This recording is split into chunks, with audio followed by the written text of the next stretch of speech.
Hey there, awesome viewers. Welcome back to Manhwa Empire Recap. Before we dive into today's recap, we want to hear from you. Drop your favorite genre of manhwa or manga in the comments below, and let us know where you're watching from. Your feedback helps us bring you the content you love. Now, let's jump into today's recap and explore the incredible stories we have for you. In one unusual day, the protagonist stirred from sleep to the jarring noise, awakening in an unfamiliar setting. Disoriented and feeling nauseous, he attempted to make sense of the commotion around him. As his eyes fluttered open, he was greeted by the sight of several individuals sharing the same surreal space, a room enclosed entirely by glass walls, the atmosphere reminiscent of outer space. He couldn't shake off the puzzlement of their shared confinement and the sudden company of these unknown individuals. Gazing through the transparent walls, the protagonist began to regain a semblance of reality amidst the bewildering setting. However, what seized his attention most was the sight below, an intriguing ground floor adorned with a foreign alphabet, its characters emitting a mesmerizing glow. Overwhelmed by his inability to comprehend the situation and the peculiar surroundings, panic began to well up within the protagonist. However, amidst the rising panic, an unexpected and astonishing sight unfolded before their eyes. A woman, emanating an ethereal glow that outshone everyone in the room, appeared as if materializing from the depths of a dream.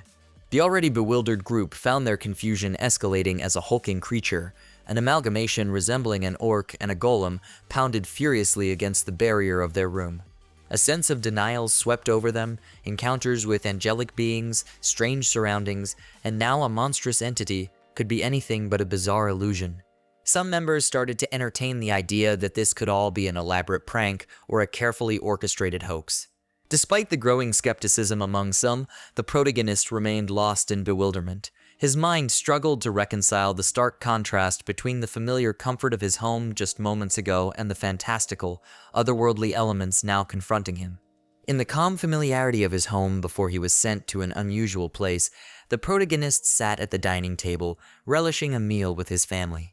Mid-bite, the tranquility was interrupted by the abrupt buzz of his phone, signaling an incoming text. Perplexed, the protagonist furrowed his brow as he read the text message. Questions flooded his thoughts, wondering about the game in question, who might have sent the text, and why it lacked essential context. Considered with the possibility that it might be a newly released video game or some form of digital entertainment, the protagonist was willing to explore. With uncertainty clouding his understanding, he made a swift decision, choosing to respond affirmatively without a moment's hesitation, tapping the yes button on his phone screen. Instantly, the protagonist found himself thrust into an unexpected and distressing scenario, abruptly transported into an incredibly confined space. Surrounded by a cacophony of voices, the atmosphere was chaotic, filled with the clamor of people all around, indicating that everyone shared the same sense of urgency and desperation to escape this confining space. Amidst the chaos, one person stood out in their attempt to bring a semblance of calmness. This individual endeavored to restore a sense of order by initiating a conversation, seeking to jog everyone's memory about events preceding their current bewildering situation. Observing the protagonist's relative silence amidst the chaos, the person approached him, recognizing his calm demeanor amid the uproar.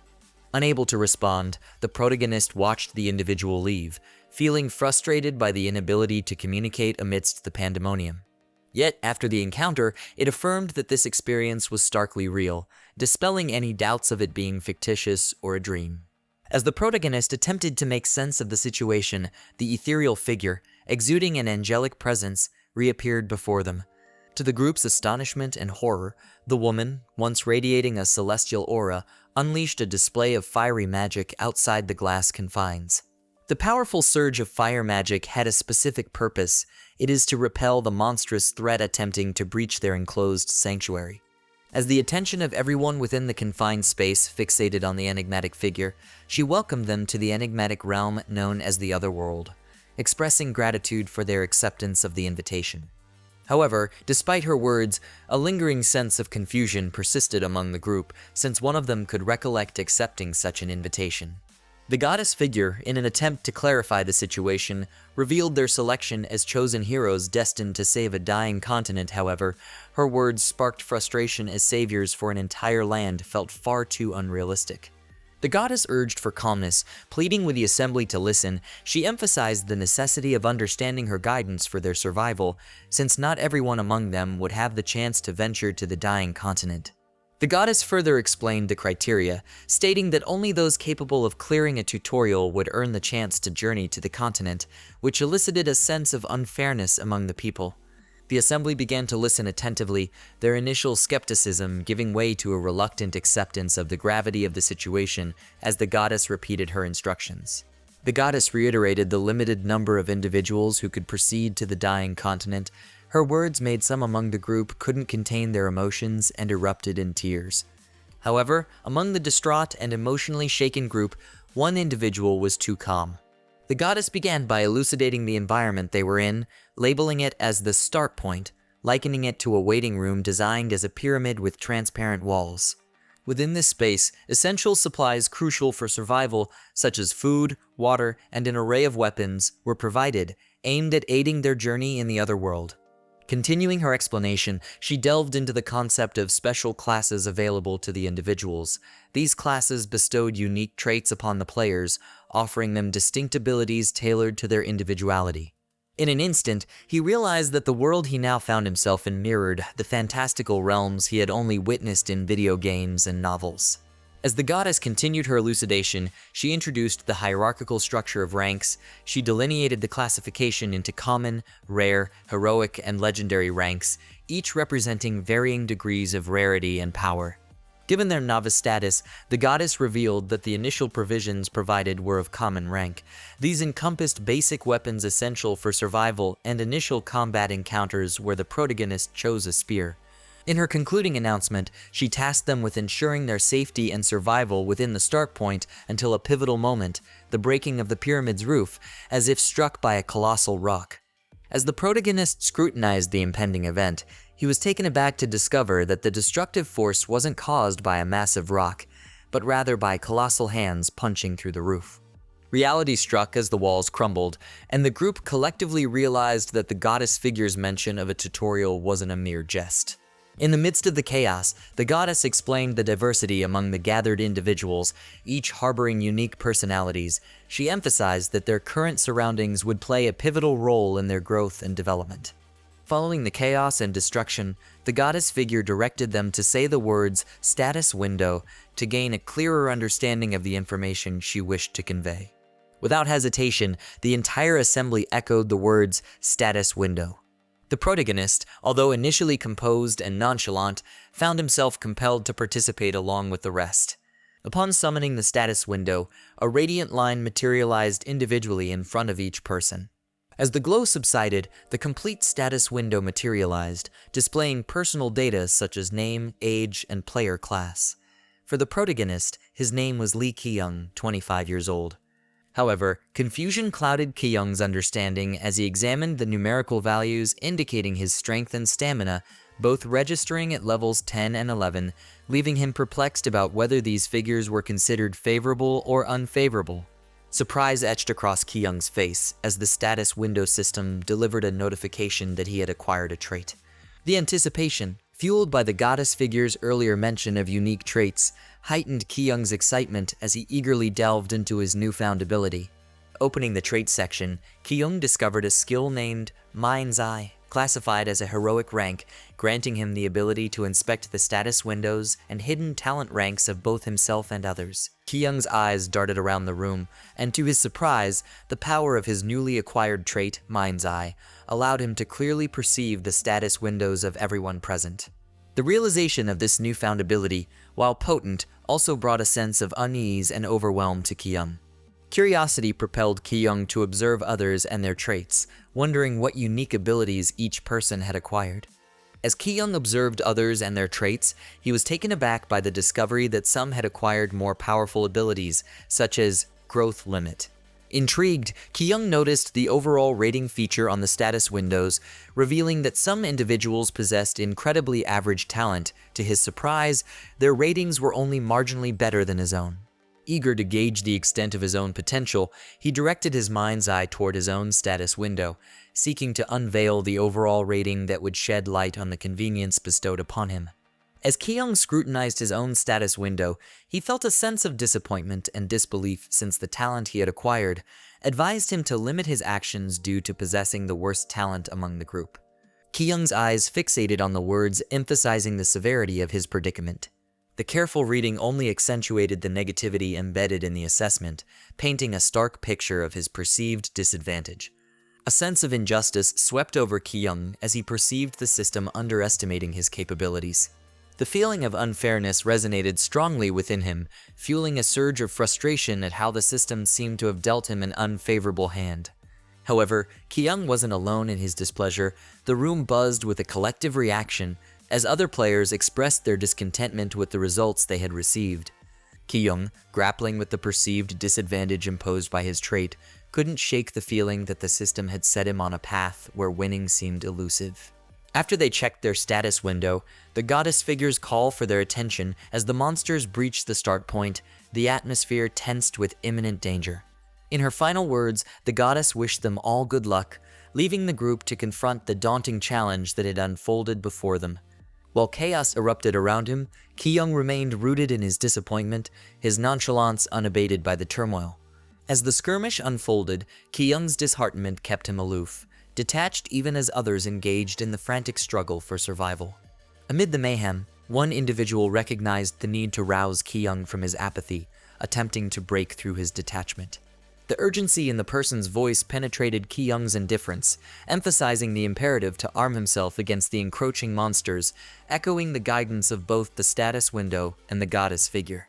Recognizing the need for collaboration and understanding the potential advantages granted by the status window, Ki-young swiftly turned his focus to inspecting the person's status window. With a calculated assessment, Ki-young sought to discern whether Dyaku possessed attributes or abilities that could be advantageous for their survival. Ki-young's surprise registered visibly as he perused Dyaku's status window due to his endurance level was an impressive 30, labeled as magic. Recognizing the potential synergy between his own unique trait and Dyaku's exceptional endurance, he glimpsed a pathway toward survival by making Dyaku his human shield. As the relentless surge of monsters continued, a palpable menace pervaded the once secure space. The majority of the players rallied to confront the imminent threat, however, not everyone proved fortunate, and some succumbed to the challenges of the game, meeting an unfortunate end. Urgent cries and advisories filled the air as these individuals urged everyone to arm themselves, emphasizing the crucial importance of grabbing a weapon to stand a chance against the encroaching monsters. In a strategic move, Ki-young opted to collaborate with Dyaku. Ki-young instructed Dyaku to lead the way, assuming the role of support in their collaborative effort. He understood that standing idly by wasn't an option, and it was crucial for them to proactively engage against the menacing monsters. Dyaku, witnessing Ki-young's resolute spirit and determination, was filled with admiration. In the midst of crafting their strategies, Ki-young and Dyaku remained vigilant, sensing the impending approach of a monster. Their anticipation heightened as a small creature, resembling a goblin with sharp fangs, surged toward them. Swift to react, Ki-young sprang into action, intercepting the oncoming threat before it could reach Dyaku. Ki-young, noticing Dyaku's lapse in vigilance, couldn't help but scold him for not keeping his guard up. Recognizing the importance of maintaining a heightened awareness, Ki-young took the lead while instructing Dyaku to run swiftly to avoid being caught by the encroaching monsters. As the duo moved forward, Ki-young and Dyaku remained sharp, attuned to their surroundings. Satisfied with having Dyaku as a companion, Ki-young felt a surge of happiness. He envisioned the possibility of Dyaku shielding him from the ferocious monsters that lurked in the other world. However, the sudden emergence of more mini-monsters disrupted their momentary peace. Ki-young found himself taking the lead once again, decisively facing the approaching threats. As Ki-young focused on dealing with the monsters in his line of sight, one cunning creature managed to approach from his blind spot, poised to strike. A stroke of fortune intervened, however, as Dyaku swiftly stepped in, employing his shield to thwart the impending attack and shield both of them from harm. Following the intervention, Dyaku, radiating a pleasant aura, genuinely inquired about Ki-young's well-being. Expressing his gratitude to Dyaku for the timely intervention, Ki-young couldn't shake the realization that he had acquired a valuable and useful companion in their perilous journey through the other world. The dynamic duo continued their relentless movement, running forward with the shared goal of avoiding any major adversaries that might threaten their survival. Their perseverance led them to an unexpected encounter. A glowing, imposing door adorned with a large symbol that held the promise of an exit, a potential escape from the tumultuous challenges. With the glowing door before them, Ki-young and Dyaku allowed a glimmer of hope to kindle within. However, their joy was abruptly cut short when a desperate cry for help pierced the air from behind them. Ki-young, now acutely aware of the looming threat behind him, felt the heavy weight of the pursuing monsters closing in. As the cry for help echoed behind them, Ki-young couldn't resist the urge to look back and witness the desperate scene unfolding. His gaze fell upon a fellow player, desperately seeking assistance and falling prey to the relentless assaults of the monsters. Despite the proximity of the exit and the pleas of concern from Dyaku, Ki-young's conscience weighed heavily on him. Despite Ki-young's practical nature and prioritization of survival, witnessing the stranger's desperate plea stirred a profound sense of pity within him. The stranger's cries and desperate pleas for salvation had a transformative effect on Ki-young, softening his resolve and eliciting a deep well of empathy. Without hesitation, Ki-young's compassion overrode his survival instincts. In a moment that weighed heavily on his conscience, Ki-young chose to prioritize his own survival over aiding the distressed individual. The stranger, taken aback and surprised by Ki-young's unexpected response, clung to a false hope that was swiftly shattered. Expressing the difficulty, he acknowledged that, no matter how agonizing, survival demanded certain sacrifices since the loot bag, representing a potential lifeline in the other world, became the focal point of Ki-young's determined escape. Running as fast as he could, Ki-young aimed to distance himself from the haunting cries of the stranger and the encroaching monsters. Dyaku, witnessing Ki-young's surprising decision, couldn't hide his astonishment at the turn of events. Despite his initial surprise, Dyaku, grappling with the harsh reality of the other world, reluctantly came to understand Ki-young's decision. Survival became the driving force, prompting him to run as fast as he could to catch up with Ki-young. But the poor man, he was left there all alone. He was desperate to be saved, but he was now devoured by these horrible creatures. Despite the heaviness in his heart and the unspoken remorse, Ki-young silently offered a quiet apology to the fallen player. In an effort to find solace, Ki-young chose to look at the brighter side of the situation. Expressing gratitude in an unexpected twist, he thanked the fallen player for the loot bag. Having successfully escaped the first round, Ki-young and Dyaku sought refuge in a cave, finding a momentary respite. As they found themselves in the cave, Dyaku turned to Ki-young, seeking guidance on their next steps. However, to Dyaku's surprise, Ki-young's mind, much like his own, was crowded with uncertainty. Ki-young's surprise mirrored Dyaku's as he discovered that the seemingly imposing and big-hearted Dyaku also sought direction and leadership. Acknowledging the need for a strategy, Ki-young proposed that they first determine the nature of the place they were in an attempt to gain some clarity. He asked Dyaku if he had any familiarity with video game settings. Ki-young, perceptive and quick-witted, began to sense a striking familiarity in the other world's settings, akin to elements found in video games like the status window, stats, title, and equipment classes. Ki-young explained to Dyaku that the key to progress and survival lies in leveling up by confronting and annihilating monsters to enhance their stats and obtaining valuable classes that would empower them in their ongoing battle. Ki-young conveyed a resolute belief that their path forward necessitated getting stronger. Grateful for the provisions they had managed to secure like food, water, weapons, and a shield, Ki-young acknowledged that, compared to other less fortunate players, they were relatively well-equipped. In the midst of contemplating the chaos surrounding them, an unexpected turn of events unfolded as a monster sensed their location in the cave where they sought momentary refuge. The element of surprise gripped both Ki-young and Dyaku. Contrary to their expectations, the creature made no attempt to launch an attack. Utilizing his newly acquired ability, Mind's Eye, he discovered that the creature before them was a low-ranked monster, characterized by poor eyesight, low intelligence, and a reliance solely on instincts. Recognizing their stroke of luck with the monster's poor eyesight, Ki-young swiftly formulated a plan. He gestured to Dyaku, urging him to remain silent to avoid alerting the creature to their presence. With careful and deliberate movements, Ki-young reached for his weapon, fully aware of the need for stealth and precision. Feeling a profound sense of nervousness, Dyaku found himself at odds with Ki-young's conviction that the low-ranked monster must be annihilated. Seizing the moment without a hint of hesitation, Ki-young's decisive nature came to the forefront, as he aimed his weapon at the creature with precision and fearlessness. In stark contrast, Dyaku remained unsettled, grappling with the unfolding situation and the intensity of Ki-young's actions.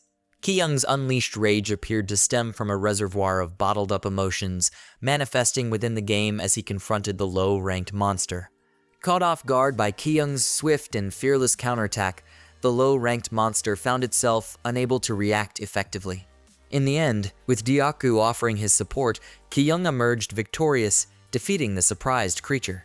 As the battle concluded, Ki-young took a moment to catch his breath, the intensity of his moves taking a toll.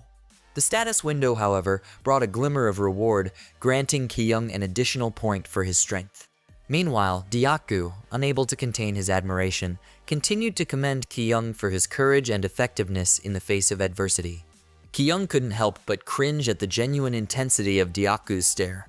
Recognizing the need to ease the atmosphere, Ki-young approached Dyaku, offering a reminder that if his own seemingly fragile body could stand against a monster, then Dyaku, with his strength, had the potential to excel even further.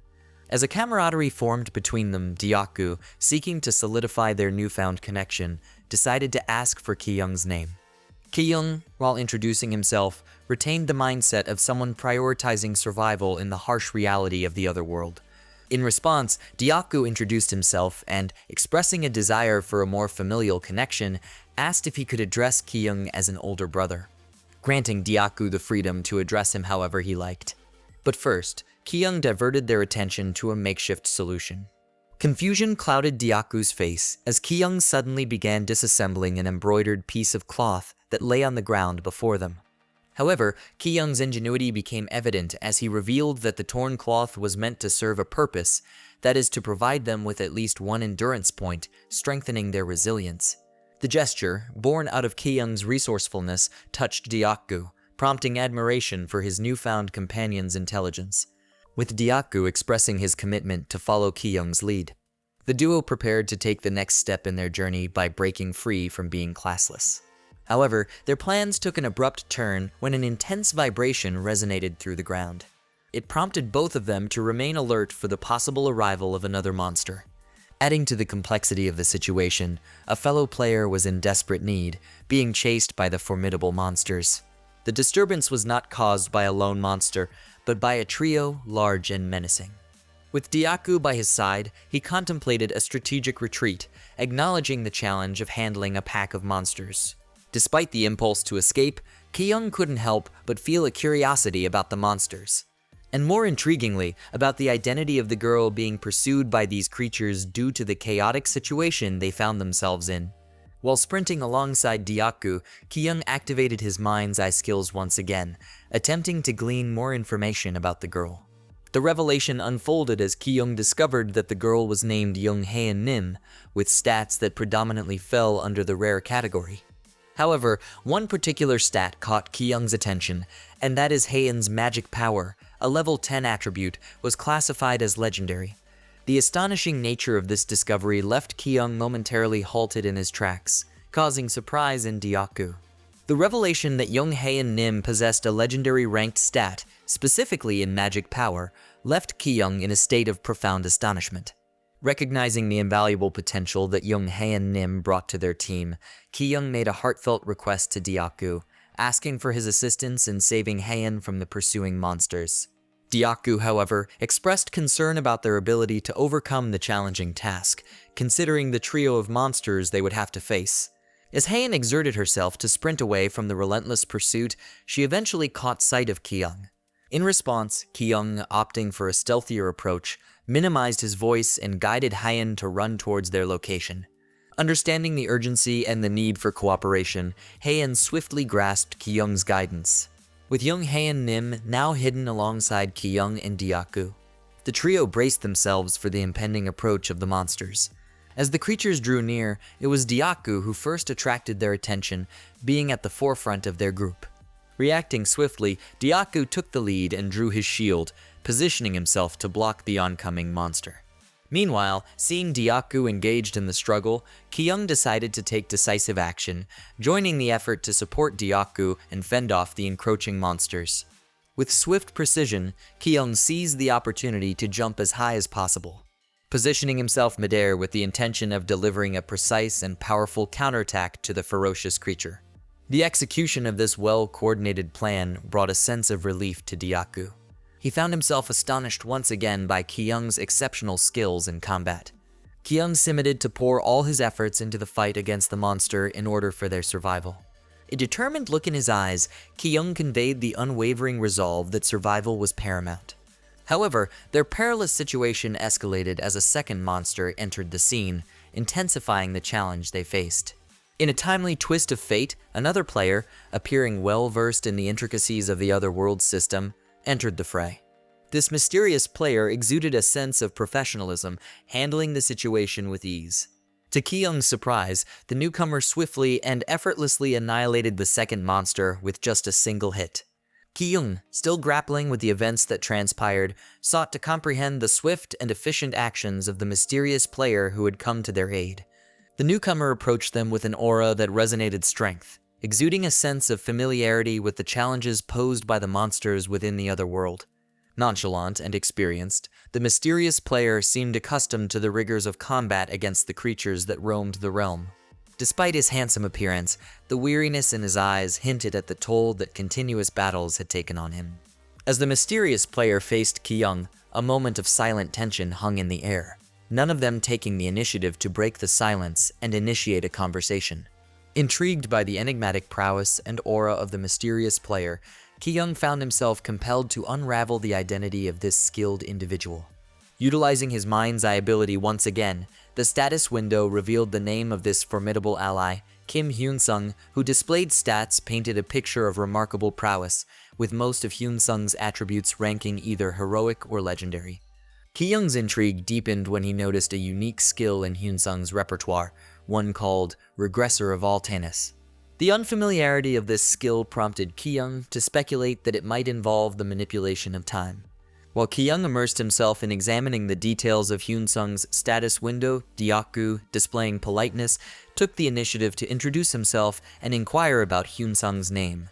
Kyung reviewed Hyun-sung's overall rating and was astounded that the system deemed having someone of Hyun-sung's caliber in the team a significant privilege, recognizing his extraordinary talent. The evidence was compelling. Hyun-sung's luck stat, standing at level 23, bore the prestigious rank of hero. Kyung couldn't deny the invaluable contribution Hyun-sung could make in battles, considering his legendary ranked stamina stat, also at level 23. Despite the acknowledgement of Hyun-sung's exceptional abilities, a sense of impossibility lingered in Kyung's mind because he, lacking such innate talent, found it challenging to fathom how someone like Hyun-sung could receive such blessings. As Kyung's gaze remained fixed on Hyun-sung, he became increasingly convinced that Hyun-sung was no newcomer to this perilous game. Hyun-sung, curious about the dynamics within the group, turned to Dyaku and inquired about Kyung, expressing interest in their connection. With unbridled enthusiasm and a touch of pride, Dyaku introduced Kyung to Hyun-sung, wrapping his arms around Kyung and boasting of his combat prowess. Intrigued by the revelations, Kyung decided to delve into Hyun-sung's traits. To his surprise, he discovered that Hyun-sung possessed the legendary ranked trait of swordsmanship expertise. This unique skill granted advantages in all actions related to the sword. As the trio continued to interact and get to know each other, Kyung found himself grappling with a growing sense of jealousy towards Hyun-sung. In contrast, Hyun-sung appeared somewhat awkward and remained silent. This led Kyung to overthink and keep his guard up, since he couldn't shake the feeling that Hyun-sung might have noticed his scrutiny of Hyun-sung's stats. Amidst this, Haein, having overcome the trauma of being chased by monsters, tentatively tried to join them. Recognizing Hyun-sung's strength, Kyung opted to be as amiable as possible, expressing gratitude for the assistance and attempting to foster a positive rapport within the group. Hyun-sung revealed to Kyung that, at the moment, he was actively gathering survivors in the game and had prepared a camp as a suitable place for them to stay. Intrigued, Kyung inquired about the number of people Hyun-sung had already gathered. Hyun-sung shared that he had gathered around 30 individuals, though he wasn't certain about their combat capabilities, but he expressed his hope that both Dyaku and Kyung would join him. While Hyun-sung extended a kind gesture, Kyung, maintaining his guarded stance, couldn't shake the assumption that Hyun-sung might be too trusting, possibly making him vulnerable. Despite his reservations, Ki-young found himself admiring Hyun-sung's unique skill, the regressor of all tennis. Recognizing the potential significance of Hyun-sung's unique trait, the regressor of all tennis, Ki-young saw an opportunity for valuable insights or knowledge about the unusual world they found themselves in. Fueled by the desire to navigate the chaotic landscape of the other world, Ki-young made a conscious decision to maintain a positive relationship with Hyun-sung and follow his lead in their journey. As Deok-gu and Hyun-sung exchanged words about their respective traits, Ki-young had a moment of reflection when it dawned on him that he had saved Haein from the pursuing monsters earlier. Observing her lingering shock and isolation in a corner, Ki-young extended a comforting hand, hoping to provide solace to Haein in the midst of the unsettling circumstances they all faced.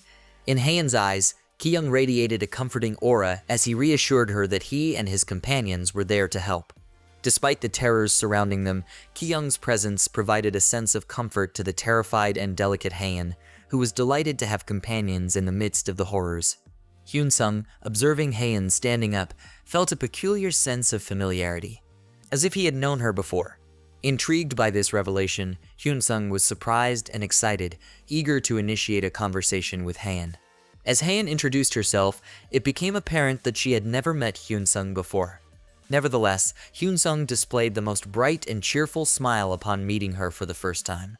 This unexpected enthusiasm from Hyun-sung puzzled Ki-young, who couldn't fathom the reason behind Hyun-sung's sudden cheerfulness. Given Haein's difficulty in trusting others, she sought comfort in Ki-young's presence, clinging to him as she engaged in a conversation with Hyun-sung. While Hyun-sung recognized Haein's emotional struggle, he assured her that she could openly share any concerns or reservations with him. Haein, despite reassurances, still appeared terrified and insisted to Hyun-sung that she was fine. This reaction heightened Ki-young's skepticism, as he found Haein's response to be somewhat peculiar when faced with Hyun-sung. Ki-young's thoughts raced with suspicion, considering the possibility that someone as powerful as Hyun-sung might be seeking Haein for a specific reason. He contemplated the idea that Hyun-sung, with his evident capabilities, had witnessed the unfolding events of the world. And in an effort to alter the impending chaos, Ki-young couldn't shake the suspicion that Hyun-sung's interactions were driven by a larger mission, one that involved acquiring everything beneficial for his own objectives. Ki-young, piecing together the clues and recognizing the power that Haein possessed, began to understand that she might be one of the perfect candidates that Hyun-sung was seeking. Haein, trying to lighten the awkward atmosphere, decided to act all cutacy and express her desire to be close to Ki-young. Haein expressed her gratitude for being saved, but acknowledged that it was getting late. Ki-young responded with a cheerful smile, assuring her that saving her wasn't a problem. He made an effort to maintain politeness, hoping to create a comfortable atmosphere for Haein. However, beneath the surface, Ki-young couldn't ignore the realization that he had gained a powerful ally in the form of Haein. Especially when Ki-young recognized the tremendous potential held by Haein, a person with latent magical abilities, and Hyun-sung, a seasoned veteran on his second regression. Viewing them as beacons of light in the darkness of this unfamiliar world, Ki-young considered them invaluable allies. The thought of having such powerful individuals in his team brought a grin to his face. And deep down, he harbored the hope that they could stay together until the journey's end. Encountering Hyun-sung and witnessing the camp he had established, Deok-gu couldn't contain his positive energy. Upon arriving at the camp, the survivors appeared either engaged in their routines or fatigued and seeking relaxation, but Deok-gu stood out as the sole individual brimming with positive spirit.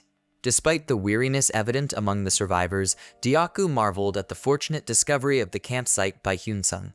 While Hyun-sung modestly claimed it was a coincidence, Ki-young couldn't shake the suspicion that Hyun-sung might have known about this location beforehand. As they joined the camp, a charming woman, seemingly an ally of Hyun-sung, greeted his return. With evident happiness, radiating sweetness, and care as she inquired about Hyun-sung's journey. Hyun-sung affectionately called the woman Ji-hai, prompting Ki-young's curiosity about the seemingly fond interaction between them. As Hyun-sung explained that Ki-young and his allies would be joining them, Ji-hai expressed surprise at Deok-gu's towering stature. Intrigued, Ki-young decided to inspect Ji-hai's status window to assess her worth as an ally. To his surprise, he found that Ji-hai was still a newbie, lacking a title, class, or notable progress. This discovery left Ki-young puzzled, especially considering Ji-hai's informal reference to Hyun-sung as a big brother, despite the mere 7-year age gap between them. Ki-young was taken aback by Ji-hai's behavior, finding it unusual for someone her age to act a bit childish. His surprise continued when he discovered that Ji-hai's stats were labeled as common. It made him frustrated when the system suggested that he found his soulmate simply due to both of them being unfortunate. As Ji-hai inquired about Dyaku's name, Ki-young couldn't help but wonder about the meaning behind her trait, selfish ambitionist. Despite his frustration, Dyaku maintained his politeness and introduced himself and Ki-young. Meanwhile, Heian remained shy and struggled to trust others as she introduced herself. It seemed that Ji-hai was a bit judgmental, displaying a cold attitude towards Heian for no apparent reason. Ki-young found it ironic that someone like Ji-hai was quick to measure people's worth based on superficial traits. He observed that Ji-hai was friendly towards Dyaku, likely due to his strong and imposing physique, which earned him a passing grade in Ji-hai's eyes. However, Ki-young sensed that Ji-hai might be cold towards Heian because of her limping leg, making her rely on Ki-young for assistance in movement, and this situation resulted in a failing grade for both Heian and Ki-young. It appeared that Ji-hai had her own survival tactics, attempting to get close to the strong ones like Dyaku by acting sweet and cute. Dyaku's enthusiastic response about Ki-young's value caught Ji-hai's attention. She gave Ki-young a thorough look, reassessing him after Dyaku's statement.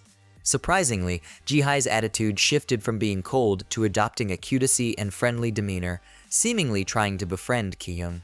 Ji-hai took charge, instructing that she would guide them to their respective living spaces, with separate accommodations for males and females, thus, Heian will come with Ji-hai. Ji-hai then gave Ki-young a bright smile and expressed her hope that he would take care of Heian. Observing Ji-hai's behavior, Ki-young started to see similarities between her personality and his own, like there seemed to be common ground between them. To his surprise, as Ki-young and his allies entered their living space, they were met with gazes from the other survivors.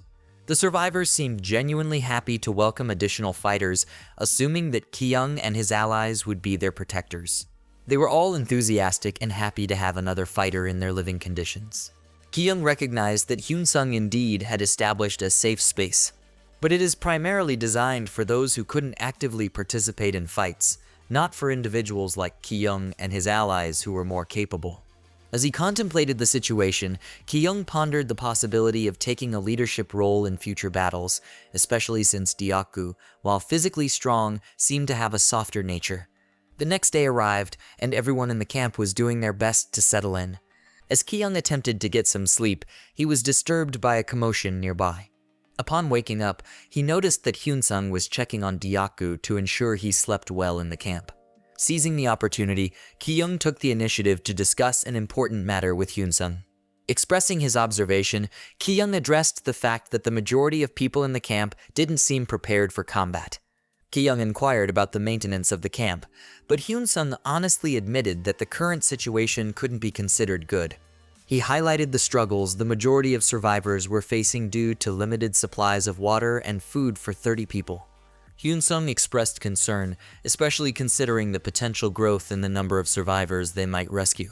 Ki-young concurred, stating that the provisions they brought would soon be depleted. He pointed out the additional challenge that individuals incapable of fighting were contributing to the strain. Hyun-sung was taken aback when Ki-young referred to these non-combatants as baggage. Ki-young clarified that he and his friends weren't volunteers, underscoring that they were all striving to survive. Dyaku, feeling the tension of the conversation about survival. Nervously, he sought clarification if Ki-young was suggesting they should leave the camp. Ki-young, however, assured Dyaku that he wasn't proposing such an egoistic decision. Instead, Ki-young emphasized that staying in the camp without making progress wouldn't lead to favorable outcomes. This pragmatic perspective made Hyun-sung, who seemed to take the leadership personally, feel a sense of sadness.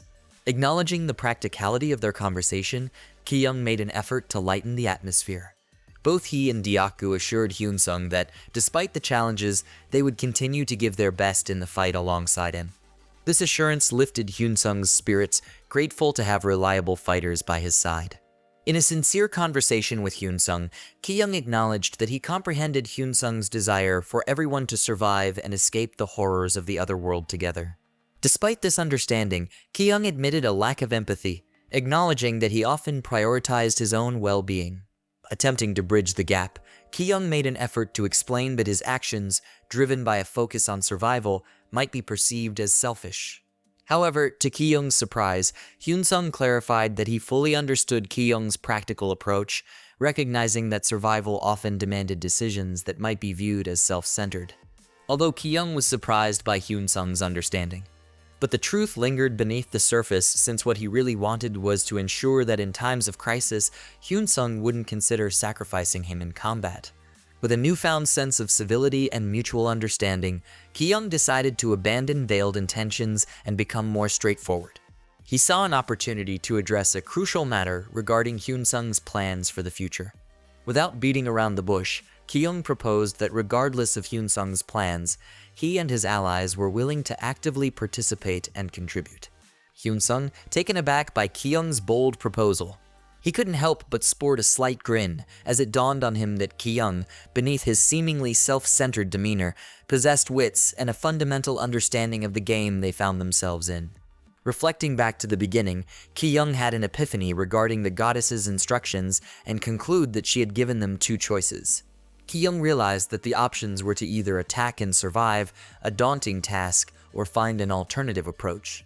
Understanding the limitations of their resources, he suggested that they must minimize their group size, as attacking with limited resources and personnel would be impractical, emphasizing the importance of quality over quantity in their quest for survival. Ki-young, recognizing the potential harshness of his proposal, aimed to make Hyun-sung envision that while they might avoid monster attacks, the trade-off could be starvation due to limited resources. Hoping to convey a clearer perspective, Ki-young awaited Hyun-sung's response. He clarified that his intention was to ensure everyone comprehended the gravity of the situation. To Ki-young's satisfaction, Hyun-sung extended his hand, signaling agreement and a willingness to collaborate on their shared plans. Ki-young was delighted that Hyun-sung agreed to his point of view. However, as he gazed at Hyun-sung, he couldn't shake the feeling that Hyun-sung might have changed the way he looked at Ki-young. Ki-young was aware that Hyun-sung noticed he wasn't gifted with physical strength, but had talent and wits. More specifically, Hyun-sung viewed Ki-young as someone akin to an analyst or administrator type of person. Later that night, the three of them ventured into the other world, where active monsters roamed around. In the heat of the other world, Dyaku showcased his combat prowess, skillfully wielding a shield, which he transformed into an asset weapon. In the midst of the battle, Dyaku called for Hyun-sung's assistance, recognizing the need for their leader's strategic input. Without hesitation, Hyun-sung swiftly joined the fray. He showcased not only leadership, but also remarkable agility and precision. The monster was caught off guard by Hyun-sung's speed and precision. In a single, well-timed strike, Hyun-sung eliminated the creature. Hyun-sung's fierceness radiated as he engaged the monsters with his sword, showcasing not only strength, but also skill in the heat of battle. The unfortunate creatures hardly stood a chance against his relentless assault. The victory was clear, and after the last creature fell, Hyun-sung struck a pose, embodying the strength and prowess of a seasoned warrior. Ki-young, observing the display, couldn't help but feel a sense of satisfaction where his mind's eye skill had proven invaluable once again. Recognizing Hyun-sung's formidable combat abilities, they agreed that he would engage and hold off the approaching monsters while Dyaku and Ki-young seized the opportunity to gather essential resources. As Dyaku diligently gathered provisions, Ki-young took a moment to share his observations to Dyaku that the starting point area had fewer monsters than he initially anticipated. Pondering this, Ki-young speculated that Hyun-sung might have been proactively clearing the area in advance. However, not wanting to reveal the true extent of his abilities, Ki-young casually suggested to Dyaku that it could be a strategic move on Hyun-sung's part, or perhaps an inherent effect of his character class. Ki-young's mention of character classes triggered a wave of disappointment in Dyaku since they hadn't unlocked their classes yet. Observing the shift in Dyaku's mood, Ki-young was startled because it was unusual to see the usually upbeat Dyaku feeling down about something. Concerned, Ki-young approached him. He assured Dyaku that the unlocking of their character classes was just a matter of time and that they would soon gain new abilities and advantages. In an attempt to uplift Dyaku's spirits, Ki-young humbly downplayed his own contributions, noting that he didn't do much physical work as Hyun-sung handled most of it. However, he emphasized that Dyaku's role was invaluable because if it weren't for Dyaku's efforts, their survival would be far from guaranteed. Touched by Ki-young's wholesome words, Dyaku found his eyes sparkling with appreciation for his thoughtful friend. The moment of camaraderie, however, was abruptly interrupted when a status window materialized in front of them unexpectedly. Both Ki-young and Dyaku were taken by surprise, the timing of the appearance seeming rather peculiar. As they stared at the window, Ki-young's character class had finally been unlocked as it presented with the option to choose between becoming a warrior, archer, mage, or a commander. Delight painted Ki-young's expression as he realized that the process of unlocking his class had been quicker than he anticipated. But what intrigued him was the commander class, which is classified as rare. Ki-young eagerly delved into reviewing the details of the character classes he had unlocked. The first one to capture his attention was the warrior class. Typically serving as the tank in a team, Ki-young discovered that he had attained a common rank within this class. Moving on, he explored the archer class, responsible for long-range attacks. Much to his initial excitement, he found that he had acquired a common rank in this class as well. As Ki-young delved into the details of the mage class, responsible for magic uses, he found himself designated with a common rank once again. Despite this, Ki-young maintained a positive perspective, acknowledging that each class could be a great asset in combats, providing unique advantages to the team. However, it was the commander class that truly intrigued Ki-young, classified as a rare rank. This class required a person to be in the front lines and take on a leadership role. While immersed in choosing their character classes, Dyaku and Ki-young were so engrossed in their decisions that they didn't notice Hyun-sung approaching. Ki-young explained to Hyun-sung the details of the character classes he had unlocked in his status window. But when he revealed that he had obtained the rare ranked commander class, Hyun-sung's initial intrigue gave way to an undelighted expression, as if like something about the commander class didn't sit well with him. Skeptical, Ki-young shared his reservations, suggesting that the commander class might be a trap or a trick orchestrated by the system. Ignoring the suspicions that Ki-young and Hyun-sung harbored, Dyaku joyfully envisioned Ki-young as a commander, believed that Ki-young was a perfect fit for it. To him, it was a natural fit, as Ki-young's personality from the beginning of the game reflected the traits of an effective leader. Dyaku's ambitious vision of Ki-young as a commander encountered a momentary setback when Hyun-sung, practical and grounded, reminded them that certain benefits might only be gained from choosing specific classes. Ki-young, perceptive as ever, sensed that Hyun-sung might be subtly discouraging him from selecting the commander class, while Dyaku felt a compelling urge to advocate for Ki-young to choose the commander class. Hyun-sung, in his practical approach, suggested that being an archer might suit Ki-young better. Dyaku, however, firmly believed that the commander class would bring out Ki-young's great qualities. Amidst the ongoing debate, Ki-young tried to think through his options. The continuous back and forth between Hyun-sung and Dyaku made it challenging for him to arrive at a decision. Despite the chaotic discussion, Ki-young remained calm, understanding the significance of the decision at hand. Feeling the tension between his two friends, Ki-young couldn't help but sense the awkwardness in the air as they remained steadfast in their respective stances. Unsure of how to ease the intensity of the debate, Ki-young pondered the best course of action. Rather than getting entangled in the ongoing argument, Ki-young chose to carefully review the details of each character class. As he sought a decision that would be efficient and complement both his strengths and the team's needs, he finally made up his mind. After thorough consideration, Ki-young, without a moment's hesitation, clicked the Yes button to acquire the character class that he believed would best serve the team. The moment Ki-young accepted the class, an ethereal aura enveloped his body, as if he were slowly absorbing its power. Hyun-sung and Dyaku were surprised that Ki-young already made a decision. Hyun-sung and Dyaku rushed forward, their curiosity piqued. Eager to know which class Ki-young had chosen, they exchanged hopeful glances, silently wishing that he had opted for the class they each had advocated for. Dyaku and Hyun-sung, their excitement palpable, were eager to learn which class Ki-young had chosen. Ki-young, hesitating for a moment, took note of the intensity of their prior debate. But eventually, he admitted that he had chosen the magician class. A sense of disappointment clouded his expression when he envisioned Ki-young as the team's leader. Respecting Ki-young's decision, Hyun-sung diplomatically inquired about the reasoning behind choosing the magician class. In response to Hyun-sung's respectful inquiry, Ki-young awkwardly explained that his decision was based on following his intuitions. Privately, Kyung acknowledged that the archer class didn't align well with his physical capabilities, and while the allure of being a commander was tempting, it offered limited benefits to his stats.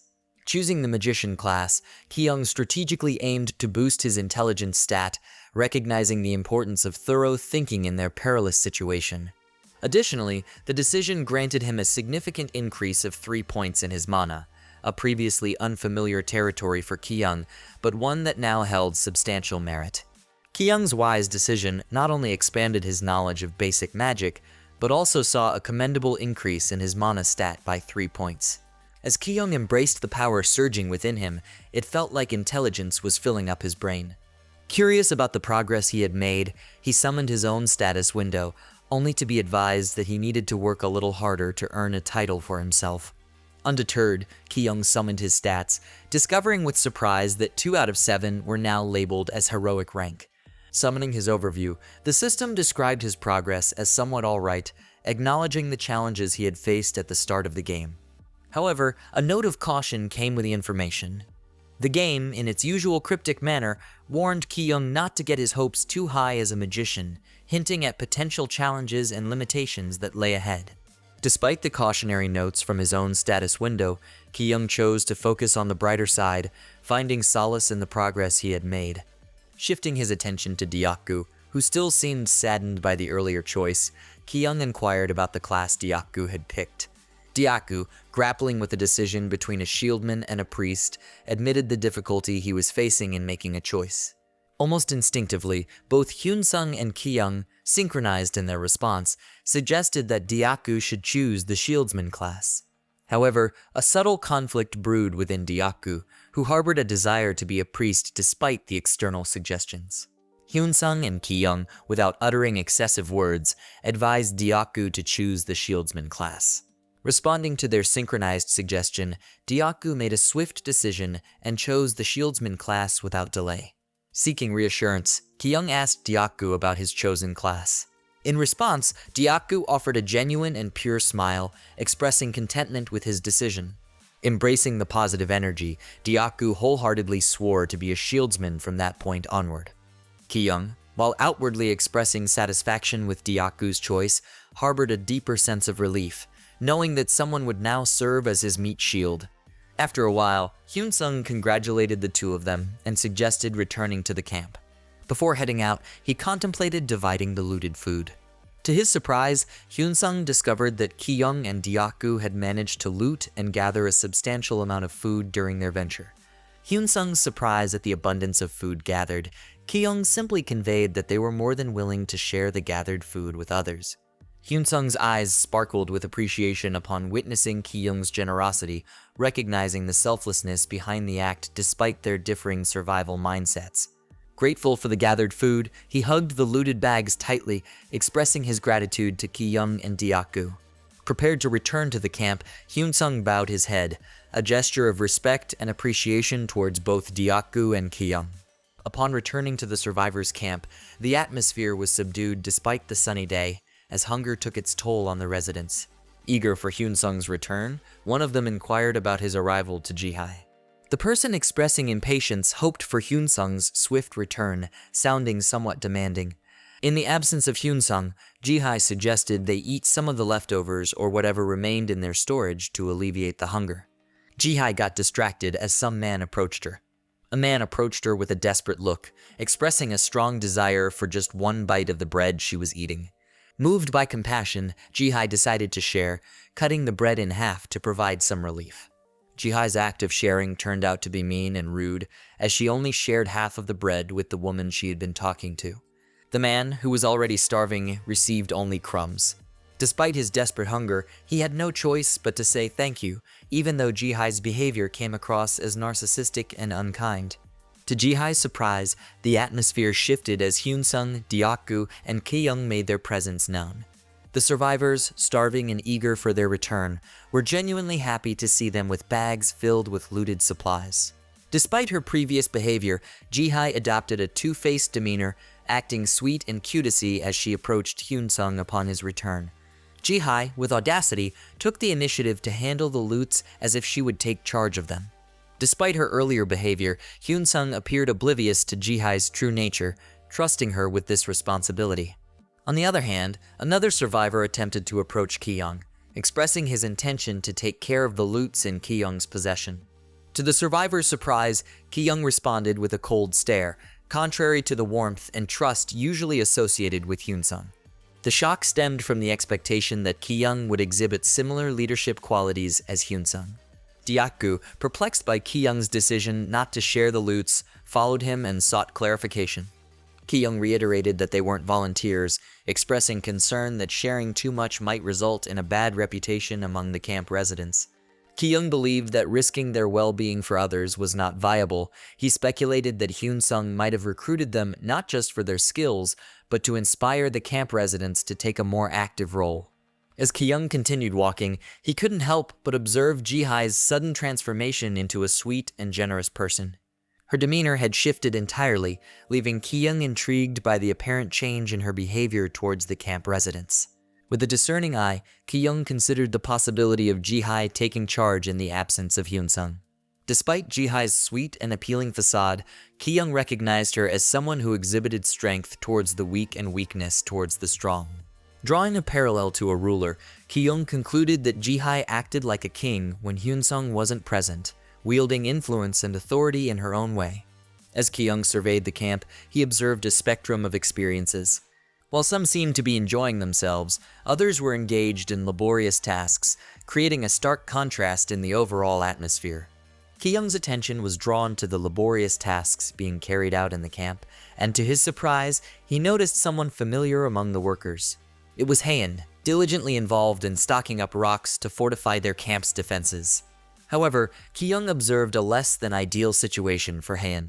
Some of the workers appeared to be unkind, criticizing Haein for what they perceived as sluggish work while carrying rocks. Colleagues warned those involved in the labor that their productivity determined their share of resources, implying that those who worked harder would receive more. Observing Haein's struggles served as a wake-up call for Ki-young. The unfair treatment she received due to her delicate and soft nature prompted Ki-young to take action. Ki-young then calls for Deok-gu to talk about Haein. Ki-young inquired if Deok-gu remembered her as the woman they had saved earlier. Expressing concern for Haein's well-being, Ki-young requested that Deok-gu give Haein his loots and watch over her. Deok-gu, misinterpreting Ki-young's intentions, got the wrong idea that Ki-young might have a romantic interest in Haein. Despite this misunderstanding, Deok-gu assumed the role of a supportive friend and promised to fulfill Ki-young's favor. While Deok-gu made this commitment, Haein continued to exert herself, working hard in the laborious task assigned to her. Ki-young, observing her efforts, couldn't help but feel a sense of empathy. Understanding that Haein likely expected him and Deok-gu to be the ones looking out for her. Ki-young contemplated that if he could make Haein understand their helpful nature, she might rely on them more for support. Meanwhile, Deok-gu, maintaining a positive spirit, approached Haein. To their surprise, as they expected potential bullying or pity towards Haein, an unexpected individual approached her. Contrary to their concerns, this person displayed genuine kindness, offering his bread to Haein. He seemed genuine and nice as he handed his bread to her. Ki-young's curiosity was piqued by the kind and generous man who offered his bread to Haein. However, as he observed this stranger, a sense of caution washed over him. Ki-young found himself consumed by curiosity and a hint of jealousy regarding the kind man who approached Haein. The thought that this stranger might take away his perceived precious treasure occupied Ki-young's mind. Skeptical of the man's intentions, Ki-young pondered whether there was more to his seemingly generous act. He held the belief that someone who barely had enough food for themselves and gave it away might have ulterior motives beneath their outward kindness. While Ki-young grappled with these suspicions, Deok-gu faced his own dilemma. Ki-young, after some contemplation, signaled to Deok-gu that it was still acceptable to give the loots to Haein. Without questioning, Deok-gu obediently followed Ki-young's directive. Deok-gu approached Haein and her new acquaintance, who had kindly offered her bread. The man explained that the bread was from Ji-hai, subtly implying a connection with her. He insisted that Haein should accept the entire loaf. Haein, initially shy and overwhelmed by the unexpected kindness, hesitated to accept the offered bread. However, the kind man insisted, believing that she deserved a reprieve from the challenging tasks she was undertaking.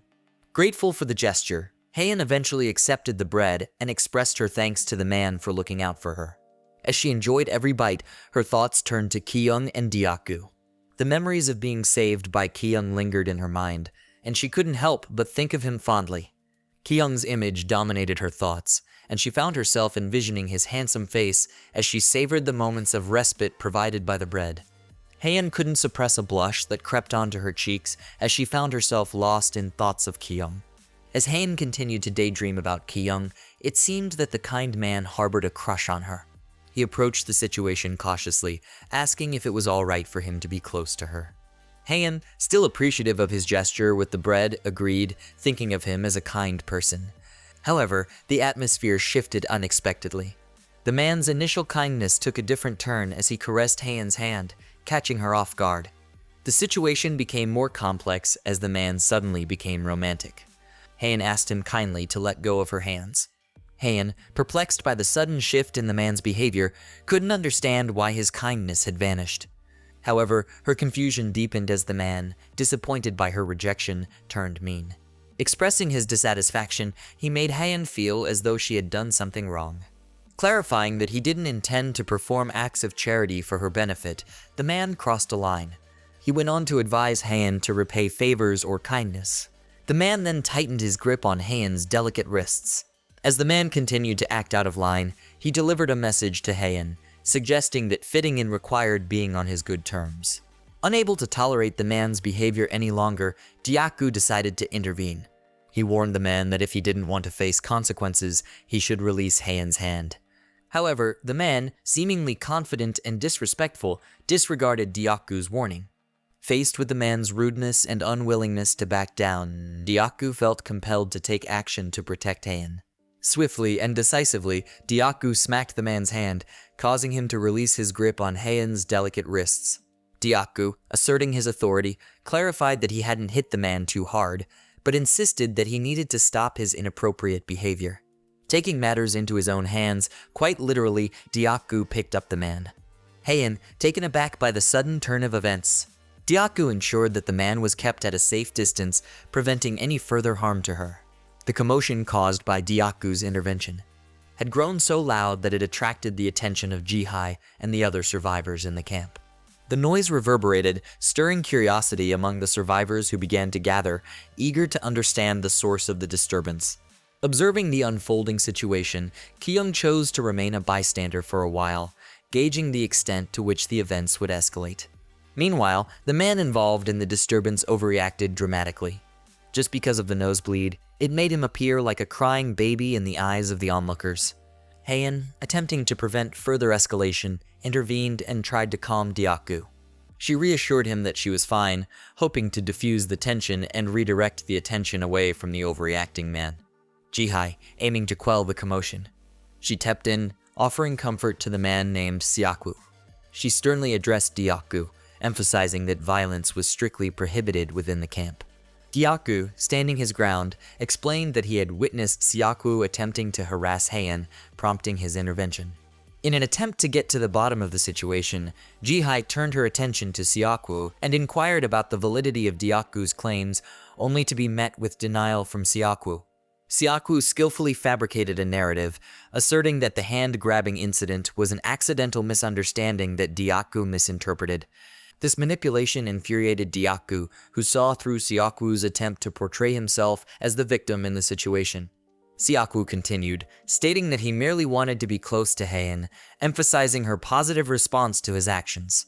Jihai, seeking clarity, turned to Heian, scolding her and urging her to speak up about the truth. However, the attention placed on Heian made her feel pressured. Amidst the confusion, the camp inhabitants quickly jumped to conclusions, assuming that the confrontation between Dyaku and Syaku was merely a dispute over a girl. The crowd began to judge Heian, labeling her as a flirt in the midst of the predicament. She felt an overwhelming sense of pressure. The accusatory gazes and hasty assumptions made her teary-eyed, especially considering that she hadn't done anything wrong. The harsh scrutiny made her question whether the other world was any different from the judgment she faced on Earth, where it seemed like no one was on her side. Overwhelmed, Heian couldn't contain her emotions any longer and began to cry. In an attempt to alleviate the tension, she reluctantly admitted that what Syaku said was true, even though the truth was far more complex. Despite Heian's emotional struggle, she bravely detailed Siaku's actions, expressing the fear they had instilled in her. However, as the pressure mounted, Jihai appeared unwilling to comprehend Heian's perspective. Instead of trying to see the wider view, Jihai sighed in apparent frustration. In a turn of events, Jihai placed the blame squarely on Heian, emphasizing that she was in the wrong for agreeing to be close with Siaku. Heian, desperate to explain her innocence and lack of understanding regarding Siaku's true intentions, attempted to justify her actions. However, Jihai, lacking empathy, questioned whether Heian was a child, dismissing her tears as ineffective in solving the situation. Jihai continued to assert her authority, calling out Diaku for resorting to violence, emphasizing that saving a girl doesn't justify breaking the rules prohibiting violence in the camp.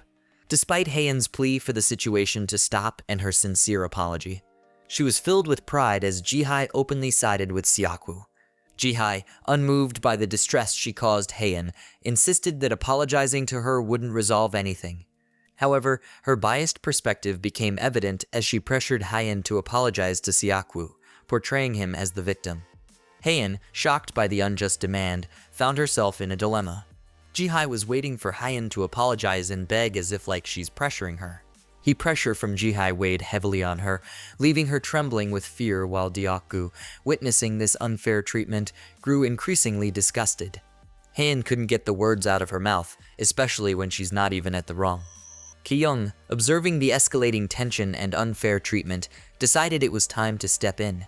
With confidence, Ki-young walked into the center of the commotion and approached Heian. People's eyes were fixed on him as he confidently walked in. Ki-young took charge, determined to address the situation due to the unfair judgment unfolding. As the center of attention, Ki-young, flanked by Heian and the others, found himself unexpectedly surrounded by intrigued onlookers. Though he knew the unfolding situation had nothing to do with him, he couldn't ignore the fact that Heian was unjustly cornered. Jihai, confident that Ki-young would align with her, was taken aback when Ki-young dismissed her, stating unequivocally that she had lost her mind. In no uncertain terms, Ki-young scolded Jihai, emphasizing that the camp was not a playground for her power games. Ki-young, not content with just scolding Jihai, extended his warning to the entire camp, cautioning them about the potential danger of attracting monsters with their loud voices. The realization prompted the camp members to become more conscious, lowering their voices to avoid drawing unwanted attention. In an attempt to salvage her position, Jihai started to explain the situation, but Ki-young, already aware of the events, cut her off. He highlighted Jihai's own words about not knowing the true nature of the conflict, emphasizing that the roles of victim and assailant had yet to be determined.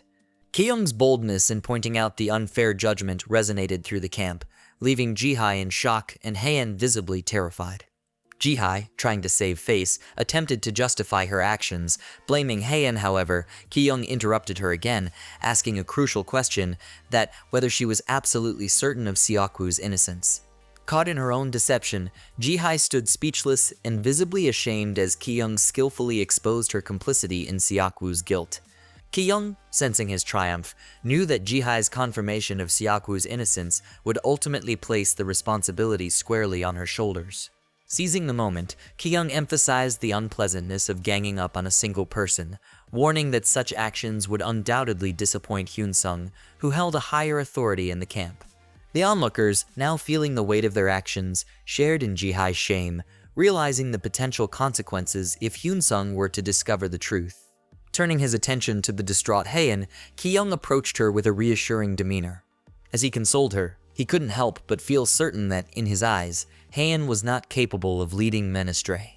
Touched once again by Ki-young's unwavering support, Heian found solace in his defense amid the growing opposition. Jihai, unwilling to concede defeat, challenged Ki-young's assurance in Heian's innocence, questioning their short acquaintance. In response, Ki-young painted a vivid scenario. Drawing a parallel between meeting someone in school and seeking friendship, he emphasized that camaraderie didn't equate to ill intentions or the right to be malicious. Jihai, frustrated and silenced by Ki-young's reasoning, couldn't deny the logic that befriending someone shouldn't be grounds for victim blaming.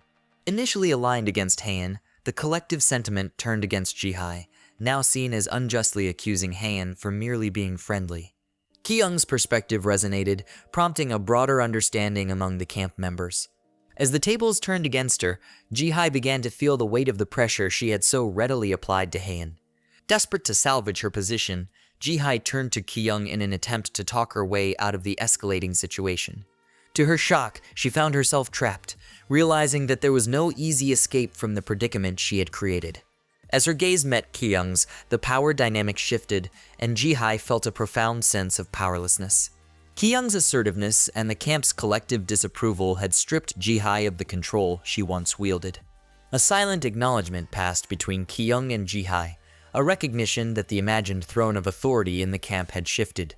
The once untouchable controller found herself far from the position of control she had grown accustomed to, realizing that her reign had come to an abrupt end. Ji-hai remained silent, humbled by the broader perspective that Ki-young had presented, exposing the true wrongdoings. Haein, overwhelmed with gratitude, sought to express her thanks, but Ki-young redirected the attention. He prioritized Siakwu's well-being, instructing the crowd to ensure he received necessary treatment. Surprisingly, the first volunteers were from Ji-hai's own followers, indicating a subtle shift in allegiance. Ki-young then emphasized the importance of cleaning up before Hyun-sung's arrival and assigned Deokgu the task of patrolling, highlighting the potential dangers posed by people, not just monsters. Deokgu, exuding positivity, accepted the responsibility with enthusiasm, ready to contribute to the camp's well-being. With the immediate crisis settled, Ki-young requested a private meeting with Haein. She agreed without hesitation, appreciative of Ki-young's support in the tumultuous situation. Although the camp was now aware of Siakwu's true nature, some continued to criticize Haein, but despite this, Ki-young hoped that the judgments wouldn't affect her, knowing she was someone special to him. As the camp settled into an uneasy peace, Ji-hai, left powerless, pondered on how she could reclaim her lost influence. In a quieter moment, Ki-young led Haein to a more secluded space for their conversation. Showing respect, he gestured for her to sit, signaling the beginning of a private discussion. Shy and apologetic, Haein approached Ki-young, worried that she might have burdened him with the recent events. Ki-young, however, reassured her, making it clear that he didn't place any blame on her, but he simply wanted to hear her perspective without any pressure. Ki-young's approach eased Haein's anxiety, and a spark returned to her eyes as she felt a renewed sense of safety. Wiping away her tears, she steeled herself to share the full details with Ki-young. Though hesitant at first, the comfort she felt in Ki-young's presence allowed her to open up. Taking a seat, Haein began to recount the events involving Siakwu. As Haein began to share her experience, Ki-young listened attentively, adopting a gentle demeanor. Haein, recounting the distressing incident with Siakwu, described how he had forcibly held her and berated her. Sympathizing with her pain, Ki-young aimed to validate her feelings.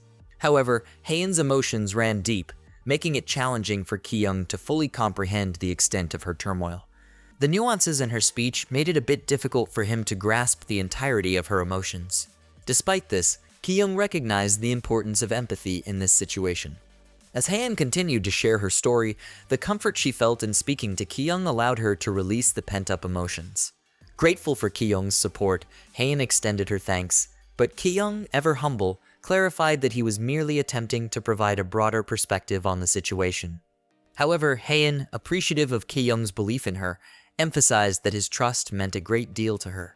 As Haein reflected on the various instances of kindness she had received from Ki-young since their meeting, she couldn't help but wonder about his motivation. Ki-young, opening up a bit about himself, admitted that he did what he believed was right. He revealed a personal connection to the situation, sharing that he had a younger sister in the real world around the same age as Haein. While acknowledging the contrast in personalities between Haein and his own chaotic younger sister, Ki-young expressed genuine empathy towards Haein. Curious about Haein's life beyond the other world, Ki-young inquired about her situation in the real world, in which Haein revealed the distressing fact that she had lost contact with her two older sisters. As the conversation delved into more personal territory, Ki-young asked about Haein's parents, and she disclosed that they were also absent in the real world. Seizing the moment, Ki-young opened up, acknowledging the similarities in their situations. As Haein blushed at the realization of their shared experiences, Ki-young was satisfied to have a connection with her. But deep down, he thought of this as a perfect timing to empathize with her. Recognizing the opportunity to deepen their connection, Ki-young suggested that they talk more comfortably. As Ki-young suggested they talk more comfortably, acute panic swept over Haein, realizing that her crush was actively seeking to know her better. Her shyness grew more pronounced in Ki-young's presence. Ki-young, seemingly satisfied with the impact he had on Haein. He then summoned his mind's eye to check her recent stats. To his discovery, Haein hadn't chosen a character class yet, unlike Dyaku and himself. Despite her lack of confidence, the system hinted at Haein's latent potential, indicating a capability for a formidable mage level. With the newfound knowledge about Haein's potential as a mage, Ki-young contemplated the idea of training her to become the best in that class. However, he wondered if he should initiate a conversation with her about magic. As they engaged in conversation, Ji-hai interrupted by knocking, drawing Ki-young's attention. Instantly, he became serious, detecting her presence, and inquired about her intentions. Surprised by Ji-hai's sudden intrusion, Ki-young and Haein exchanged glances. Ki-young, caught off guard, hadn't anticipated Ji-hai's approach to be so swift. Recognizing the need for privacy, Ki-young gently asked Haein to step aside momentarily.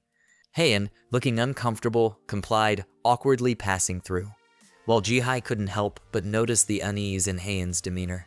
Alone now, Ki-young, wanting to assert control over the situation, put on a fierce expression and questioned Ji-hai about her intentions. Unable to maintain eye contact, Ji-hai apologized for causing a disturbance.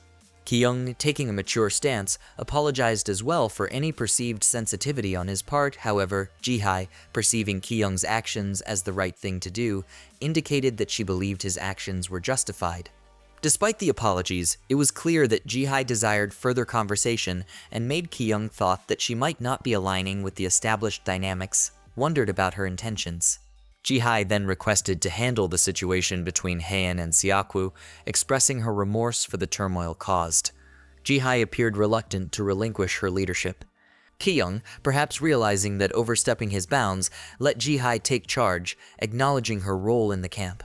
Ji-hai, sensing the gravity of the situation, wanted to clarify that her intentions weren't what Ki-young might have assumed. Ki-young, maintaining an intimidating demeanor, warned Ji-hai that he preferred not to be involved in such matters as he did earlier. As Ki-young's gaze remained fixed on Ji-hai, he reflected on the similarity between them, that two seemingly untalented individuals forced into the political dynamics of the camp for survival. He hoped that Ji-hai wouldn't overstep the boundaries he had just set, but then he was surprised as Ji-hai suddenly stood up. However, instead of asserting herself, she unexpectedly sat down next to him. Softly holding Ki-young's arms, Ji-hai promised that she wouldn't cross the line again, expressing regret for causing him trouble. It appears that Ji-hai and Ki-young clicked in terms of their own survival mindset. The unexpected turn of events had Ki-young feeling heated and uncertain, struggling to read Ji-hai's true intentions. However, the tension dissipated as Ji-hai revealed that she admired ambitious people. She confessed her fondness for Ki-young and expressed her hope for a positive relationship between them. Ji-hai acknowledged that Ki-young's actions might have been driven by a desire to impress Haein. In return, Ji-hai promised to look after Haein, recognizing the challenges she faced within the camp due to the dislike from some members. Ji-hai's candid words brought a smile to Ki-young's face, creating an unexpected connection between the two. The surprising connection between Ki-young and Ji-hai deepened as they confessed their similarities and shared mindsets. In a moment of unexpected intimacy, they shared a kiss, and Ki-young realized that the system had been accurate when it hinted that Ji-hai was his soulmate. In the aftermath of the turmoil, the camp organized a stage where Siakwu was required to kneel and offer a loud, clear apology for his reprehensible actions. The sincerity in his voice resonated as he expressed his deepest remorse to everyone, particularly to Haein. However, as the crowd absorbed the apology, rumors began to circulate. Whispers suggested that Ji-hai's alignment with Ki-young might be the reason behind Siakwu's public apology, and that Ki-young's influence had grown. The rumor mill also churned out discussions about Ki-young's apparent concern for Haein, leading to assumptions of higher authority attributed to him. Despite the public display of Siakwu's apology, skepticism lingered in some quarters. Some doubted Haein's innocence, speculating that she might be feigning her soft and innocent demeanor for attention. In the midst of these swirling rumors, Ki-young chose to remain silent, observing the unfolding dynamics within the camp. Ji-hai got nervous that she laughed, awkwardly being addressed as the big sis. In the present, Ki-young reflected on his decision to align with Ji-hai, recognizing her proficiency in navigating the political landscape of the camp. However, this newfound alliance came with its own set of challenges, including having to listen to Haeun's complaints about various circumstances throughout the day. Haeun, on the other hand, felt a sense of relief in sharing her grievances with Ki-young, finding solace in expressing the negativity that had accumulated within her. Despite the challenges, Ki-young appreciated the opportunity to learn and grow together, realizing that it was the best way to foster closeness. After Haeun had vented, Ki-young shifted the conversation, inquiring about her progress in using basic magic. Ki-young, eager to teach Haeun, demonstrated the use of basic magic by pointing his finger. As he summoned a tiny fire on the tip of his finger, Haeun was visibly impressed. Her face lit up with happiness at witnessing Ki-young's magical prowess. However, behind the scenes, Ki-young was also occupied with his own magical training, working alongside Deokgu and his shieldsmen to enhance their abilities for battles. He advised Haeun on the importance of imagination and chanting while casting spells, emphasizing that these aspects were crucial for mages to enhance attribute magic. Despite his demonstration, Ki-young acknowledged the mediocrity of his own magic skills. That's why he hoped that Haeun would surpass him. Ki-young informed her about the upcoming hunting trip with Hyunsing and Deokgu, expressing his hope that they would continue practicing. Haeun, filled with positivity and determination, promised to do her best in training. After the consultation, Ki-young decided to call it a day. Before he could leave, Haeun approached him, seeking further guidance on something she still couldn't understand. Ki-young, happy to assist, listened as Haeun shared that her mana had recently increased. Intrigued by her progress, Ki-young, while looking at Haeun, contemplated using his mind's eye to gauge her development, considering that she might soon be able to choose her own character class. Excitement filled Ki-young as he used his mind's eye to examine Haeun's progress through her status window. To his surprise, Haeun now had a class and a disposition of pure advocate, but the system, however, advised her to work hard to gain her own title. Ki-young, reading through Haeun's status window, felt a sense of confusion. His gaze fixated on Haeun's class, a mage, which was ranked as common. His surprise heightened as he delved further into the overview of Haeun's status window, which indicated that she had acquired a perfect understanding of foundations and basic knowledge regarding magic and mana. Ki-young was astonished to realize that Haeun had already achieved the status of a mage, challenging his previous assumptions about her learning progress. He couldn't reconcile the image of the sweet and innocent girl with the fact that she seemed to have lied about her magical abilities. Haeun, who had always radiated sincerity, straightforwardly informed Ki-young that she didn't know how to use her mana yet. However, Ki-young, aware of the information he had gleaned from her status window, realized that her statement was a lie. Ki-young's gaze lingered on Haeun, trying to reconcile the innocent and kind image he held of her with the newfound knowledge that she was capable of lying. Haeun, perceptive to Ki-young's prolonged stare, prompted him to explain himself nervously, and he quickly brushed it off, claiming he was lost in thought about something else. Despite knowing that Haeun was already proficient in using her mana, Ki-young chose to go along with her pretense, maintaining the facade that he was genuinely willing to teach her. As he looked at Haeun's status window, he was surprised to find that the system labeled her class as a mage with a heroic rank, which made him wonder why Haeun would pretend to struggle with understanding her own mana.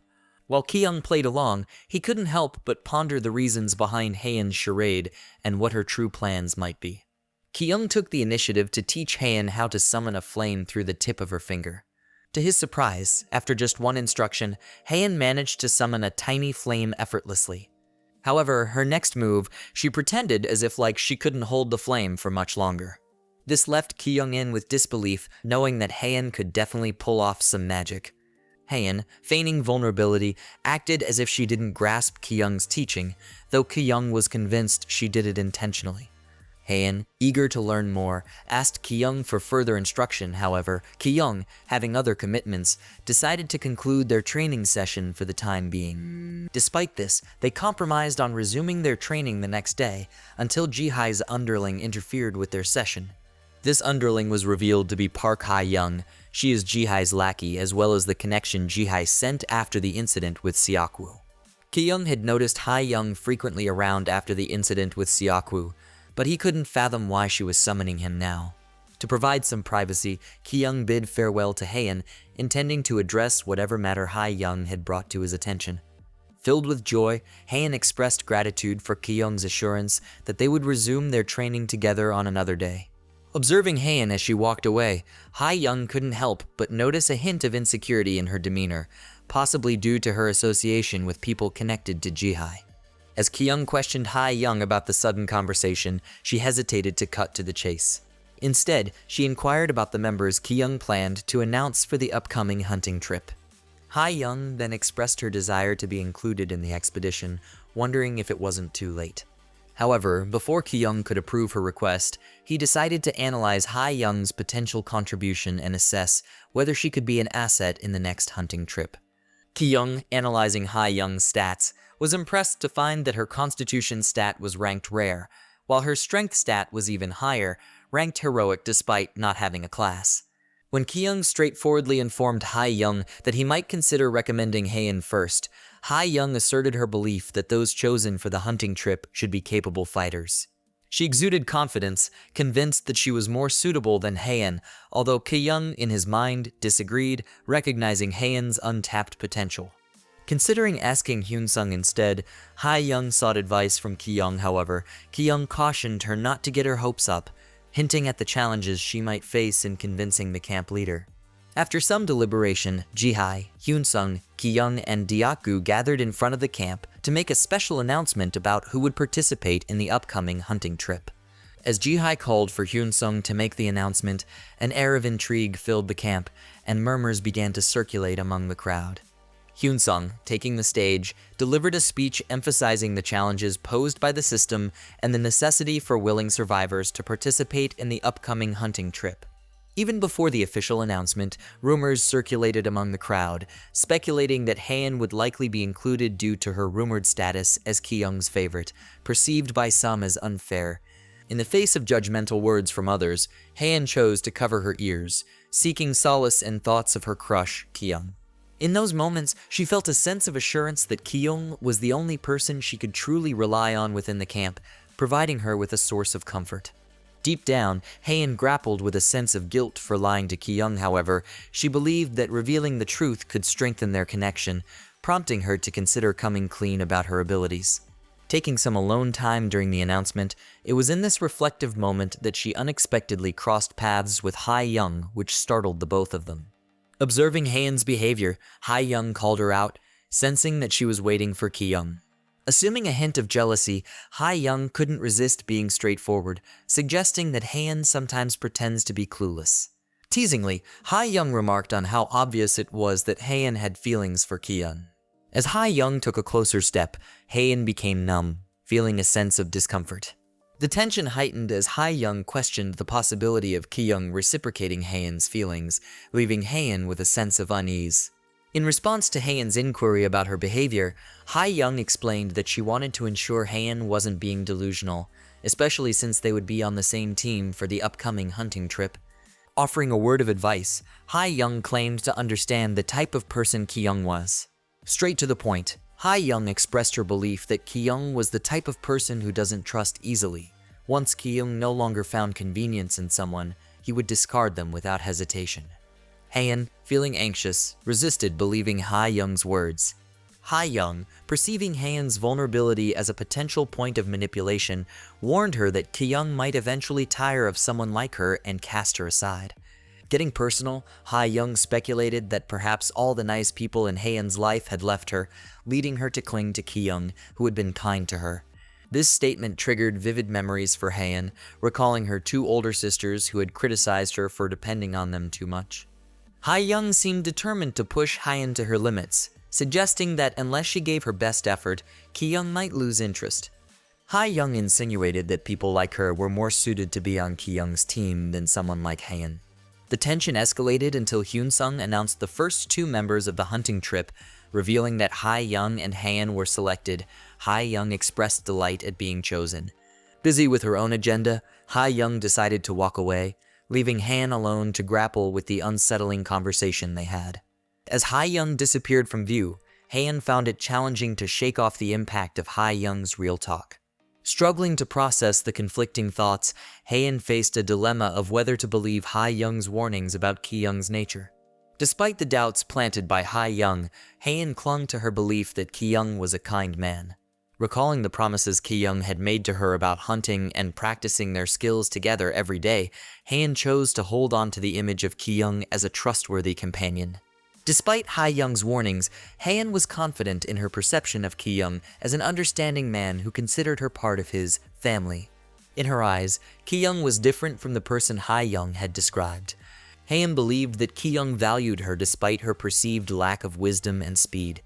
As Young was called upon to join the stage and be welcomed as part of the hunting team, Haein dismissed every negative word Young had uttered as lies. In her unwavering faith, Haein looked forward to proving Young wrong and strengthening her bond with Young. Despite her outward resolve, deep down, Haein harbored a fear of being cast aside. The unsettling conversation with Young had triggered a cascade of thoughts, leading Haein to entertain the possibility that Young might harbor negative feelings towards her.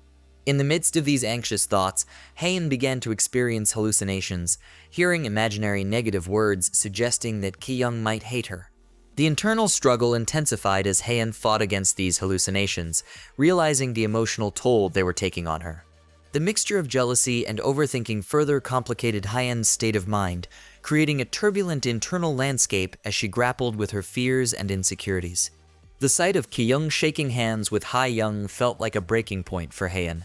The weight of Young's words, especially the assertion that she was better suited for Young, overwhelmed Haein. In that moment, it seemed like Haein's world was crumbling around her. A few minutes earlier, before the emotional turmoil reached its peak for Haein, Hyun-sung had taken the stage to address the camp about the challenges they faced. He highlighted the scarcity of resources, particularly food and water, in comparison to the growing number of survivors. To tackle this issue, Hyun-sung suggested that some survivors must undergo training outside the camp. Following Hyun-sung's speech, he called upon Young to continue addressing the camp. Young, showcasing his proficiency as a mage, summoned a flame through the palm of his hands. He surprised the audience with his abilities. Seizing the attention, Young explained that the other world they now inhabited operated in a manner far more fantastical than their familiar Earth, resembling the dynamics of a video game. Despite acquiring some skills, Young remained humble, acknowledging that he, like many others, began as a fearful beginner hiding from monsters. Sharing his experience, Young advised the survivors that facing fear head-on and fighting without hesitation would lead to strength and eventual triumph. He stressed the importance of everyone working hard together to escape and survive in the other world. Young's motivational speech resonated with the camp, sparking enthusiasm and a collective determination to face the challenges ahead. Even Hyun-sung, surprised by the positive reception, acknowledged that the camp's reaction to Young's words was preferable to the grim alternative of starving to demise. After Young's inspiring speech, Hyun-sung announced Young and Haein as the chosen members for the upcoming hunting trip. The crowd erupted in cheers as Young made her way to the stage. As she extended her hand, hoping for good cooperation in the team, Young tightly held Young. In a subtle move, Young took a closer step, conveying a message discreetly. Young couldn't help but feel a shiver down her spine as Young confronted her about shoving Haein. The confidence she once exuded wavered as she stood close to Young, who emitted an aura of intensity. Young acknowledged the incident, but made it clear that this was just a cautionary measure and that such behavior wouldn't be tolerated. Young gave her a glare, a stare that indicated how serious he was if ever Young tried to bully Haein again. His glare bore into Young, leaving her unable to meet his gaze directly, and she sensed the seriousness behind his words. After the serious warning, Young's mood suddenly shifted, becoming more upbeat as he expressed hope for a successful collaboration. As Young walked away, visibly affected by the encounter, Young's mind was filled with thoughts about saving Haein from bullies and growing closer to her. However, as he scanned the crowd for Haein, Young was surprised to find her, as she looked so gloomy and unpleased during the positive ceremony. A closer look revealed the toll of negative words on Haein, suggesting that she might be on the verge of breaking down from the emotional weight she carried. Young, despite being known for his intelligence, found himself feeling intimidated by the unexpected demeanor of the usually sweet and kind Haein. This unfamiliar sense of intimidation left him unable to comprehend its origin, and his gaze remained fixated on Haein. Diaku, noticing Ki-young's discomfort, approached him with concern and suggested that Ki-young should focus on taking care of himself. He expressed his worry that Ki-young might be feeling unwell, perhaps due to the food they had consumed earlier. As Ki-young glanced back at Haein, he noticed her calm demeanor as she waved at him from the stage. Ki-young, feeling a sense of unease and confusion, awkwardly waved back. However, he couldn't shake the feeling that something was amiss with Haein. Meanwhile, Ha-young, still shaken from Ki-young's warning, couldn't escape the nagging feeling that she had messed something up. The image of Ki-young cautioning her against bullying Haein lingered in her mind, making her nervous. She realized that Ki-young's perceptiveness could pose a challenge, and she wondered how her actions might have affected her standing with him. Ha-young, struggling with the weight of her mistake and the potential consequences, found herself contemplating the consequences of a single misstep. She had worked hard to secure her position, leveraging her connection with Jihai. She even avoided laborious tasks by becoming one of her underlings. As she snaps back to reality, her attention was called by Jihai. Jihai, once the undisputed leader, now advised Ha-young to excel in the upcoming hunting trip and take good care of Ki-young. This unexpected submission to Ki-young's influence left Ha-young unsettled, realizing that the dynamics within the camp were evolving and the roles were shifting in ways she hadn't anticipated. Ha-young, recognizing the importance of connections and alliances in their challenging situation, acknowledged Jihai's advice about having reliable people around. However, she was keenly aware that her recent misstep with Ki-young had put her in an unfavorable position. Watching Ki-young being comforted by Hyun-sung and Diaku, Ha-young realized that he was not someone to be underestimated. Despite her dislike for Haein, Ha-young decided to set aside her pride since she needed to mend her relationship with Ki-young. Ha-young knew she had to adapt to the changing landscape to secure her place. With a newfound determination, Ha-young resolved to do whatever it took to earn Ki-young's favor. The next day marked the commencement of the hunting trip, with Hyun-sung and Diaku positioned at the vanguard. Hyun-sung, assuming the role of the leader, directed Ki-young and Haein to support from the rear, emphasizing the importance of their roles in the impending battle.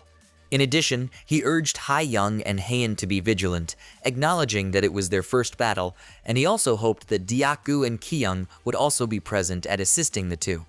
As Hyun-sung conveyed the instructions, Haein attentively absorbed every word. Meanwhile, Ki-young found his attention divided. Although Hyun-sung's voice faded into the background, Ki-young's gaze remained fixated on Haein. Ki-young found himself questioning whether he was imagining things or simply overanalyzing Haein's behavior, especially after witnessing her express anger for the first time. His prolonged gaze caught her attention. Haein immediately shot him the sweetest smile. Caught off guard, Ki-young, unsure of Haein's intentions, decided to maintain a guarded demeanor. Meanwhile, Ha-young, determined to prove herself as a valuable subordinate to Ki-young, observed the dynamics unfolding within the group. After all the instructions were provided, Hyun-sung turned to face the entrance of the designated location for their hunting trip. With a final conclusion, he declared that it was time to depart. As they pressed forward, Ki-young found himself taken aback by the intensity of the journey that unfolded before them. Upon their entrance, a diverse array of monsters awaited, poised to counter the group. Hyun-sung wasted no time and initiated the offensive, swiftly engaging some of the creatures. Diaku and Ki-young followed suit, their combined efforts aimed at neutralizing the immediate threat. As the trio showcased their combat prowess, Ha-young, a novice in battle, struggled to conceal her nervousness. Ki-young, wielding his spear with unwavering determination, poured all his might into the fight. However, unlike Ha-young, whose fear was palpable, Haein watched in awe as Ki-young displayed a newfound level of bravery and masculinity in combat. The aftermath of the intense battle left a field of defeated monsters, courtesy of the formidable trio. However, Diaku couldn't shake off his curiosity about the abundance of smaller monsters, but Hyun-sung, ever cautious, urged him to maintain his vigilance. As Diaku began to ease his guard, a well-timed warning shattered his sense of relief. He turned swiftly, only to face a colossal monster, prepared to unleash its wrath upon them. With instinctive speed, Diaku drew his shield, positioning himself as the frontline defender against the looming threat. Summoning all his might as a shieldsman, Diaku squared off against the gigantic monster.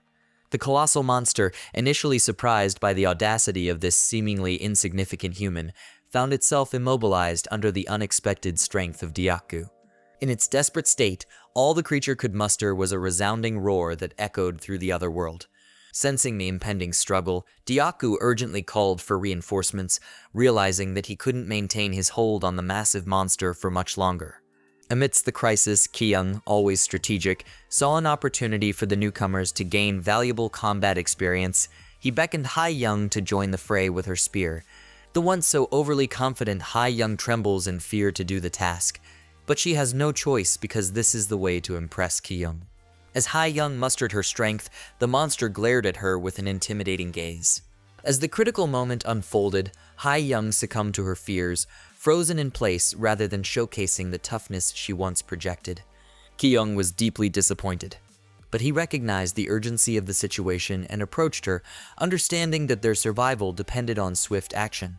Kyung took Ha-young's trembling hand, guiding her to properly wield the spear. While Kyung hoped for Ha-young's growth, he issued a stern warning. He made it clear that if she reverted to such paralyzing fear again, she's a goner. For Ha-young, this encounter marked another unfortunate impression on Kyung as tears welled up in her eyes. Kyung took it upon himself to guide Ha-young, teaching her to channel all her strength into her arms. With Kyung's assistance, they managed to execute a coordinated strike, piercing the ferocious monster in an instant. As Ha-young panicked at the monster's continued presence, Kyung offered calm guidance, advising her not to lose her grip on the spear. He encouraged her to visualize the monster as mere meat, a tactic to enhance her focus and execution. With Kyung's steady support, the monstrous threat was finally annihilated. The once imposing creature stumbled to the ground without a second to spare. Overwhelmed by the intensity of her first battle experience, Ha-young found herself kneeling on the ground. She catches her breath as the adrenaline slowly subsides. Kyung, patient and observant, waited for her to calm down, allowing her a moment to recover from the rigorous encounter. While extending assistance to Ha-young during the battle, Kyung vowed that it would be the last time he offered such aid. He made it clear that the self-reliance during hunting trips, emphasizing that dependence on others could prove detrimental in their survival. However, he acknowledged that, for today, he would let the reliance slide as part of the newbies' training for adaptation.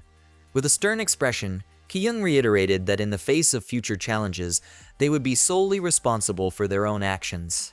Ha-young vividly remembered her previous taunts towards Haein, predicting that Kyung would eliminate those deemed a disadvantage. But now, she realized that those words seemed to be aimed at her. Ha-young felt like she's just digging her own grave since she kept disappointing Kyung. As Kyung approached Ha-young and gently tapped her shoulders, it was a conflicting moment for her. Ha-young couldn't stop being nervous around Kyung, knowing that she might be ousted if she kept messing up. Observing the interaction, Haein couldn't help but keep her eyes fixed on Kyung. Haein began to show her intimidating stare out of jealousy. As a respite from their arduous journey, the group of 5 decided to take a break, kindling a fire for warmth. Haein and Hyun-sung took on the responsibility of standing guard, ensuring the safety of the group, while the rest indulged in a much-needed nap. After a considerable time on guard duty, Hyun-sung, displaying remarkable stamina, suggested that Dyaku take over for Haein so she could get some rest. Dyaku acknowledged Hyun-sung's endurance, a compliment underscoring the leader's commitment to the group's well-being. While the others recharged their energy, Kyung found it challenging to relax. Despite the heaviness of his eyelids, an intense restlessness prevented him from succumbing to sleep. The looming thoughts of the aftermath of their hunting trip weighed on him. He pondered the paths he would need to traverse to ensure his survival once the hunt concluded. He questions about the mysterious continent. He also wondered the nature of the other world nagged at him, and he wondered what happened to Earth. In the midst of his contemplation, Kyung's curiosity fixated on Hyun-sung being a regressor, leading Kyung to wonder about the extent of Hyun-sung's knowledge about the other world. As Kyung's mind remained captivated by the mystery that shrouded Hyun-sung, a relentless curiosity drove him to ponder the events of Hyun-sung's past that led to his journey as a regressor. The repetitive nature of his contemplation eventually bored Kyung. Without a conscious acknowledgement, Kyung succumbed to his exhaustion. Kyung felt cozy as he finally took a nap. Awakening from his nap, Kyung's initial curiosity about the time quickly. He then took a survey of the room, keen on assessing the progress and atmosphere. To his surprise, his eyes fell upon Haein, who was already awake, standing alongside Ha-young. as Ki-young rubbed and squinted his eyes, attempting to discern whether he was seeing things correctly. Haein, typically known for her cutesy nature, was now on the verge of a breakdown, her widened eyes casting an unsettling aura while looking at Hae-young. Ki-young, himself feeling a sense of fear, grappled with the implications of Haeun's intense expression, questioning the intentions that lay behind her unsettling demeanor. Despite the unsettling atmosphere and the fear creeping through Ki-young, he decided to dismiss the disturbing encounter with Haein as mere drowsiness-induced hallucinations. He convinced himself that Haein, known for her sweet and kind nature, couldn't possibly harbor any evil intentions. However, in the midst of his attempts to rationalize, Haein approached him. Standing by his side, she appeared different, as if a shift had occurred in her usual demeanor. Without saying a word, she gently stroked Ki-young's hair. Despite the earlier disturbance, her admiration for him and a sense of fondness seemed to emanate. As Haein observed Ki-young peacefully asleep, a gentle blush adorned her cheeks. Haein found herself consumed by an obsessive fixation on Ki-young, with his image dominating her thoughts. A slight grin played on Haein's lips as she reveled in the intensity of her emotions. In the quietude of the room, she made a silent promise to herself that echoed with an eerie determination. As she gently patted Ki-young's head, she vowed never to let anyone take him away from her. The following day, Ki-young, displaying signs of sleep deprivation, yawned with a gloomy aura surrounding him. Hyun-sung, observant of Ki-young's condition, expressed concern, prompting Ki-young to dismiss it with a casual assurance that he was fine. As the group geared up for the next hunting trip, Ki-young's gaze fixated on Haein. In the current moment, she appeared calm and her usual self, engaging in light-hearted banter with Deokgu. However, despite her apparent normalcy, Ki-young struggled to shake off the disconcerting image of Haeun's unsettling stare from the night before. Meanwhile, Hae-young occupied herself with thoughts of showcasing her talents to Ki-young, a determination evident in her actions. In the midst of their preparations, Ki-young couldn't help but ponder the possibility that Haeun's unsettling behavior stemmed from jealousy. As the group settled in, Hyun-sung emphasized the importance of closing in on their objective, but also suggested a strategic retreat if needed. Everyone readily agreed with the plan, acknowledging the wisdom in Hyun-sung's approach. As the group advanced, Ki-young, with a plan forming in his mind, aimed to uncover Haeun's true feelings. The atmosphere was tense, and everyone remained vigilant. Ki-young, strategically assessing the dynamics, observed Hae-young and contemplated ways to draw closer to her, curious to see if Haeun would react with jealousy. Seizing what he perceived as a perfect opportunity, Ki-young discreetly used a small rock, strategically placing it in front of Hae-young to prompt her to trip. As Hae-young stumbled, Ki-young swiftly moved to catch her, offering gentle words to ensure her well-being. But Hae-young found herself caught off guard by Ki-young's unexpected actions. Ki-young, satisfied with the success of his plan, glanced back to gauge Haeun's reaction. To Ki-young's surprise, the reappearance of Haeun's death stare confirmed his suspicions regarding her jealousy. The intensity of her aura sent a shiver down his spine. A sense of nervousness gripped him as he faced the unexpected consequence of his actions.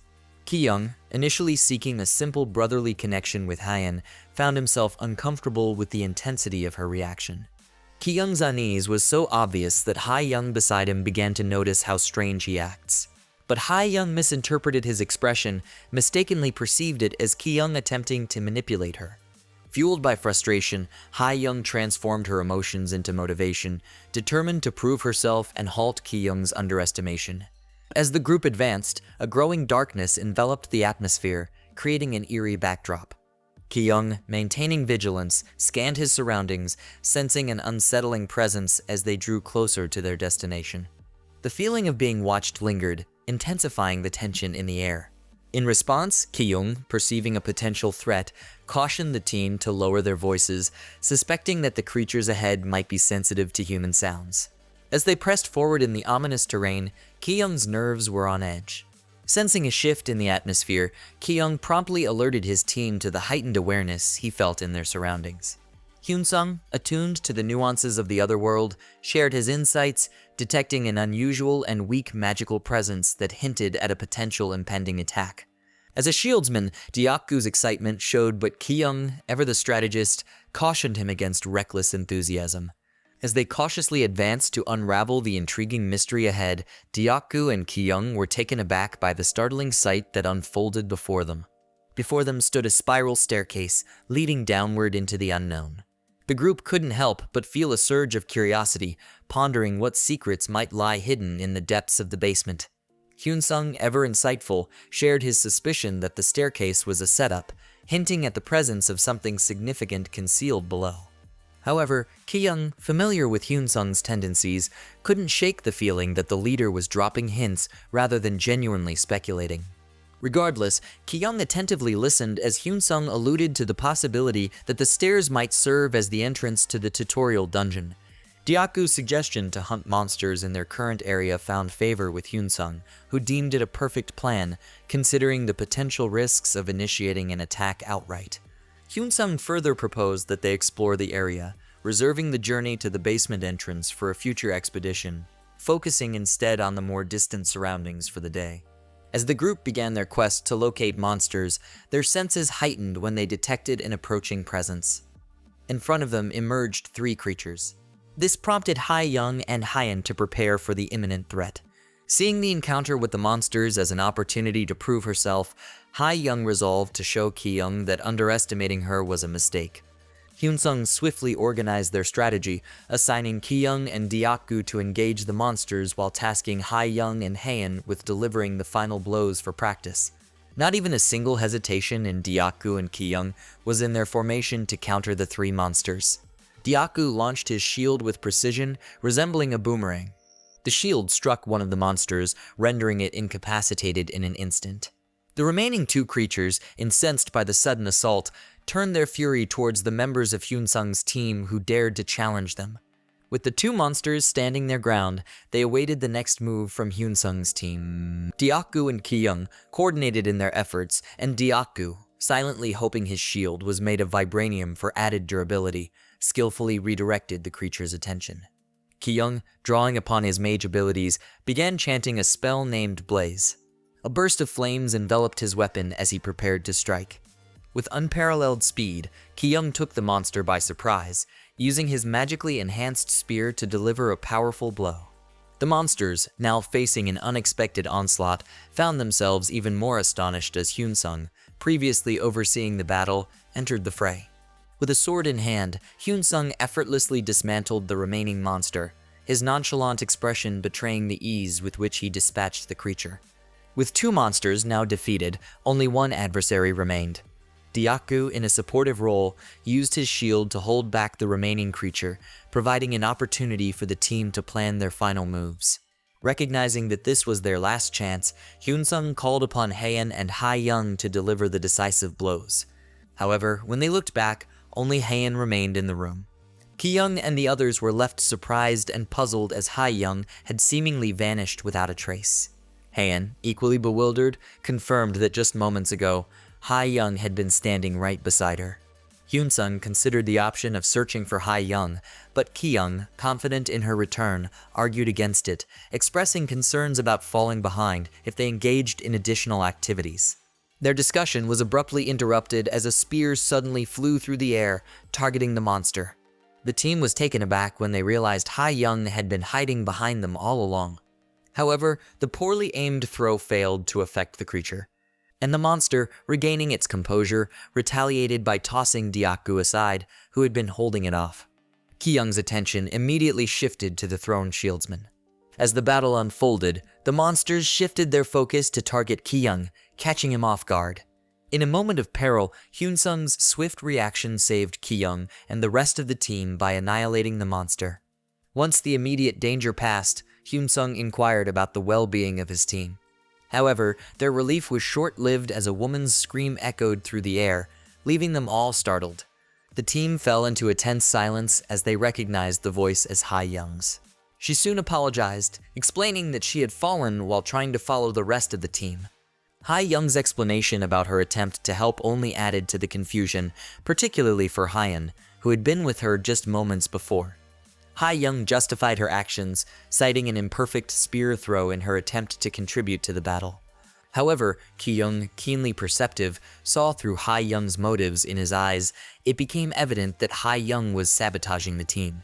Furious at this revelation, Ki-young realized that Ha-young's screams had attracted the monsters, putting the team at risk. Understanding the urgency of the situation, Ki-young promptly advised the team to retreat. Yet, Ki-young's words triggered something within Han. In the midst of the chaos, Ha-young reveled in the satisfaction of the turmoil she had caused.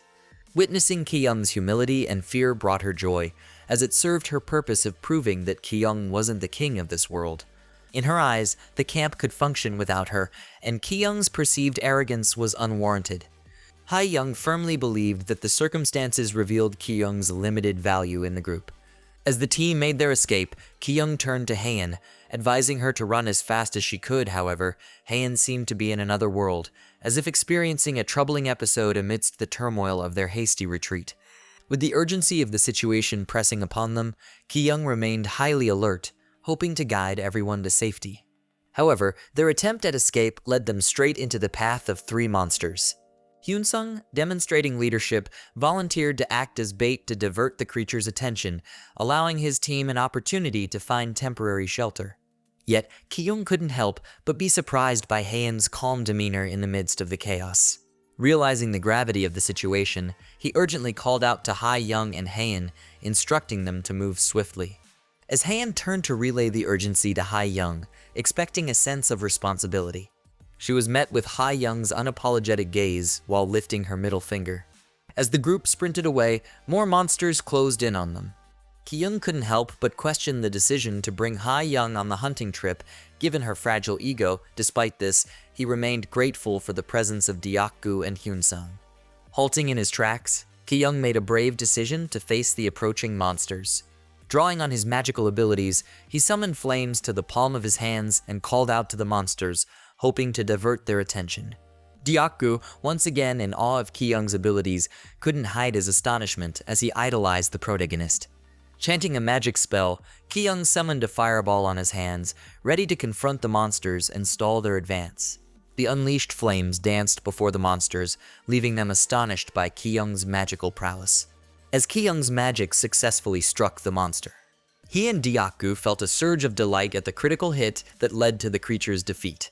However, their joy was short-lived as they realized that they were the only ones advancing forward. Ki-young felt a little bit paranoid that Haen and Ha-young went missing. Deokgu's unease grew as he noticed the absence of others, and Ki-young, feeling a sense of paranoia, joined him in looking around. Ki-young has a gut feeling that something isn't good was about to happen. Deokgu, realizing the oversight, apologized for not paying attention to the girls' whereabouts, especially considering they were all together just moments ago when Hyun-sung became the bait. However, Ki-young's concern was primarily directed at Haen, understanding the gravity of her being lost in such an unpredictable place. Suggesting they retrace their steps, Ki-young was determined to find the missing girls, certain they were still in the vicinity. Ki-young kept inquiring Deokgu if he's certain that he lost the girls, but he was sure that the girls were still with them as soon as they met the monsters ahead.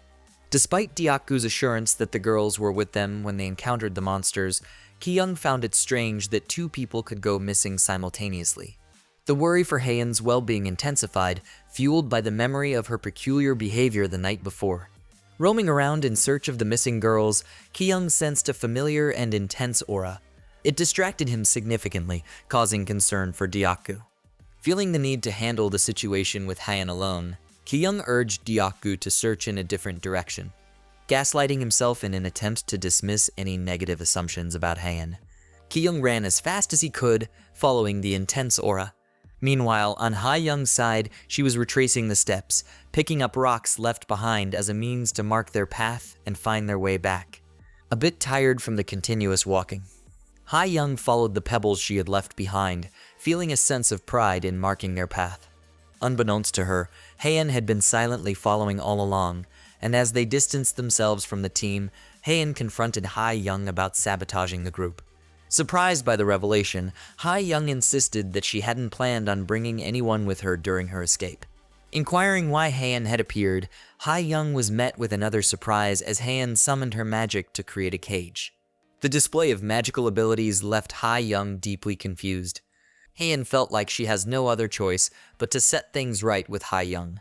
Haen summoned her magic ability, the Wind Blade. In an instant, a powerful gust of wind swept through, leaving Ha-young bewildered by the swift turn of events. She was confused with what Haein did since things were just too fast. Confused and disoriented, Ha-young found herself kneeling on the ground, the impact of Haeun's magic having taken her by surprise.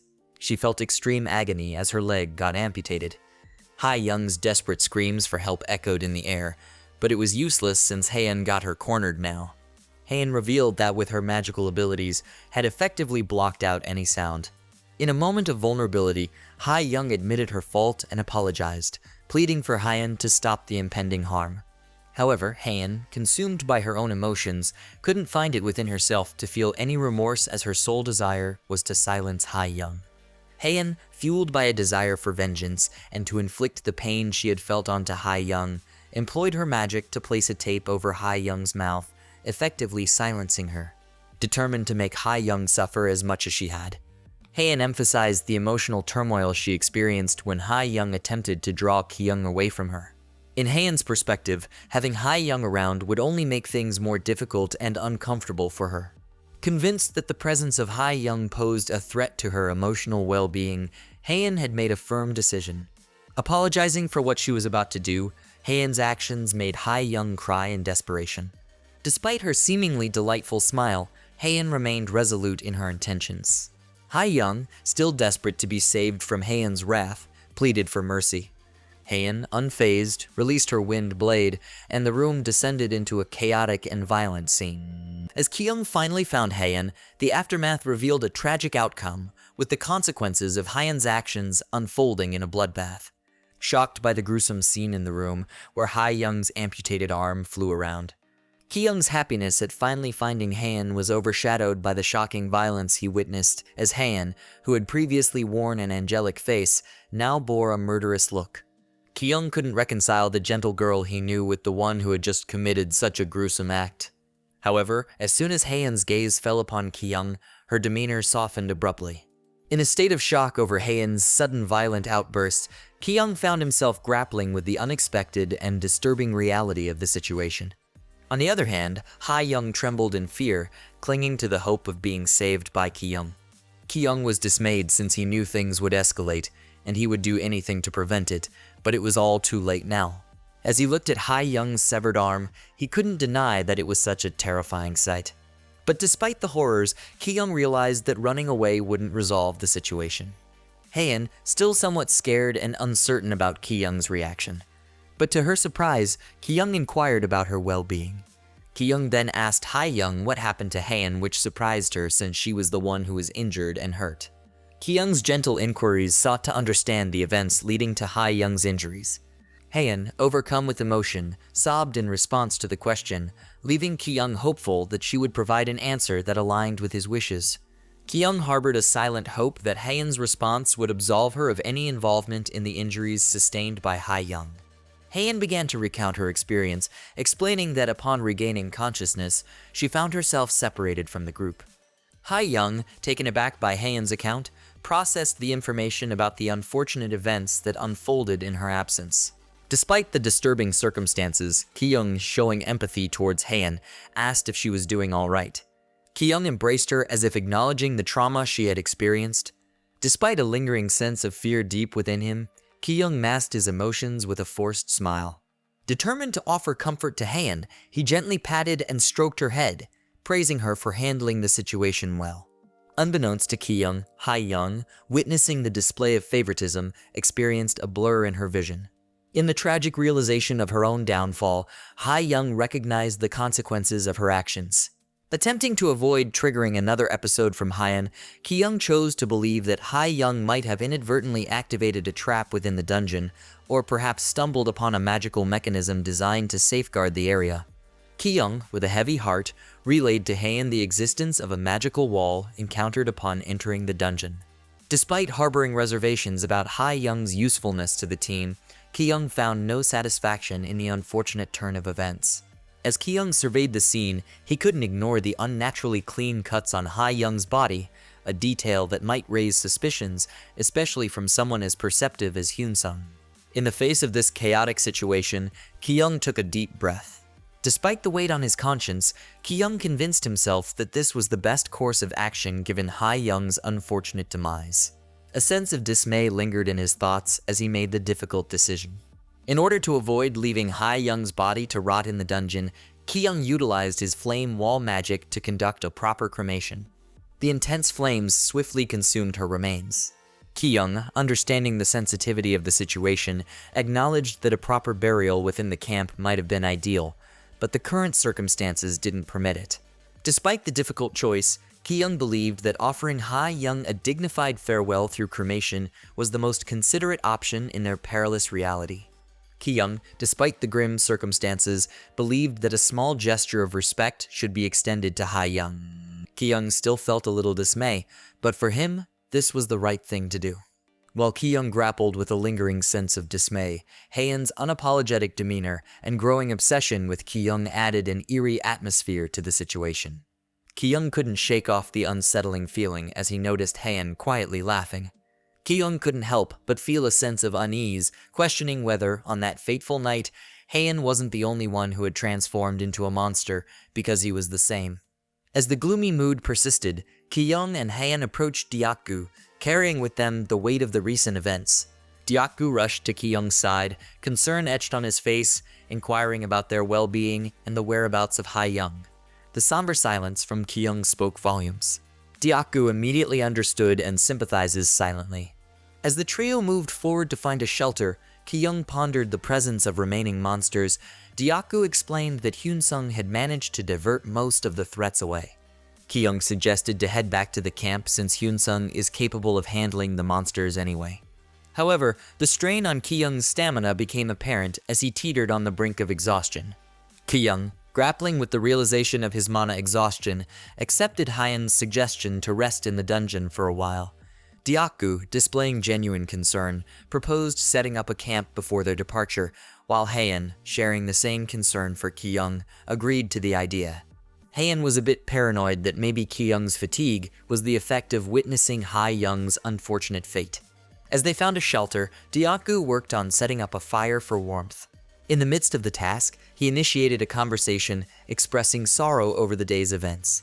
Deokgu sympathized with Ha-young's unfortunate passing, recognizing her hard work. However, Ki-young, burdened by a different perspective, saw Ha-young as a hindrance to their team. Deokgu, understanding Ki-young's perspective, dropped the sympathy and agreed that surviving the ordeal was something to be grateful for. Ki-young, opening up about his feelings, expressed his inability to cope if Deokgu and Haeun had faced the same fate as Ha-young. This confession touched both Deokgu and Haeun deeply, leaving them blushing. As he blushes, Deokgu admits that if he faces the same scenario as what Ki-young mentioned, he would have reacted the same way. On the other hand, Haeun couldn't stop blushing from Ki-young's sweet words. Since they are settled in, Deokgu, taking the initiative to patrol the area for safety, planned to make sure they were secure. But in Ki-young's mind, there was a subtle fear of being alone with Haeun. Deokgu, showing concern for Ki-young, asked Haeun to look after him. Haeun, with a reassuring demeanor, promised Deokgu that she could be relied upon. Deokgu then decided to head out, but he promised that he wouldn't take that much long. As Deokgu assured them of his swift return, a calm yet awkward atmosphere settled in. Taking advantage of the moment, Ki-young opened his status window to evaluate his progress. To his amazement, his luck stat had ascended to level 23, earning him a heroic rank. Despite this achievement, the system continued its criticism, deeming Ki-young's overall rating as bare minimum. Unperturbed by the system's criticism, Ki-young found solace in the surprising increase in his luck stat. Despite the chaotic events of the day, he considered it an advantage for his personal stats. Intrigued by Haeun's progress, Ki-young inquired about it, which Haeun revealed a slight increase in her magic stat. Seeking more details, Ki-young utilized his mind's eye skill to inspect Haeun's status window. As Ki-young examined Haeun's stats using his mind's eye skill, Haeun's overall rating was labeled as Ki-young's #1 fan. This surprising declaration left Ki-young perplexed, as he had anticipated a more traditional assessment of her stats and progress. Taking advantage of the moment, Haeun initiated a conversation with Ki-young about the day's chaotic events. She questioned if Ki-young was saddened by the unfortunate incident. Ki-young, grappling with guilt, couldn't bring himself to lift his head, recognizing that denying any emotional impact would be a falsehood. The memory of Ha-young's tragic fate sent shivers down Ki-young's spine. Despite the tragedy, Ki-young understood that he needed to stay focused on his main goal. Recognizing the potential threat posed by Haeun's unpredictable nature, Ki-young adopted a diplomatic approach.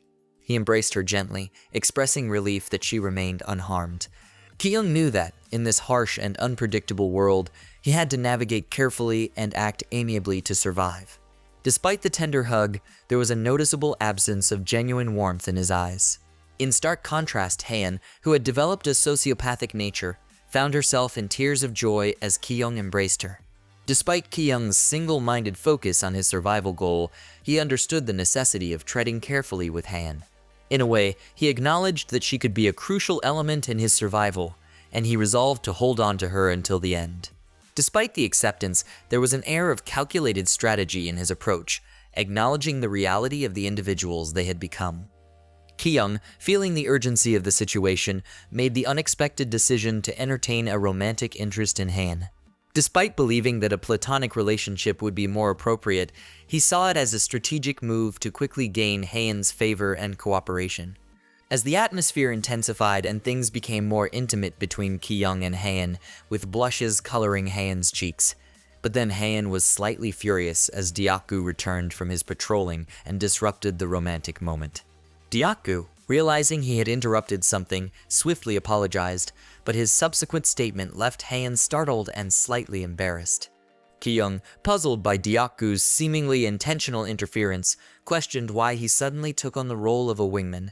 Deokgu, with such confidence, assumed that Ki-young liked Haeun. Ki-young maintained a curious demeanor, however. His intrigue shifted as he questioned Deokgu's choice of addressing Haeun as the big sister, despite Deokgu being older.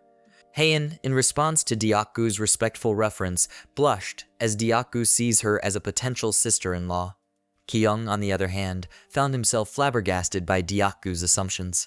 Ki-young do understand why Haeun always favors him due to her feelings, but he considered the realm of emotions to be extraordinary and somewhat perplexing. Ki-young couldn't help but wonder if Deokgu had been orchestrating the encouragement for Haeun to like him all along.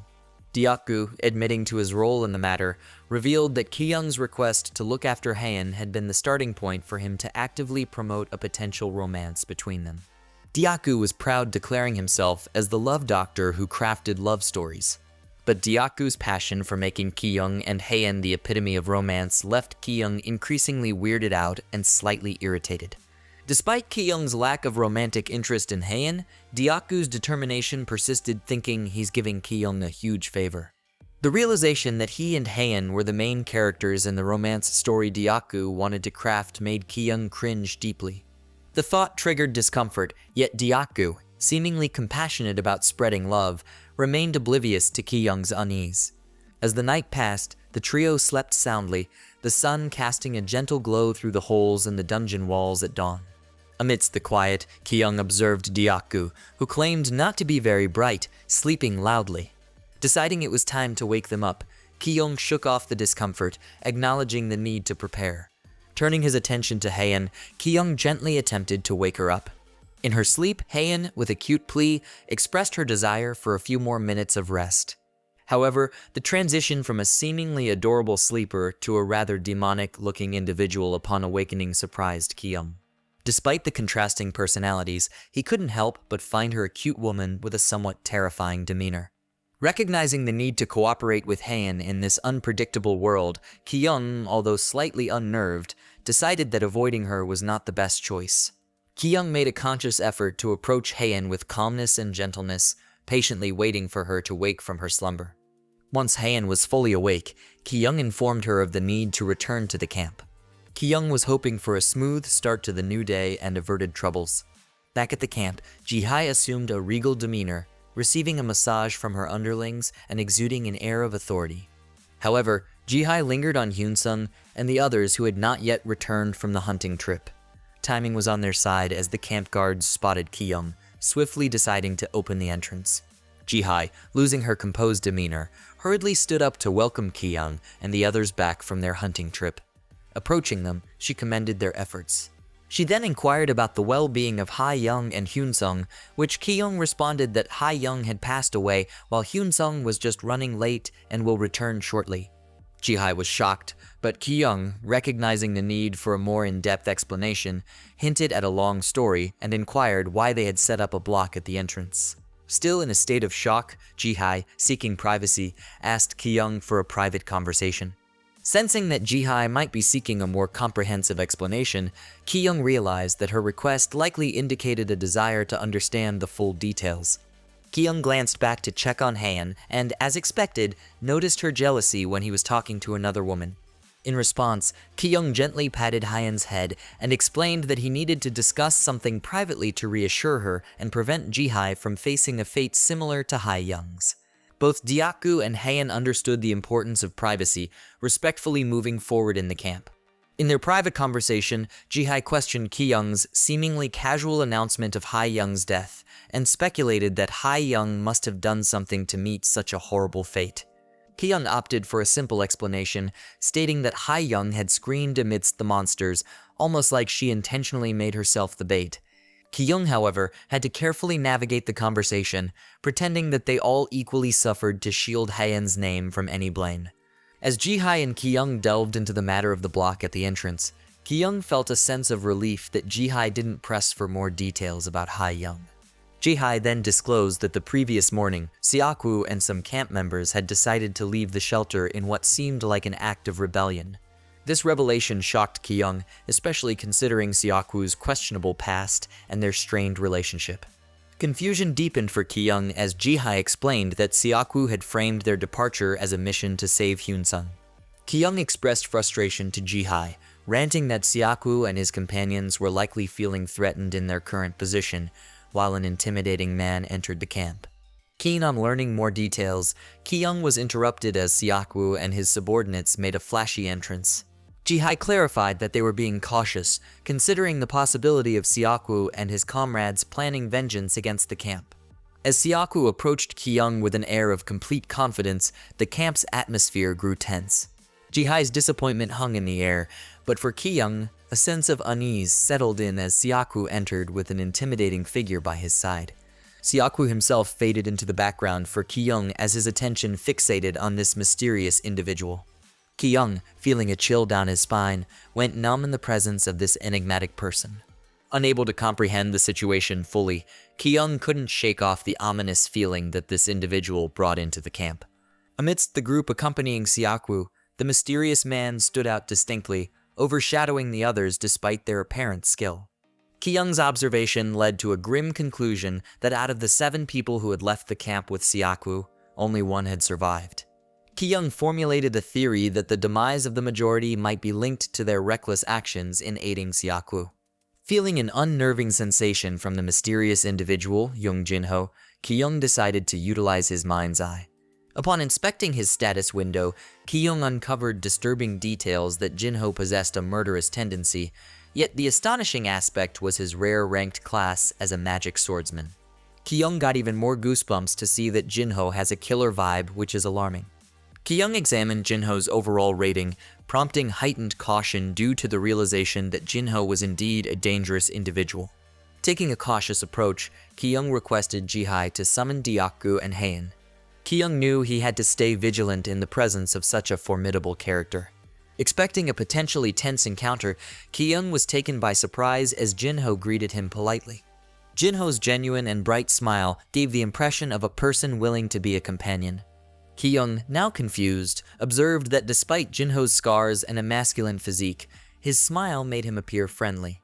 Jin-ho shared information he had heard from Seokwoo, expressing anticipation about meeting Ki-young, an advanced magician capable of summoning flames from his hands. Deep down, frustration welled up within Ki-young as he realized Seokwoos' actions had sparked Jin-ho's interest in him. Curiosity nagged at Ki-young regarding the extent of information Seokwoo had divulged to Jin-ho about him. In contrast, Seokwoo appeared uncomfortable in Ki-young's presence. After the introductions, Ki-young offered Jin-ho and Seokwoo a tour inside the camp, showcasing the productive and harmonious living arrangements of the campers. As they strolled through the camp, the residents praised Ki-young for his hard work during the recent hunting trip. In response, Ki-young beamed with a radiant smile, expressing gratitude for their acknowledgement.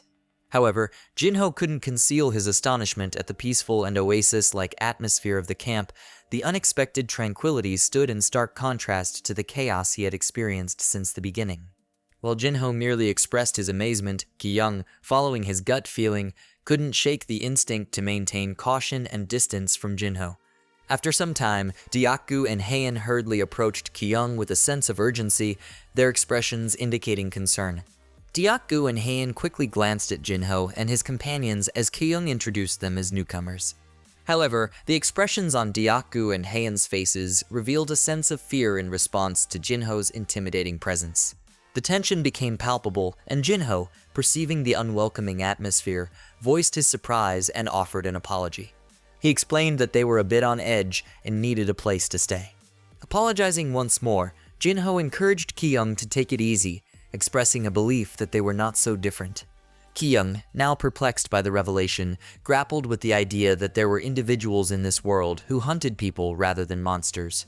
Jinho, seemingly offering more details, described bad individuals among whom there was an archer and one carrying a sword.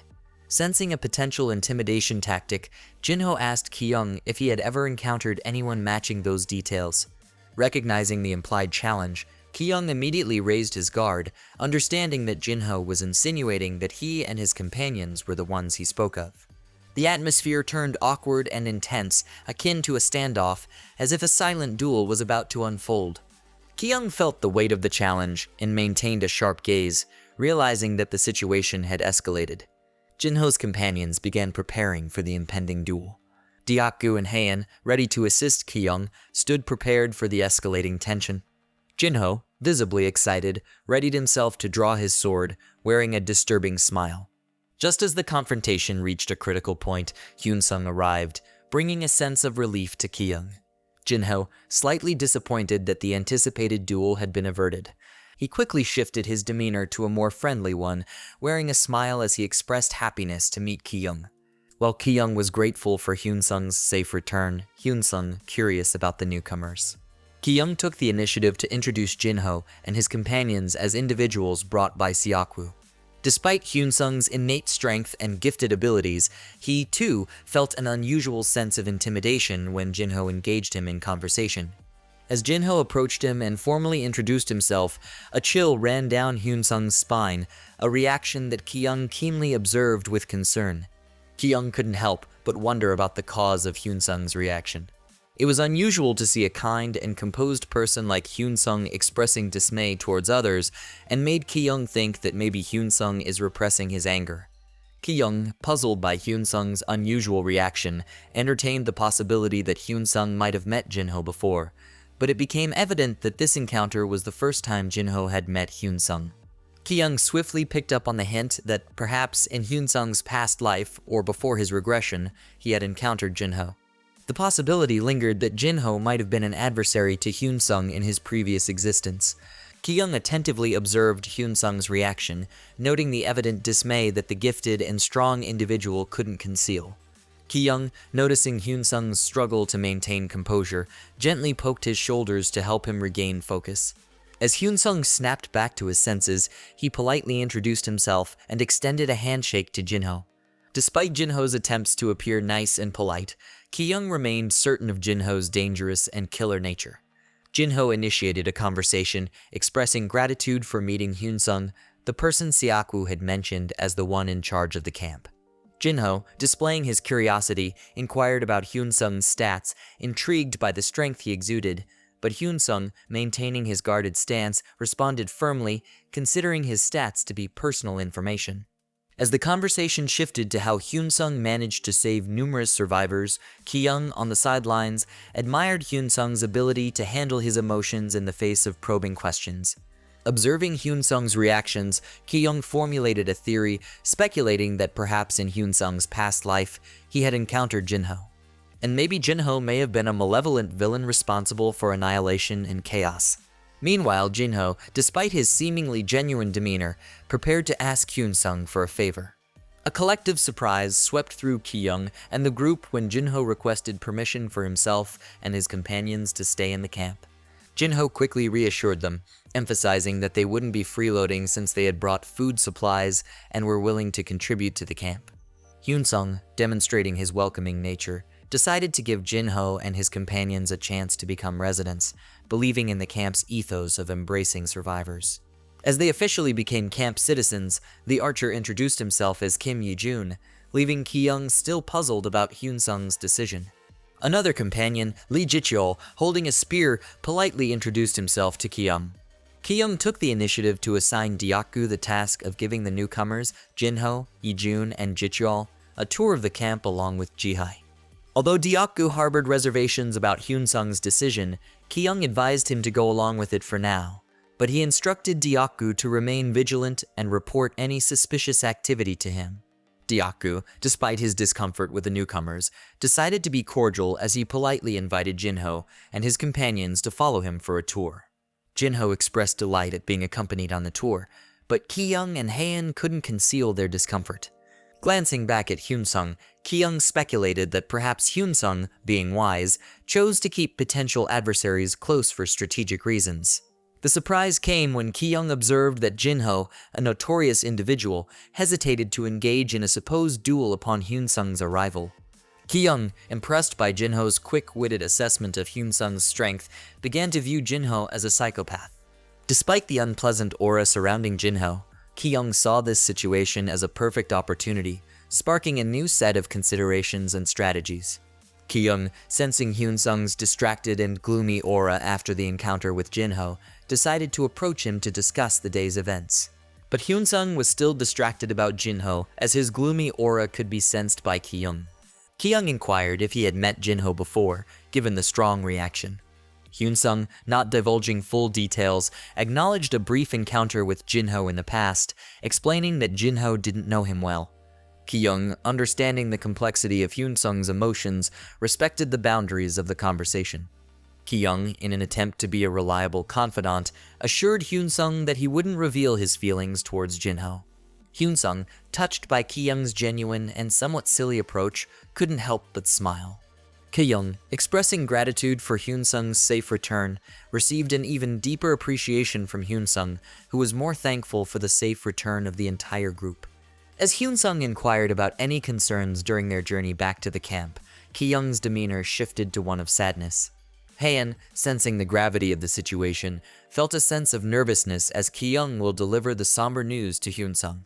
Knowing he had to convey distressing news, he shared with a heavy heart that Ha-young had passed away. Shocked by the news, Hyunsung inquired about the circumstances surrounding Ha-young's demise. Ki-young somberly explained that Ha-young had fallen victim to an unidentifiable magic. While Ki-young recounted the tragic incident to Hyunsung, Haein's nerves were on edge, fearing that Ki-young might inadvertently reveal her involvement in Ha-young's demise. Ki-young clarified that the mysterious occurrence took place during their separation from Hyunsung. He explained how, on their return journey, he discovered Ha-young and Haein had become separated from him and Dyaku. Ki-young shared the grim details, describing the devastating scene he encountered when he finally located Ha-young, her limbs decapitated in a dying state. Expressing uncertainty about the nature of the magic used against Ha-young, Ki-young speculated that she might have fallen victim to a trap within the dungeon. As Ki-young expressed the details of Ha-young's tragic demise to Hyunsung, the latter, familiar with the dungeon, contemplated the notion of traps within. Ki-young, however, sensed a growing suspicion from Hyunsung, despite the fact that there were no traps in reality. Ki-young, adopting a facade of sorrow, explained his decision to cremate Ha-young, expressing concern for her body being consumed by monsters. Haein, harboring deep feelings for Ki-young, couldn't help but shed tears witnessing his emotional display. In Ki-young's mind, he grappled with the decision to reveal more honest aspects of the incident, acknowledging the evolving dynamics of the situation. Ki-young believed that his explanation to Hyunsung would be the best just to save Haein's image. As Ki-young considered how to manage the aftermath of Ha-young's demise, he believed that framing the heartless Jinho for the incident could be a strategic move. With Jinho being a magic swordsman, Ki-young saw an opportunity to create suspicion around him. In Ki-young's mind, this plan seemed like a perfect way to not only protect Haein, but also make the camp aware of Jinho's potentially dangerous personality. He envisioned it as a win-win situation that could serve the dual purpose of safeguarding the camp and preserving Haeun's reputation. As Ki-young and Hyun-sung decided to take a rest, Ki-young found himself bored. Ki-young kept staring at Hyun-sung as it has been a while since he told him about Ha-young's case. Despite having a plan to frame Jinho for Ha-young's demise, Ki-young chose not to mention anything about Jinho being suspicious or a suspect. Instead, he believed it would be more effective if Hyun-sung independently realized that Jinho was the cause behind the incident. Ki-young thought it wise to let Hyun-sung figure out the truth about Jinho, considering Jinho and his companions were now keeping a watchful eye on them. Ki-young decided to be cautious, allowing Hyun-sung to independently piece together the puzzle and consider Jinho as the main suspect in Ha-young's unfortunate fate. Ki-young was confident in his plan, knowing that Jinho was a criminal and a killer, making him a potential enemy for Hyun-sung in the future. As Ki-young contemplated how to deal with this dangerous individual, Hyun-sung shifted the conversation to the loot from the dungeon. Since Ki-young, Deok-gu, and Haeun didn't acquire anything significant, Hyun-sung suggested that the newcomers join them on the next hunting trip. Despite the surprise in Ki-young's suggestion, Hyun-sung saw the potential benefits of combining forces, especially with Haeun unlocking her new class as a magician. Ki-young stressed the urgency of having more manpower, but Hyun-sung expressed the need to carefully consider the decision. Ki-young, however, sensed that Hyun-sung's hesitation stemmed from the potential separation between their party and Jinho's during the hunting trip. Understanding the gravity of the situation, Ki-young reminded Hyun-sung that they couldn't risk someone else meeting a fate similar to Ha-young's and stressed the importance of having additional support. Ki-young saw the upcoming hunting trip as Hyun-sung's opportunity to confront the person responsible for Ha-young's demise. Ki-young couldn't stop smiling, especially when his plan is perfectly crafted. It was like a well-crafted theater, with Hyun-sung as the main star taking center stage. Despite his internal satisfaction, Ki-young maintained a casual demeanor during their conversation, not pressing Hyun-sung on the matter. To his surprise, Hyun-sung agreed to the plan of having the newcomers join the hunting trip, as long as they were separated from Jinho's party. Ki-young was pleased with this decision, as the idea of being around a psychopath like Jinho was not appealing to him. Hyun-sung, ready to set the plan into motion, decided to conclude their meeting, acknowledging the need for immediate preparations. Before discussing the hunting trip with Jinho, he asked Ki-young to summon Haeun and Deok-gu. Ki-young, pleased with Hyun-sung's decision, committed to providing full support with his abilities. Meanwhile, in the camp, the girls were already admiring Jinho, who had shown consideration by assisting with labor work. Despite it being only a day, Jinho's helpful nature had made a positive impression on them. His actions, particularly assisting with challenging tasks, had already earned admirers. Jinho, however, downplayed his contributions, asserting that in their dire circumstances, survivors should naturally lend a hand to one another. There seemed to be a collective effort among Jinho, his companions, and even Seokwoo to portray a positive image. They emphasized their willingness to assist whenever needed, subtly ingraining themselves into the dynamics of the camp. Jinho voiced out his opinion that helping others aren't that much of a big deal because in their situation, they must be helping each other. Jinho, with his cheerful personality, expressed the view that helping others was a fundamental aspect of their shared struggle, prompting laughter and agreement from those around him. Despite the positive atmosphere, Ki-young remained wary knowing Jinho's true nature. He couldn't shake off the feeling that Jinho's charm means to manipulate perceptions and hide darker intentions beneath the surface. In Ki-young's discerning gaze, Jinho appeared to be nothing more than an individual with a sinister agenda, someone who sought to claim human lives. The stark contrast between this perception and Jinho's outwardly amiable behavior left Ki-young perplexed, pondering the true motives that lurked beneath the surface. As Jinho and his companions garnered praise for their helpful actions, a subtle shift occurred among the campers. Some began drawing comparisons between the newcomers and Ki-young, implying that Ki-young should emulate Jinho's positive demeanor. Ki-young couldn't fathom how his efforts to protect the camp were being overlooked and criticized. Choosing to disregard the gossiping campers, Ki-young approached Haeun and Deok-gu, intent on discussing the upcoming hunting trip as instructed by Hyun-sung. As Deok-gu peacefully napped, Haeun exuded a vibrant and positive energy upon encountering Ki-young. Her blush and happiness hinted at a sense of accomplishment as she revealed her mastery of new spells, including one that manipulated air itself as Ki-young took a moment to commend Haeun for honing her magical skills. With a genuine smile, she clung to Ki-young's arm, attributing her progress to his guidance. In his mind, the notion of everyone assuming a romantic connection between them irked him, while Deokgu, ever the romantic observer, sensed love in the air. Meanwhile, Ki-young, who's getting annoyed at Deokgu's genuine admiration of an idea of him and Haein becoming a couple, felt like he shouldn't give Deokgu the satisfaction he wants. As Haein, entranced, seemed to fall deeper, Ki-young and Deokgu delved into the serious matters discussed with Hyun-sung. Inquisitive about Ki-young's discussion with Hyun-sung, Haein probed for details. To her surprise, Ki-young unveiled the plan for another hunting trip, this time accompanied by Jinho and his companions.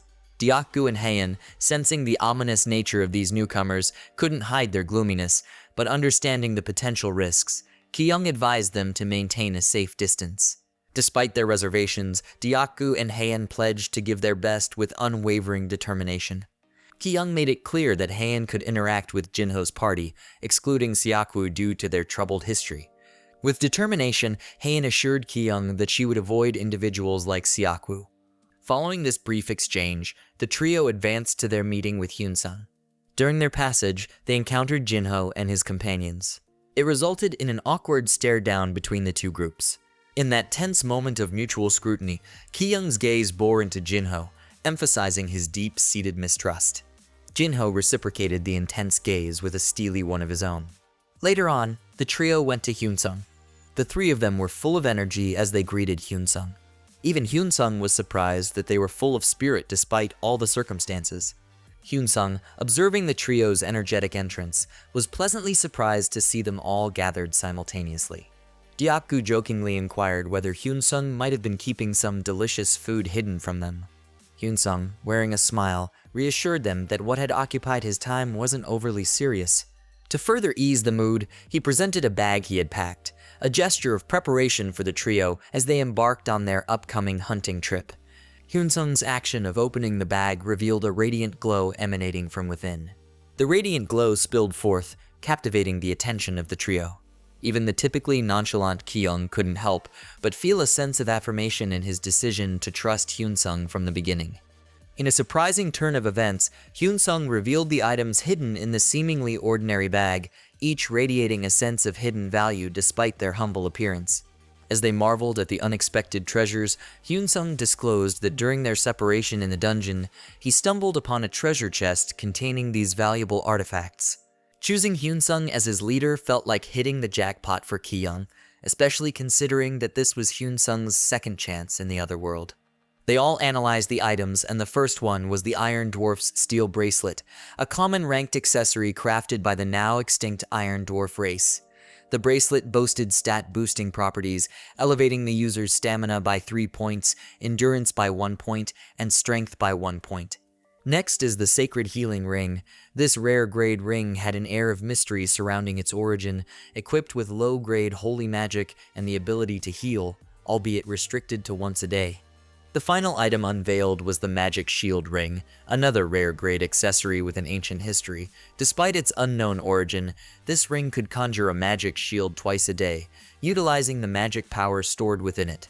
As they carefully examined the rings, Deokgu stepped forward, expressing his choice of the dwarf's steel bracelet. With gratitude, he donned the bracelet, promising to repay Hyun-sung for his generosity. Hyun-sung, however, insisted that their appreciation was more than sufficient.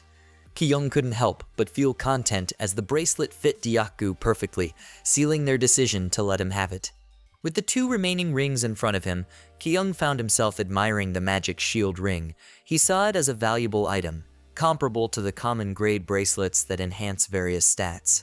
On the contrary, the Sacred Healing Ring, with its innate healing properties, seemed like the perfect fit for Haein in Ki-young's eyes.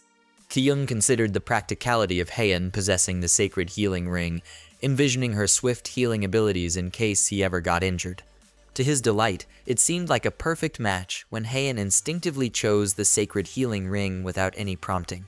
Left with the Magic Shield Ring, Ki-young smiled awkwardly as he took the ring, completing the distribution of the valuable items. Ki-young, unable to conceal his admiration, approached Hyun-sung with a request to keep the valuable items. However, Hyun-sung insisted that the accessories were unique and could only be activated by their respective users. He believed that the trio deserved the items, but Ki-young felt a bit reserved, acknowledging that they hadn't done much for Hyun-sung yet. Nonetheless, both Haein and Ki-young genuinely expressed their thanks for Hyun-sung's generosity. Hyun-sung, in a sincere tone, reassured the trio that they need not worry about repaying him, emphasizing the camaraderie they shared as comrades. Despite Hyun-sung's genuine intentions, Ki-young found it challenging to fully trust people.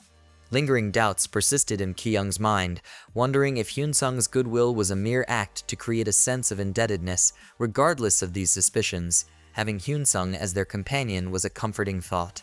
Ki-young couldn't shake off the feeling that he was lagging behind, especially considering the potential he saw in Haein and Deokgu, who seemed poised to become formidable players. But Ki-young took pride in being the brains of the team. He was confident in his strategic thinking. He considered himself a valuable asset like other players in the continent. Ki-young speculated that one reason Hyun-sung kept him around was due to the loyalty and reliance of Deokgu and Haein, who valued Ki-young's input in decision-making. Ki-young envisioned a future where, if Hyun-sung were to establish a kingdom, he could take on a role akin to an administrative officer. However, Ki-young felt a need to showcase his own potential and prove that he, too, could be a valuable asset to the team. With a newfound acknowledgement of their camaraderie, Ki-young embraced the idea that they were comrades striving to support each other for stability. He recognized the need to contribute and be understanding to make this dynamic work.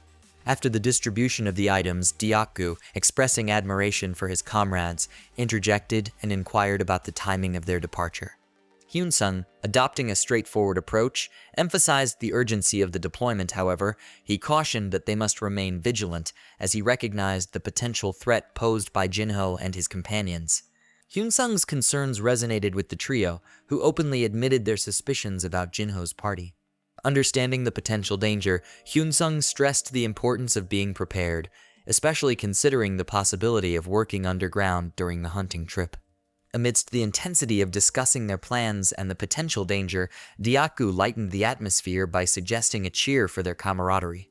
The trio enthusiastically placed their hands in the center, and together they counted to 3, celebrating the bond and unity among them. With their hands raised high, the trio cheered, bringing life to their teamwork. Ki-young, in particular, eagerly anticipated the moment when Jinho would face justice at the hands of Hyun-sung. It seemed like Ki-young was patiently waiting for his stage to be set for the unfolding events. Seokwoo cautiously approached Jinho, a glimmer of uncertainty in his eyes, as he inquired about the possibility of cooperating with Hyun-sung's party for the upcoming hunting trip. Jinho, however, seized this opportunity to reveal his true colors. In a hushed tone, he conveyed to his companions that this expedition could serve as the perfect chance to eliminate Hyun-sung, the influential leader of the camp. Just as Jinho's party readied themselves, Hyun-sung, unaware of the underlying deceit, arrived to inspect their preparedness. Grateful for their acceptance of the proposal, he extended his thanks, genuinely believing in the potential strength that unity could bring in the hunting trip. In response to Hyun-sung's gratitude, Jinho, with a sly smile, emphasized that the hunting trip was not just about eliminating monsters, but also an opportunity to gather crucial clues about the dungeon. Jinho, the master of deception, seamlessly shifted his demeanor into one of friendliness as he engaged with Hyun-sung. His expression radiated delight, as if forging a newfound camaraderie. Ki-young, despite the apparent friendliness, he couldn't detect a single ounce of sincerity in Jinho's words. As both parties set out on their hunting trip, Jinho sensed that Hyun-sung's party had experience exploring dungeons. In response, Ki-young, carefully choosing his words, downplayed their capabilities, stating that stumbling upon the dungeon was a stroke of luck. Ki-young, utilizing a strategic move, shared the assumption that clearing all dungeons was a prerequisite for advancing in the Otherworld's tutorial. While this information was speculative, Jinho, delighted by the prospect, saw it as a golden opportunity to join forces and expedite their hunting trip. Attempting to maintain a facade of camaraderie, Ki-young and Jinho engaged in a light conversation about their occupations back on Earth, since this is a tactical maneuver aimed to momentarily lower Jinho's guard. Unbeknownst to Ki-young, Haein, sensing the underlying tension and discomfort, clung to him as a shield. Jinho's observant eyes didn't miss the constant closeness between Ki-young and Haein during their hunting trip. Curiosity got the better of him, and he inquired about their relationship, prompting the surprising question of whether they were dating or a couple. Haein's cheeks turned a shade of red, her heart fluttering as the unspoken truth emerged. Ki-young got nervous since Jinho seemed to be a matchmaker like Deokgu too, but then Ki-young didn't mind the assumptions since he intends to be closer to Haein. Haein's cheeks flushed with a rosy hue as Ki-young openly confirmed their romantic interest and officially announced their relationship. Jinho, displaying a seemingly supportive demeanor, cheered for the newfound couple. However, it was Deokgu who wore an even broader grin. Seokwoo's expression soured as Ki-young declared his relationship with Haein, memories of a troubled history with them casting a shadow on his face. However, Ki-young's stress levels escalated as Haein's obsessive tendencies resurfaced in response to the public announcement. As both parties continued their journey, Hyun-sung, the appointed leader, provided an update on their progress, revealing they were nearing their destination. Ahead of them stood a large entrance, its interior emanating an eerie and gloomy atmosphere that sent shivers down their spines. Undeterred, Hyun-sung took the lead, guiding the group into the ominous depths of the dungeon. Deokgu, showcasing an unexpected display of strength, used his sheer physical prowess to open the entrances ahead of the group. Amidst the sense of wonder, Ki-young's surprise grew as a status window notification materialized before him. To his astonishment, he received a rare rank quest, one that demanded survival in the face of impending challenges. As Ki-young and his comrades descended into the underground dungeon, the compulsory rare rank quest commenced, marking a critical juncture in their adventure. However, the revelation unfolded that both parties, not just Ki-young's, had received the same quest through their respective status window systems. The realization hit them all at once when a horde of monsters awaited, and their survival hinged on defeating this formidable threat. The underground dungeon revealed a monstrous foe unlike anything they had faced before. Standing before them was not just a colossal golem, but a grotesque entity with 3 heads fused onto a single body. The sheer unnaturalness of the creature and the eerie sight of the multi-headed monster sent shivers down Ki-young's spine.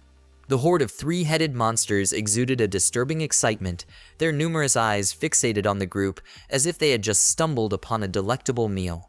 Ki-young's immediate instinct was to lead his comrades out of the ominous room, recognizing the overwhelming threat posed by the grotesque creatures. However, the situation took an unexpected turn as a loud crashing sound echoed through the dungeon.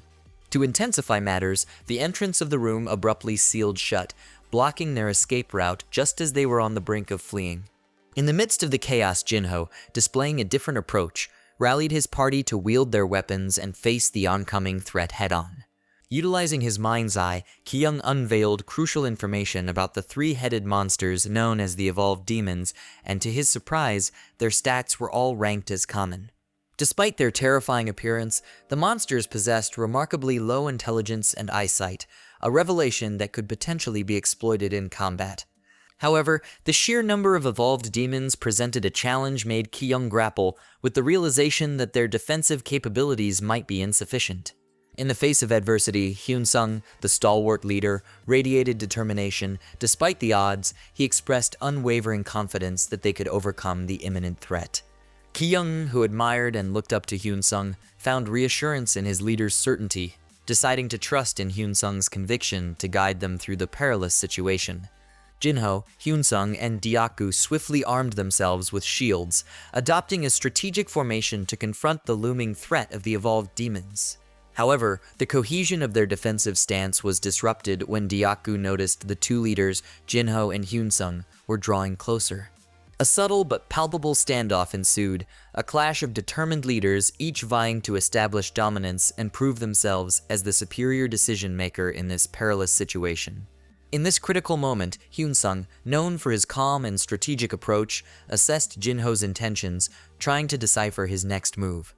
Jinho, wearing a smirk that hinted at confidence, took the initiative, asserting that he would lead the charge against the oncoming horde of monsters. Jinho, displaying an unyielding resolve, charged fearlessly at the oncoming horde of evolved demons. Ki-young, observing the unfolding scenario, shifted his gaze to Hyun-sung, and rather than joining the frontline assault, Hyun-sung seemed uncomfortable in Jinho's presence. Ki-young, ever strategic, conserved his magical power, ready to intervene in case of an emergency. As Ki-young contemplated his next move, an unexpected development unfolded. In the blink of an eye, Hyun-sung vanished from sight, moving with the swiftness of lightning.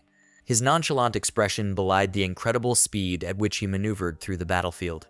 Caught off guard by Hyun-sung's unexpected attack, Jin-ho swiftly raised his defenses, successfully parrying the sword aimed at him. Despite the surprise, Jin-ho wore a smirk, his composure unshaken, and he inquired about Hyun-sung's intentions. Even so, there was a genuine sense of admiration in Jin-ho's acknowledgement of Hyun-sung's strength. In an attempt to assert dominance and display his prowess, Jin-ho effortlessly dispatched the approaching monsters without even sparing them a glance. Hyun-sung, undeterred by the taunts and uninterested in the theatrics, remained focused solely on the task at hand. With a calm demeanor and an air of nonchalance, he efficiently eliminated the monsters that crossed his path. The spectacle unfolding before them left the room in stunned silence. Even Jin-ho, who had initially tried to taunt Hyun-sung, found himself astonished by the sheer prowess displayed in Hyun-sung's fighting skills. Ki-young, though anticipating Hyun-sung's capabilities, couldn't help but marvel at the display. If Hyun-sung truly just a human, or did he possess extraordinary abilities beyond comprehension? Turning his attention to Deokgu, Ki-young noticed a transformation in his demeanor. Inspired by Hyun-sung's example, Deokgu summoned newfound strength, wielding his shield like a modern-day Captain America, which sent the evolved monsters scattering, proving himself as a formidable asset to the team. Overwhelmed with happiness, Ki-young couldn't contain his cheers for Deokgu, recognizing that he had evolved into more than just a simple shieldsman. In Ki-young's eyes, the transformation in Deokgu was nothing short of awe-inspiring. No longer confined to the role of a mere shieldsman, Deokgu had evolved into a warrior. Yet, Ki-young's anticipation wasn't solely centered on Deokgu's prowess. He was equally eager to witness Haeun's capabilities in combat. Haeun began to chant her magical incantations. A radiant green light emanated from her palms, casting an enchanting glow in the room. With a flourish, Haeun opened her palms, unleashing a spell she referred to as the Wind Bomb. The manifestation of her magic left the evolved monsters utterly flabbergasted. The unleashed power of Haeun's Wind Bomb proved to be a formidable force, scattering the evolved monsters in a single devastating strike. Ki-young couldn't contain his happiness, cheering for Haeun's impressive display of magical prowess, though a subtle unease crept into Ki-young's mind when Haeun's incantations expressing a desire to be with him. Despite the discomfort, Ki-young found a certain beauty in the fact that Haeun wasn't just wielding her magic, but also implementing strategic moves by diverting the attention of the evolved monsters toward Jin-ho's party. Eager to praise Haeun for her accomplishments, Ki-young approached her with excitement. However, his enthusiasm was tempered by a subtle piece of advice for Haeun to avoid expending her powers on aiding Jin-ho's team. Haeun, fueled by her deep affection for Ki-young, didn't hesitate for a moment. Without a word, she promptly followed Ki-young's advice. In Ki-young's strategic mind, this was a chance to rid themselves of the perceived bad guys and strengthen the unity of those who remained. Meanwhile, the situation on Jin-ho's side took a dire turn as his party began to struggle against the relentless onslaught of monsters, where they have to turn to Haeun, urging her to unleash her magical abilities. Seokwu, overcome with panic and teary-eyed, implored Haeun to use her magic immediately. However, panic turned to sheer terror as Jin-ho, their supposed savior, informed Seokwu that he needed to recharge his magic. A wave of fear gripped Seokwu as he sprinted away, desperate to evade the approaching evolved monsters. Jin-ho's companions, Yijun and Jicheol, struggled to contend with the powerful blows from the evolved monsters, taking punishing hits that left them reeling. Seokwu, despite his desperate attempt to escape, fell victim to the relentless assault of the monsters' fists. Haeun and Ki-young observed the chaotic scene, a pleased surprise evident in their expressions as the monsters seemed to align with their unspoken desire to eliminate the perceived bad guys within the team. Ki-young, with a hint of jest in his tone, jokingly encouraged Jin-ho's struggling companions to hang tight amidst the chaotic combat. Yijun and Jicheol, grappling with a dire situation, turned their hopeful gazes towards Ki-young. They silently wished for some form of support or intervention that could turn the tide in their favor. Ki-young, despite his deep disdain for Jin-ho's party, recognized the need to intervene and support them in their dire situation. Preparing to summon his magic, Ki-young adopted a sarcastic tone, telling Jin-ho's companions to hold on and think about their loved ones awaiting them on Earth. Seeing through Ki-young's attempt to buy time, Yijun and Jicheol urgently implored him to use his magic without delay. Unfazed by their pleas, Ki-young sported a sly grin as he gathered his mana, finally ready to unleash his magical abilities. With a flourish, Ki-young summoned his magic, unleashing the fiery brilliance of his fireball against the evolved monsters. The sudden surge of flames left the monsters astonished. The dazzling flames summoned by Ki-young's fireball engulfed the evolved monsters, leaving them in a state of shock and chaos. Jinho's party, relieved and grateful for the much-needed assistance, watched as the flames subsided. The initial relief felt by Jinho's party was short-lived, as they soon realized that the flames from Ki-young's fireball weren't as effective as anticipated. To their dismay, the evolved monsters, though burning, continued to move and retaliate. Yijun and Jicheol exchanged alarmed glances, realizing that the situation had taken an unexpected and dangerous turn, putting them at the mercy of the enraged evolved monsters. Ki-young's cunning strategy became apparent as it was revealed that he intentionally held back the full potential of his fireball magic to provide the monsters with a fiery coating, a tool to eliminate Jinho's party. A sense of accomplishment and amusement danced in Ki-young's eyes as he observed the unfolding consequences of his calculated actions. He even gave them a name called the Blazing Demon. The flames had an unexpected consequence as the system identified them as the evolved Flaming Demon. Despite gaining a burning instinct ability, these creatures remained low-class monsters with poor eyesight and intelligence. The flames, while making them appear terrifying, proved to be a double-edged sword, rapidly depleting their stamina and turning their apparent strength into a liability. Ki-young, taking a calculated gamble, had orchestrated the situation to fool Jinho's party into thinking they were in real trouble. Apologizing and feigning ignorance, Ki-young expressed regret over unintentionally buffing the monsters. In his mind, he eagerly anticipated Jinho's response, wondering if he would rely on his magic abilities or wield his sword to resolve the predicament created by the strategically coded evolved Flaming Demon. As chaos unfolded and the evolved Flaming Demon closed in on Jinho's party, Jinho swiftly took charge, advising his team to refrain from panicking and urging them to maintain their ranks. But Siaku, displaying a notable lack of courage, opted to flee rather than face the monsters alongside his party. Ki-young, observing this, felt a sense of disappointment in Jinho's leadership, questioning whether Jinho genuinely desired a better life in the other world. Amidst the struggle with the monsters, a dire situation unfolded as Jicheol found himself ensnared by the creatures, held like a toy doll in their grip. In desperation, Jicheol called out for Yijun, hoping for salvation from his companions, but Jinho and Yijun were just equally concerned for their friend. Facing a dire situation with Jicheol captured by the evolved Flaming Demon, Jinho turned to Heian and Ki-young, hoping for assistance in overcoming the peril his party found themselves in. Ki-young, however, explained that his magic mana had run out, leaving him unable to offer immediate help. Diaku, entering the scene, inquired about the possibility of saving Jicheol. However, Ki-young, concerned about the potential danger, voiced his reluctance that attempting a rescue might place them in a precarious situation. He further explained that he and Heian would explore alternative ways to save Jicheol, all the while harboring a deep desire for safety rather than making sacrifices. As the tension rose, Jicheol found himself with no escape options, trapped in the clutches of the evolved Flaming Demon. As Jicheol remained captured by the evolved Flaming Demon, a sense of helplessness enveloped Jinho and his best friend Yijun. Yijun's anguished scream echoed as tears filled his eyes, while Jinho, displaying displeasure at losing a comrade, grappled with the consequences of their predicament. Ki-young, however, held a contrasting belief that Jicheol's fate could have been averted if Jinho had chosen to reveal and utilize his concealed powers. Despite the apparent disadvantage, Ki-young saw an opportunity for their party in Jicheol's unfortunate incident, perhaps realizing that the dynamics within Jinho's party might shift due to the perceived failure of leadership. Feeling the weight of the situation and sensing the need for action, Ki-young turned to Heian, signaling that it was her moment to shine. Without hesitation, Heian stepped forward and summoned her powerful water attribute magic called the Gush Forth. The potent water magic cascaded down upon the evolved Flaming Demon, effectively extinguishing the flames and eliminating the monsters. Ki-young, impressed by Heian's abilities, offered her heartfelt praise, while Diaku and Hyunsung couldn't conceal their astonishment at the display of her magic. In the midst of the celebrations and admiration for Heian's prowess, Yijun stood in deep frustration, mourning the loss of his friend. Fueled by grief and frustration, Yijun's temper flared.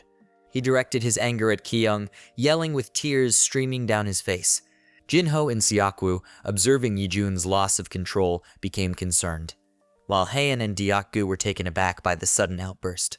Ki-young, observing the situation, turned to Heian. The intensity in her gaze hinted at her obsessive tendencies, as she witnessed someone daring to hurt the person she considered the love of her life. In the face of Yijun's anger and frustration, Ki-young, maintaining a calm demeanor, offered an apology for the loss of Jicheol. However, he rationalized that Jicheol's demise was the best option for their survival.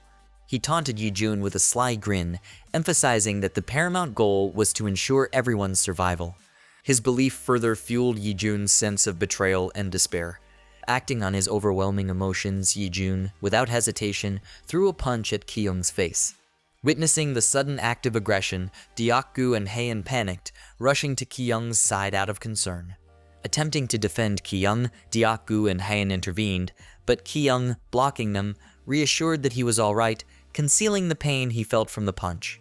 In his mind, Ki-young believed he needed to endure the punch to dampen the fury of Jinho's party and present himself as pitiable. However, Yijun remained unconvinced, refusing to believe anything Ki-young said or how he portrayed himself. Recognizing the need to diffuse the escalating tension, Jinho intervened to halt Yijun's overwhelmed state, preventing any further conflict on their hunting trip. Approaching Yijun closely, Jinho reminded him to stick to their agenda, emphasizing the change of plans due to Jicheol's elimination. Attempting to calm the situation, Yijun struggled to regain composure. Meanwhile, Jinho approached Ki-young to offer an apology. He explained that Yijun's actions stemmed from grief over the loss of his old friend, reassuring Ki-young that there were no ill intentions. Despite Jinho's efforts to mend the situation, Yijun remained defiant, publicly stating that Ki-young himself admitted to purposefully sabotaging Jinho's party. Ki-young, recognizing the need to appear pitiful, instantly bowed his head, pleading for forgiveness. He apologized persistently, shouldering the blame for the turmoil within the group. The shocking scene left Hyunsung, Diakgu, and Heian equally surprised as they witnessed Ki-young's unexpected act of submission. Continuing with his strategy to appear pitiful, Ki-young took it a step further by pretending to tremble, insisting that he should be left behind due to his perceived liability. He overacted to an extent, stating that he deserved the same fate as Jicheol since he failed to save him. Ki-young's theatrics proved highly effective, managing to convince even his own comrades that his distress was genuine. Deep down, he felt a sense of satisfaction as people seemed to rally to his side, offering comfort and support. However, amid the crowd, Yijun remained unconvinced, refusing to buy into Ki-young's act, but Jinho, recognizing the escalating tension, made efforts to calm Yijun down. Siakwu, drawing from his own experience, advised Yijun to calm down and be cautious around Ki-young, emphasizing Ki-young's cunning nature. He suggested laying low around Ki-young, particularly after witnessing Ki-young's capabilities in saving Heian from Siakwu's advances. Yijun attempted to engage in a civil conversation with Ki-young, hoping for resolution. However, Ki-young remained entrenched in his self-pity act.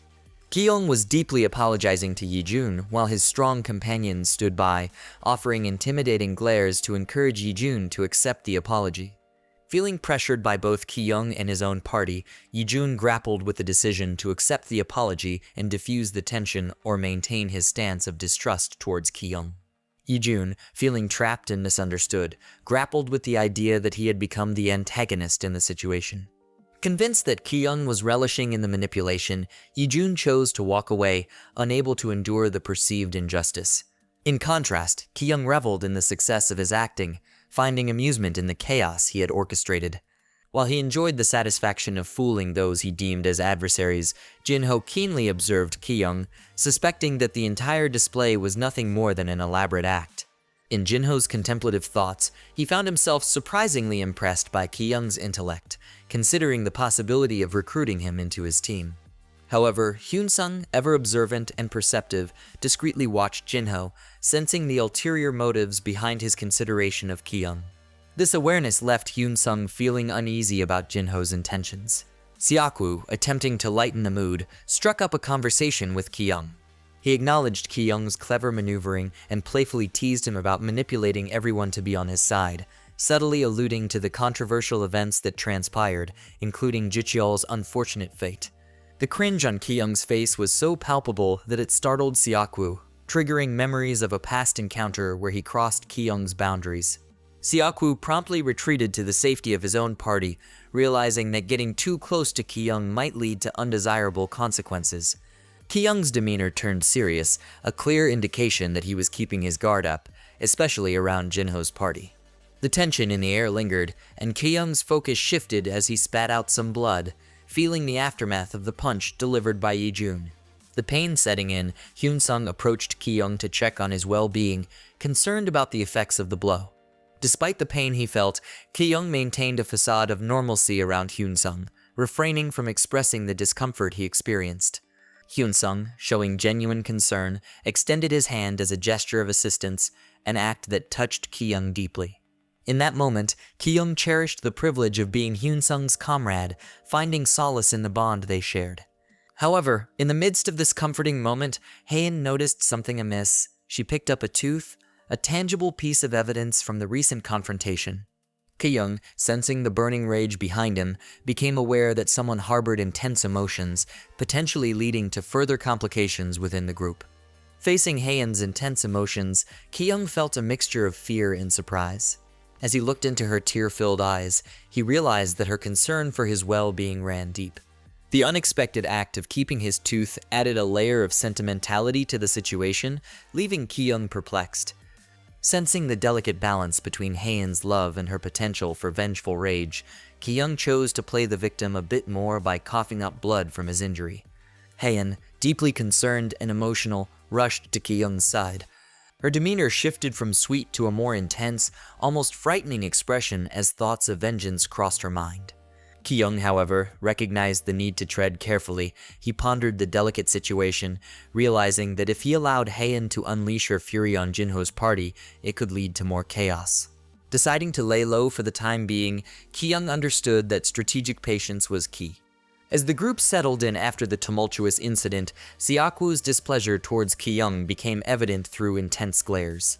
Ki-young, feeling a sense of satisfaction from getting under their skin, especially Siakwu's, subtly conveyed that he would never allow Siakwu to touch Haein. Taking advantage of the situation, Ki-young decided to play with Siakwu's emotions, further stoking his jealousy. He clung to Haein, hugging her gently.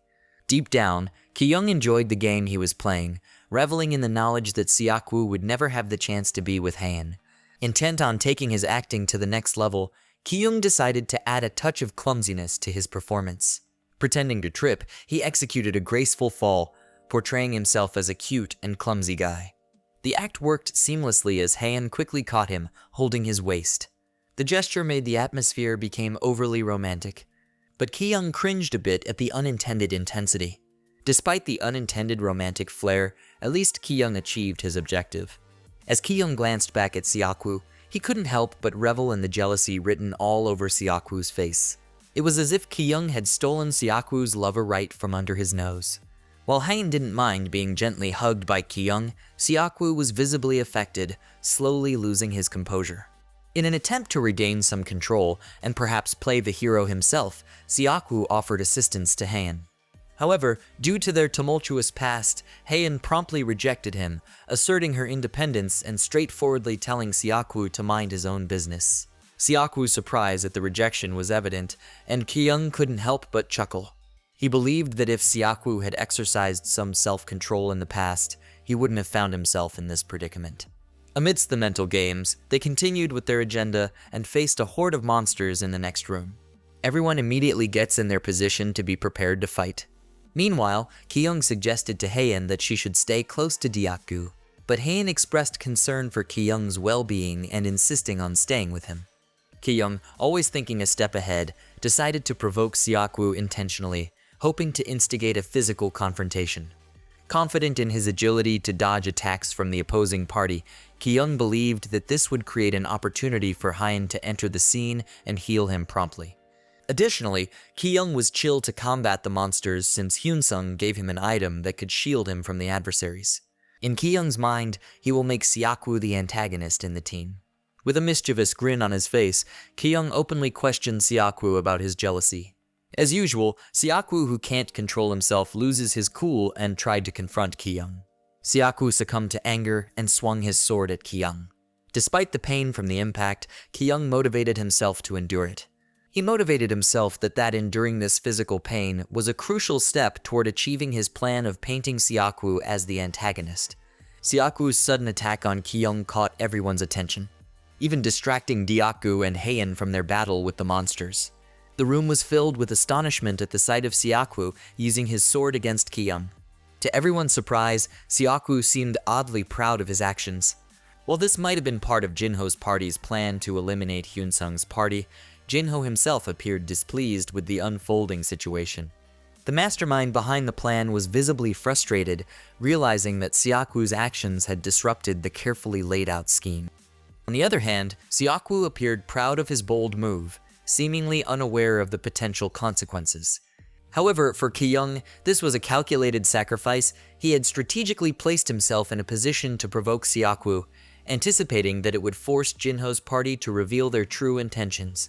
Jinho tried his best to be ignorant since Siaku's action just declared a duel to Hyunsung's party. Since things escalated so quickly, Ki-young is now hoping for his own team to make a move. Ki-young, hopeful for a swift response from Hyunsung and for his time to shine. As he observed his friends, Diaku and Heian took immediate action to assist him.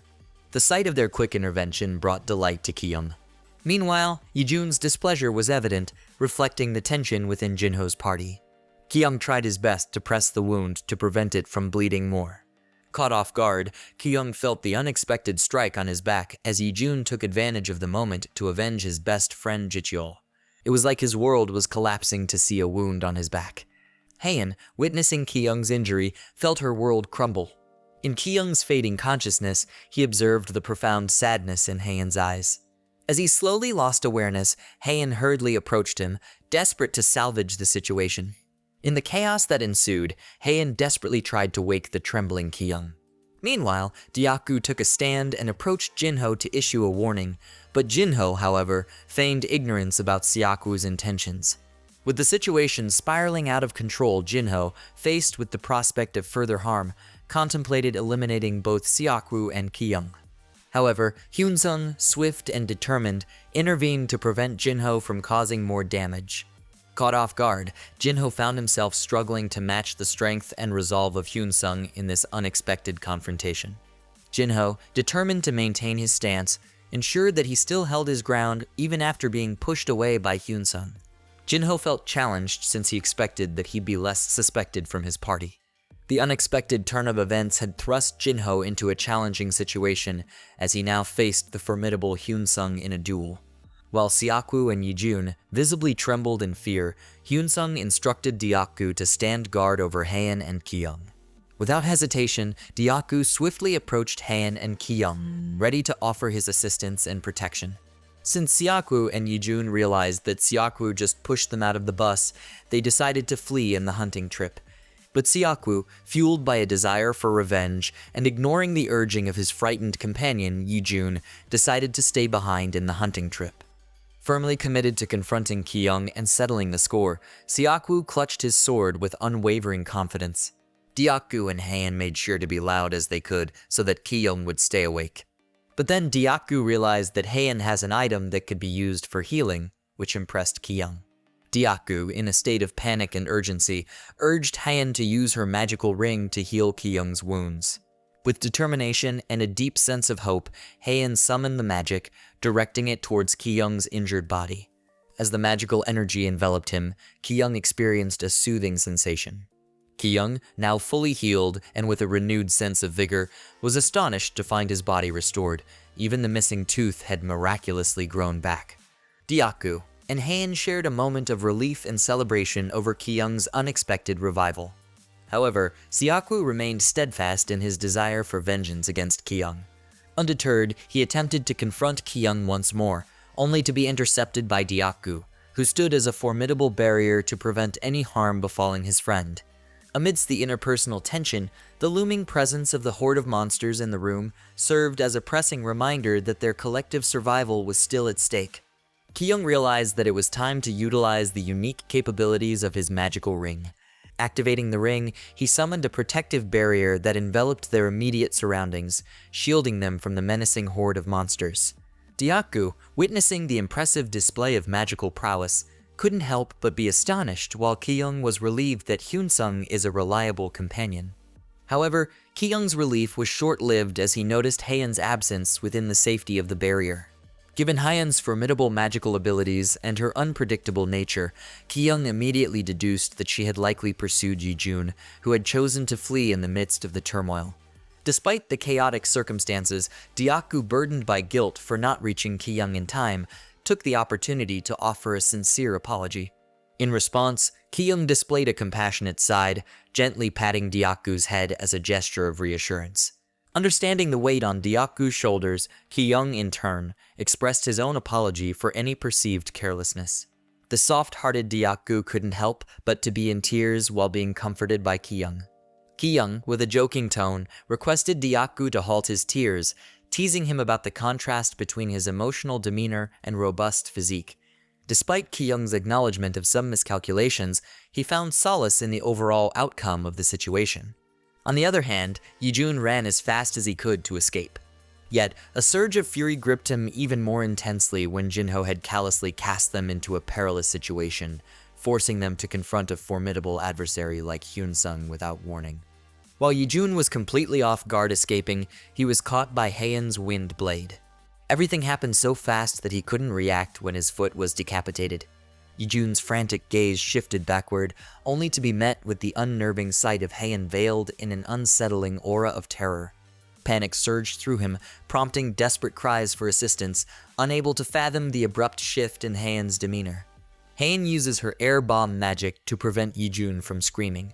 Yi-jun was shocked as he struggles to talk, his mouth filled with blood, while Haeun explained how he crossed the line by harming her precious Ki-young. But for Haeun, she was more concerned by the fact that Yi-jun just spit some blood on her clothes and afraid that Ki-young might punish her. This time, Haeun has a bit of self-control as she decided to keep Yi-jun alive with a horrifying warning to never cross the line again. Unfortunately, Yi-jun's life already flashed before his eyes. He remembered the words he spouted as he runs away, and the sight of Haeun with the predatorial eyes. Haeun was surprised as Yi-jun passed away in front of her. Meanwhile, on Ki-young and Dyaku's front, the duo successfully apprehended Siakwu. Siakwu still had the guts as he insinuated that their actions might incur Jinho's wrath, suggesting potential consequences for daring to apprehend him. Siakwu exuded confidence, asserting that Haeun would eventually regret not choosing him and that Hyun-sung had abandoned them all. Ki-young, however, seized the opportunity to emphasize that Siakwu had missed a critical point in their party's change of plans. With a sly grin, Ki-young clarified that Jinho was the one who abandoned his comrades. Deep down, Ki-young couldn't help but feel satisfied that Jinho had recruited someone as light-headed as Siakwu, which made executing his plans much easier.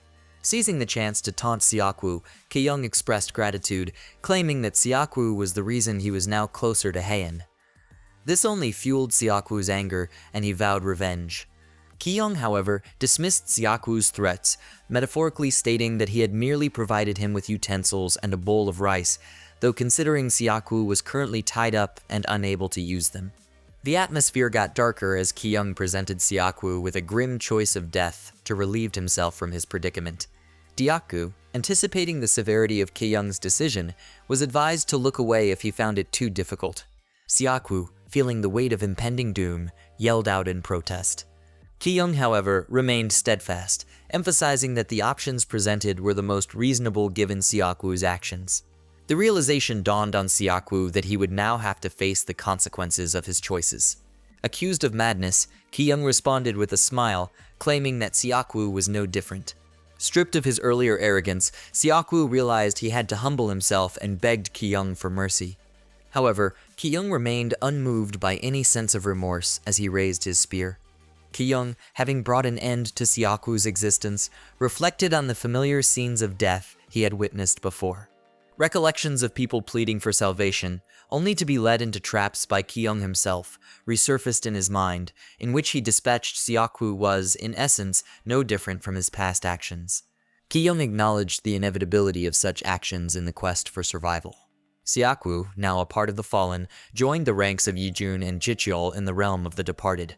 Ki-young then sought to comfort Diaku. He reminded him that the choice they made was one of necessity, preventing them from meeting a similar fate. As the atmosphere grew heavier, Diaku initiated a conversation with Ki-young. He inquired about his religious beliefs or if he was a Christian. Ki-young straightforwardly asserted that he did not believe in any gods. Amidst the aftermath, the status window system emerged, presenting Ki-young with the opportunity to choose a new occupation. The unexpected appearance of the status window brought a spark of excitement to Ki-young.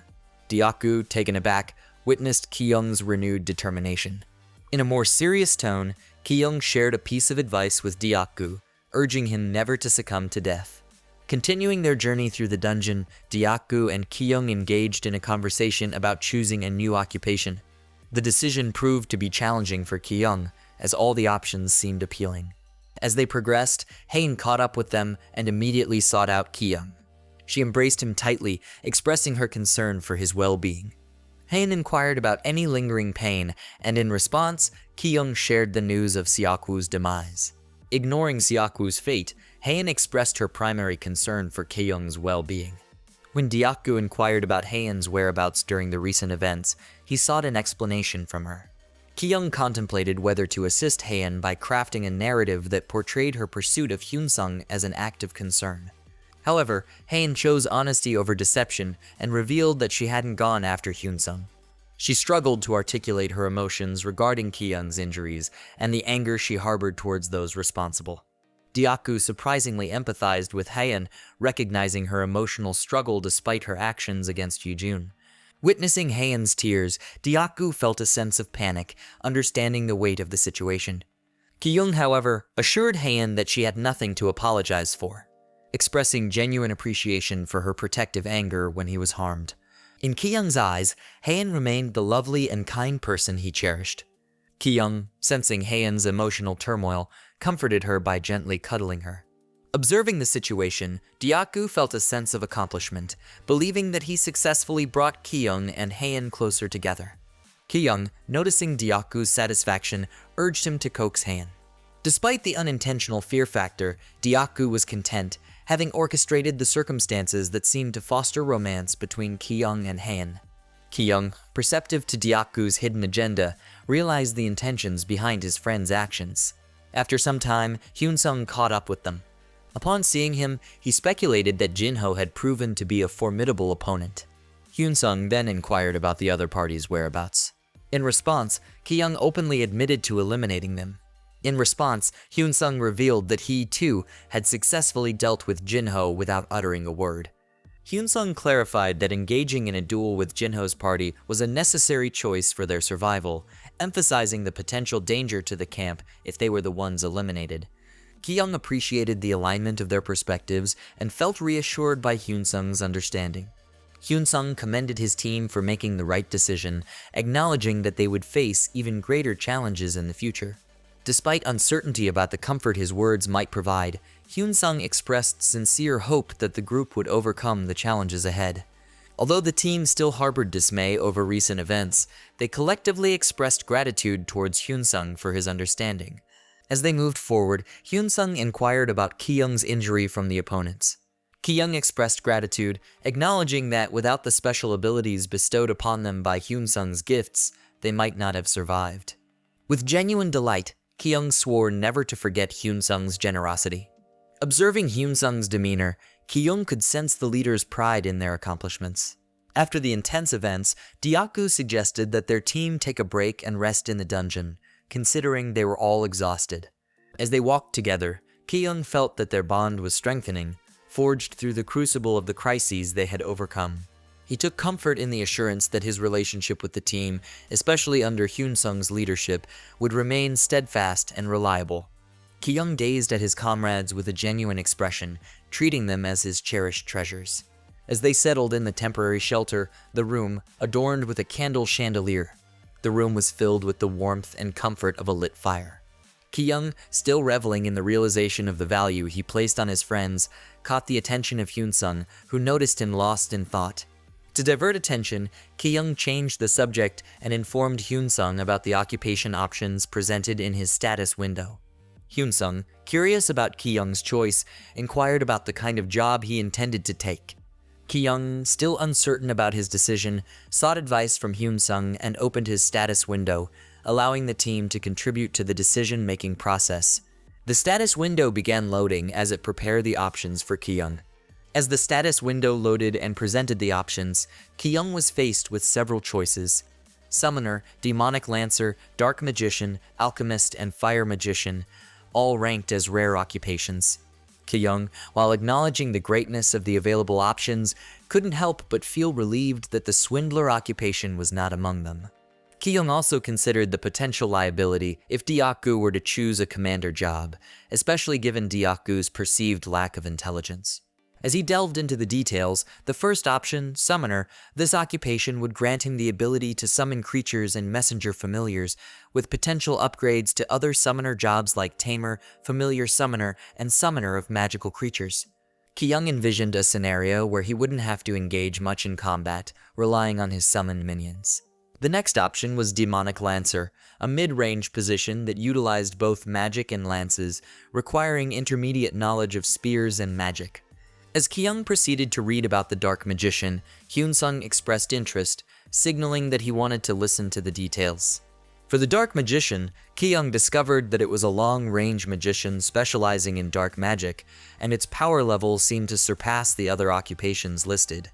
Haein anticipated as Ki-young prepared to read the Alchemist and Fire Magician occupation. The Alchemist occupation is more focused on studying magic chemistry rather than engaging in combat. This occupation involves continuous research and offers potential upgrades such as drum manufacturer, magician of alchemy, or homunculus expert. As Ki-young prepared to read the details of a fire magician, Hyun-sung kindly interrupted to express his opinion about Ki-young choosing an occupation. Hyun-sung believed that Ki-young's magic ability wasn't high enough for a demonic lancer, and he lacked the necessary skills to use a spear effectively. Though Deokgu and Haein were supportive, Hyun-sung wanted to be practical, emphasizing that Ki-young wasn't built for battle. Additionally, Hyun-sung expressed concerns about the high mana consumption of a fire magician and the potential dangers of being a dark magician. Ki-young was relieved that Hyun-sung shared his mindset, both agreeing that the best options were either alchemist or summoner. Ki-young imagined that if the other world was set in a historical timeline, people would likely protest if they saw him using magical abilities. Despite this, he was grateful that Hyun-sung was providing genuine insights and clues to help him choose the best occupation. Hyun-sung believed that Ki-young should also consider the alchemist job, highlighting its potential for creating potions and medicines. Although the summoner job was enticing, Ki-young could explore creating a homunculus. Because of Hyun-sung's valuable insights, Ki-young finally made a decision on which occupation to choose. Opting for the alchemist occupation, a rare one. Ki-young recognized its importance in providing unlimited supplies for healing and mana boosts. He jokingly remarked to Hyun-sung that he would have no competitors in choosing alchemist. As Ki-young settled on his choice, Deokgu entered the scene to share his thoughts. With a serious expression, Deokgu suggested that someone like Ki-young should consider becoming a dark magician. The revelation surprised everyone, although Haein was the only one openly supportive of whatever Ki-young chose. Hyun-sung, however, advocated for the alchemist occupation, arguing that it was the perfect fit for Ki-young. Another debate ensued between Hyun-sung and Deokgu, both presenting their cases for what suited Ki-young best. Deokgu enthusiastically imagined Ki-young as a dark magician, visualizing him as a powerful warlock capable of exterminating monsters. However, Hyun-sung disagreed, stating that the dark magician role might look cool publicly, but would be impractical in terms of functionality. To Deokgu, the image of Ki-young wearing a pitch-black cloak with an intimidating aura was thrilling. Hyun-sung remained adamant about steering Ki-young towards a more practical option, emphasizing the benefits of the alchemist occupation. While Deokgu was enthusiastic about the dark magician idea, Ki-young couldn't help but agree with Hyun-sung's rationale. As the debate continued, Ki-young started to regret seeking their input, feeling annoyed by the ongoing discussion between Hyun-sung and Deokgu. Both Deokgu and Hyun-sung held their ground as they protest which option suits Ki-young. Tension escalated as Deokgu and Hyun-sung continued their argument in front of Haein, each passionately advocating for their preferred occupation for Ki-young. Haein, caught in the middle of their dispute, felt the weight of their expectations. But as for Haein, she couldn't choose either. In her mind, she envisioned Ki-young as an alchemist, portraying him as a handsome scientist with an air of intellect. She then visualized him as a dark magician, where he exuded a mysterious charm while embracing the darkness. Haein, overwhelmed by her vivid imagination, found it difficult to choose between the two occupations for Ki-young. Meanwhile, as Ki-young contemplated the potential benefits of becoming a dark magician, Hyun-sung seized the opportunity to introduce a remarkable item. To add an interesting twist, the item turned out to be exclusive to alchemists, aligning perfectly with Ki-young's chosen occupation. Hyun-sung, with a mischievous glint in his eyes, presented Ki-young with an alluring item. Ramus Tucker's Introduction to Alchemy. It seemed to be a comprehensive guidebook written by Ramus Tucker himself. Hyun-sung then looked directly at Ki-young's eyes, as if like he was trying to seduce Ki-young to choose alchemy. Ki-young, caught off guard, couldn't help but express his amazement at the coolness of the item. Deokgu, sensing a touch of bribery in Hyun-sung's actions, stepped in to voice his concern. Hyun-sung, undeterred, continued to insist that Ki-young would make an excellent alchemist, emphasizing that the book was designed exclusively for practitioners of alchemy. Ki-young, in his own thoughts, couldn't help but marvel at the array of exclusive items that seemed to be part of Hyun-sung's repertoire. Ki-young couldn't help but notice the apparent wealth of incredible items in Hyun-sung's possession, making him wonder if there was an exclusive inventory for seasoned players that they, as newcomers, hadn't accessed yet. The debate between Hyun-sung and Deokgu continued, each fervently pushing their preferred occupation for Ki-young. Meanwhile, Haein, showing her unwavering support, assured Ki-young that she would stand by whatever decision he made. As Ki-young unveiled his decision, he intentionally let a moment of suspense linger in the air.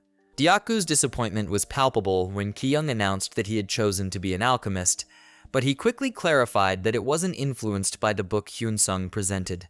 Haein, on the other hand, cheered enthusiastically for Ki-young, while Deokgu grappled with his lingering dismay. As Ki-young officially selected the alchemist occupation in the status window, Hyun-sung attempted to console Deokgu, urging him to accept the outcome. Without any delay, Ki-young was now a certified alchemist. Remarkably, the system, known for its critical remarks, couldn't conceal its acknowledgement of Ki-young's progress and applauded his excellent choice. Ki-young blushed, pleasantly surprised to receive praise from the system itself. Meanwhile, Hyun-sung couldn't hide his happiness about Ki-young's choice. Ki-young took a closer look and noticed how Hyun-sung's eyes were sparkling as he held the book. Ki-young, in his mind, felt that Hyun-sung was proud because he'd be more useful now. He also felt proud that he's no longer just a barely useful administrator, but an alchemist in the stock exchange. As Hyun-sung handed the book to Ki-young, Deokgu remained a good sport and congratulated him for his choice. Ki-young's humility and gratitude shone through as he expressed his determination to fulfill Hyun-sung's expectations. But Hyun-sung remained humble and brought a chuckle from Ki-young, who appreciated the leader's encouraging and supportive nature. Inwardly, Ki-young felt a surge of confidence that becoming an alchemist had not only aligned with his capabilities, but also garnered the trust and investment of Hyun-sung. Ki-young immersed himself in the contents of Ramus Tucker's Introduction to Alchemy, finding himself engrossed in the knowledge it offered. While the others rested, he was drawn to the intricate details and insights that the book provided. The more he delved into its pages, the clearer it became that pursuing alchemy required specific equipment and exclusive catalysts tailored for alchemists. As he contemplated the potential applications of his current magic, Hyun-sung, who had been immersed in his studies throughout the night, stirred awake. Curious about Ki-young's restlessness, Hyun-sung inquired about the reason behind his sleepless state. Ki-young, with a focused look in his eyes, explained that the wealth of knowledge from the alchemy book kept him engrossed. As Ki-young shared his progress, he couldn't shake off the feeling of awkwardness, observing Hyun-sung's astonishment at the strides he had made in his studies. Sensing the need for a change in topic, Ki-young shifted the conversation to the looming quest they had yet to complete about facing the final boss. Acknowledging the unfinished survival quest, Hyun-sung expressed his hope that the following day would bring forth more clues and opportunities for the team. Ki-young's mind buzzed with theories as he considered the possibility of an escape route nearby. He pondered the intricacies of the other world. The lack of context provided by the starting point in the beginning lingered in his thoughts. As night settled over them, Ki-young's mind churned with thoughts about the continent, a haven for those who survived the tutorial world. However, amidst the vastness of the other world, a mysterious figure with long silver hair held a strong aura. This enigmatic man revealed to his underlings that he had discovered a sword and shield, significant elements that would seemingly replace someone he once knew. In the intricate tapestry of this world, guilds and organizations played a significant role, and the silver-haired man found his place within a guild known as Blue. The group began their day with a light-hearted atmosphere, indulging in dad jokes and corny humor. Hyunsung, typically composed and serious, surprised everyone by joining in with the joke, "What does a nosy pepper do?" Then, with a deadpan expression, he delivered the punchline, "Gets involved in jalapeno business." Despite the corniness of the joke, Dyaku, in particular, couldn't contain his laughter, finding the humor in the dad joke. Ki-young and Haein, while acknowledging the lameness of the joke, exchanged amused glances. Starting the day with laughter, Ki-young felt a sense of comfort and camaraderie among the team members. Despite the challenges they faced, the team was initially concerned about finding a way to escape the perilous environment they found themselves in, especially when encountering formidable adversaries. In the midst of uncertainty and encounters with untrustworthy individuals, Hyunsung emerged as a beacon of light in Ki-young's life. Ki-young couldn't help but feel an overwhelming sense of happiness, a sentiment that even Haein couldn't overlook. Haein reciprocated Ki-young's happiness, appreciating the genuine joy she saw in him. Ki-young, in turn, felt content knowing that, thanks to Hyunsung, he found himself in the right place. As the party continued their journey, they stumbled upon something intriguing. The party encountered a mysterious, large door that matched Hyunsung's description from the previous night. Ki-young found it amusing, realizing that Hyunsung seemed satisfied with their journey so far. Hyunsung then gestured to Dyaku, indicating that he should be in charge of opening the door. Without wasting any time, Dyaku utilized his sturdy physique to push open the massive door. As the door creaked open, Ki-young experienced a strange sense of déjà vu. To their surprise, they found themselves in the same peculiar location once again. Ki-young couldn't help but feel a sense of confusion since he anticipated an exit to the outside world. They found themselves in a peculiar room adorned with a large magic circle at its center, as if it were a symbol invoking a spell.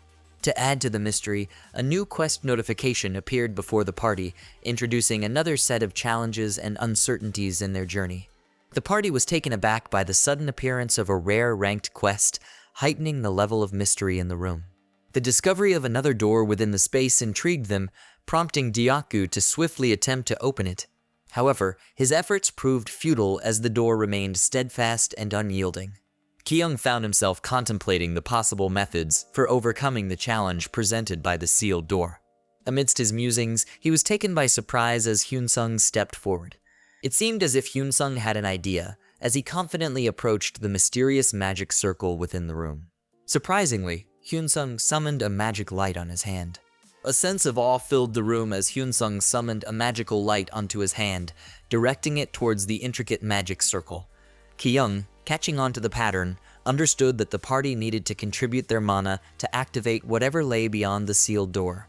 With the combined effort of the entire party, the rare compulsory quest was successfully completed. They were all so happy to finally complete the quest they were looking forward before. As the sense of accomplishment settled in, Ki-young couldn't help but fixate on Hyunsung. The subtle smile on Hyunsung's face hinted at a genuine sense of accomplishment, an acknowledgement of the progress they had made together. However, as his expression shifted to one of anger, it became evident that the journey ahead held even greater challenges. The radiant butterflies in the room captivated Ki-young's attention, casting a serene and enchanting atmosphere. In that moment, he couldn't help but feel a sense of fulfillment, as if the beauty around him justified the trials they had overcome. As the magical butterflies danced gracefully, a symbol of their collective achievement, the substantial door in the room began to swing open. The door swung open, revealing a blinding light that nearly overwhelmed Ki-young's senses. As his eyes adjusted, he beheld a man standing before them, holding a microphone, and extended congratulations to the party for their safe return from the tutorial. To Ki-young's surprise, he felt a deep familiarity with the man standing before them. The man revealed himself as the one responsible for overseeing the tutorial stage, identifying as a vice master of the Blue Guild. The silver-haired man finally revealed his identity as Lee Sang-hee. He expressed his honor at meeting the survivors of the tutorial stage, Kyung finally recalled seeing Sang-hee before in the starting point, where he appeared almost like a goddess. Overwhelmed by the situation, Deokgu couldn't help but ask Lee Sang-hee if he was the one responsible for transporting them to the other world. Sang-hee revealed that he served as the vice master under the Holy Empire, established in the name of the goddess Benegor. Sang-hee shared that the Blue Guild, to which he belonged, was entrusted with managing the tutorial dungeon for the current season. Like the others, he was summoned to Earth and compelled to take part in the other world. Having assumed the role of a manager, Sang-hee explained that his primary responsibility was to guide the survivors out of the tutorial stage and back to the outside world. Sang-hee shared a promising revelation, stating that they not only intended to guide the survivors back to the outside, but also aimed to rescue those still within the tutorial stage. While they were still in the dungeon, Jihai and the rest awaits for them to return. Moreover, Sang-hee outlined a plan to educate the survivors on adapting to the new environment in the other world. Sang-hee laid out the logistics, explaining that the door in the dungeon would remain open for 3 days after the quest had been cleared. However, before proceeding, Sang-hee requested the party to surrender their weapons, as she intended to guide them to their guild's camp. As they advanced, Sang-hee delegated the responsibility of caring for the remaining individuals in the tutorial stage to one of her comrades. Intrigued by Sang-hee's capabilities, Kyung decided to utilize his mind's eyes to analyze her. The analysis revealed that Sang-hee's class was a sacred knight, and her stats were ranked as heroic. Reading Sang-hee's overview, Kyung learned that she was a remarkable individual who had nearly reached her full potential, possessing exceptional endurance and strength. Despite his initial skepticism, Kyung chose to remain calm, especially since Hyun-sung didn't exhibit any negative reactions towards Sang-hee. However, Kyung couldn't shake the feeling that Sang-hee's kindness might be attributed to their party being the ones who cleared the quest. Kyung observed that Sang-hee's people were efficiently handling matters, and the camp was regaining control. However, Kyung felt a pang of disappointment as he realized he would be leaving without bidding farewell to Jihai. Exiting the door, they were greeted by a bright sunny day. The sight of birds freely flying around left them all astonished. Genuine happiness filled their eyes as they beheld a new and different perspective of the world. Before them stretched a civilized and peaceful kingdom. Deokgu relished the taste of grilled food, while Sang-hee couldn't help but feel fortunate as they witnessed an eagle soaring majestically in the sky. Observing their hunger, Sang-hee suggested preparing a meal to celebrate their success in clearing the dungeon. Deokgu, filled with enthusiasm, invited everyone to enjoy grilled squid with him. But as he looked at Hyun-sung, his emotions are different from the others. Kyung thought that maybe Hyun-sung is thinking something deep. Concerned about Hyun-sung's demeanor, Kyung approached him. Kyung, sensing a shift in Hyun-sung's emotions, subtly attempted to bring him back to the present moment. With a warm and hopeful smile, Kyung expressed his gratitude for the journey they had undertaken together under Hyun-sung's leadership. He wished for their continued success as a team, hopeful for the adventures that lay ahead. Hyun-sung's face brightened with joy upon hearing Kyung's heartfelt words. Hyun-sung reciprocated Kyung's sentiments with a reassuring smile, expressing his trust and reliance on Kyung's support. After a while, the party was given a ride in a carriage. The party continued to soak in the scenery as the carriage traversed the historical settings of the other world. Amidst the enchanting backdrop, Haein and Hyun-sung particularly relished the experience as they savored the taste of the grilled squid. Kyung relished every moment, finding a sense of comfort that had eluded him since his transportation to the other world. In the carriage, Sang-hee engaged in conversation with Hyun-sung, commending them for completing the dungeon in 3 months, a feat typically accomplished in 6. Eager for more information, Deokgu joined the discussion, learning about the existence of multiple tutorial dungeons managed by various holy empires. Sang-hee mentioned that she would provide more details about the Holy Empire once they were settled. Kyung observed the surroundings, noting that the place resembled the Middle Ages based on the locals' clothing. While Sang-hee acknowledged the prohibition against asking questions about the tutorial, her curiosity prompted her to inquire about how quickly Hyun-sung's party managed to clear the dungeon. Sang-hee expressed a keen interest in learning more details, particularly given the accomplishment of only 4 individuals clearing the challenging quest.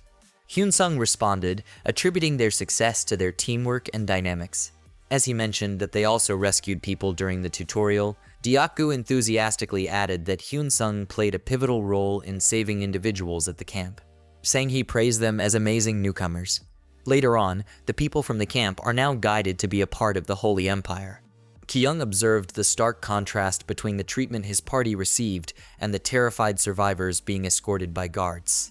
The guards were stern and the survivors looked scared, creating a stark juxtaposition to the warm reception Hyun-sung's party experienced. In Ki-young's imagination, the members of Hyun-sung's party became like celebrities in the town, known for their remarkable achievement in clearing the dungeon. He envisioned them being treated like superstars due to their success. Ki-young was proud of their adaptability as a raiding team, feeling a sense of accomplishment for what they had achieved together. After a while, they finally arrived at their destination.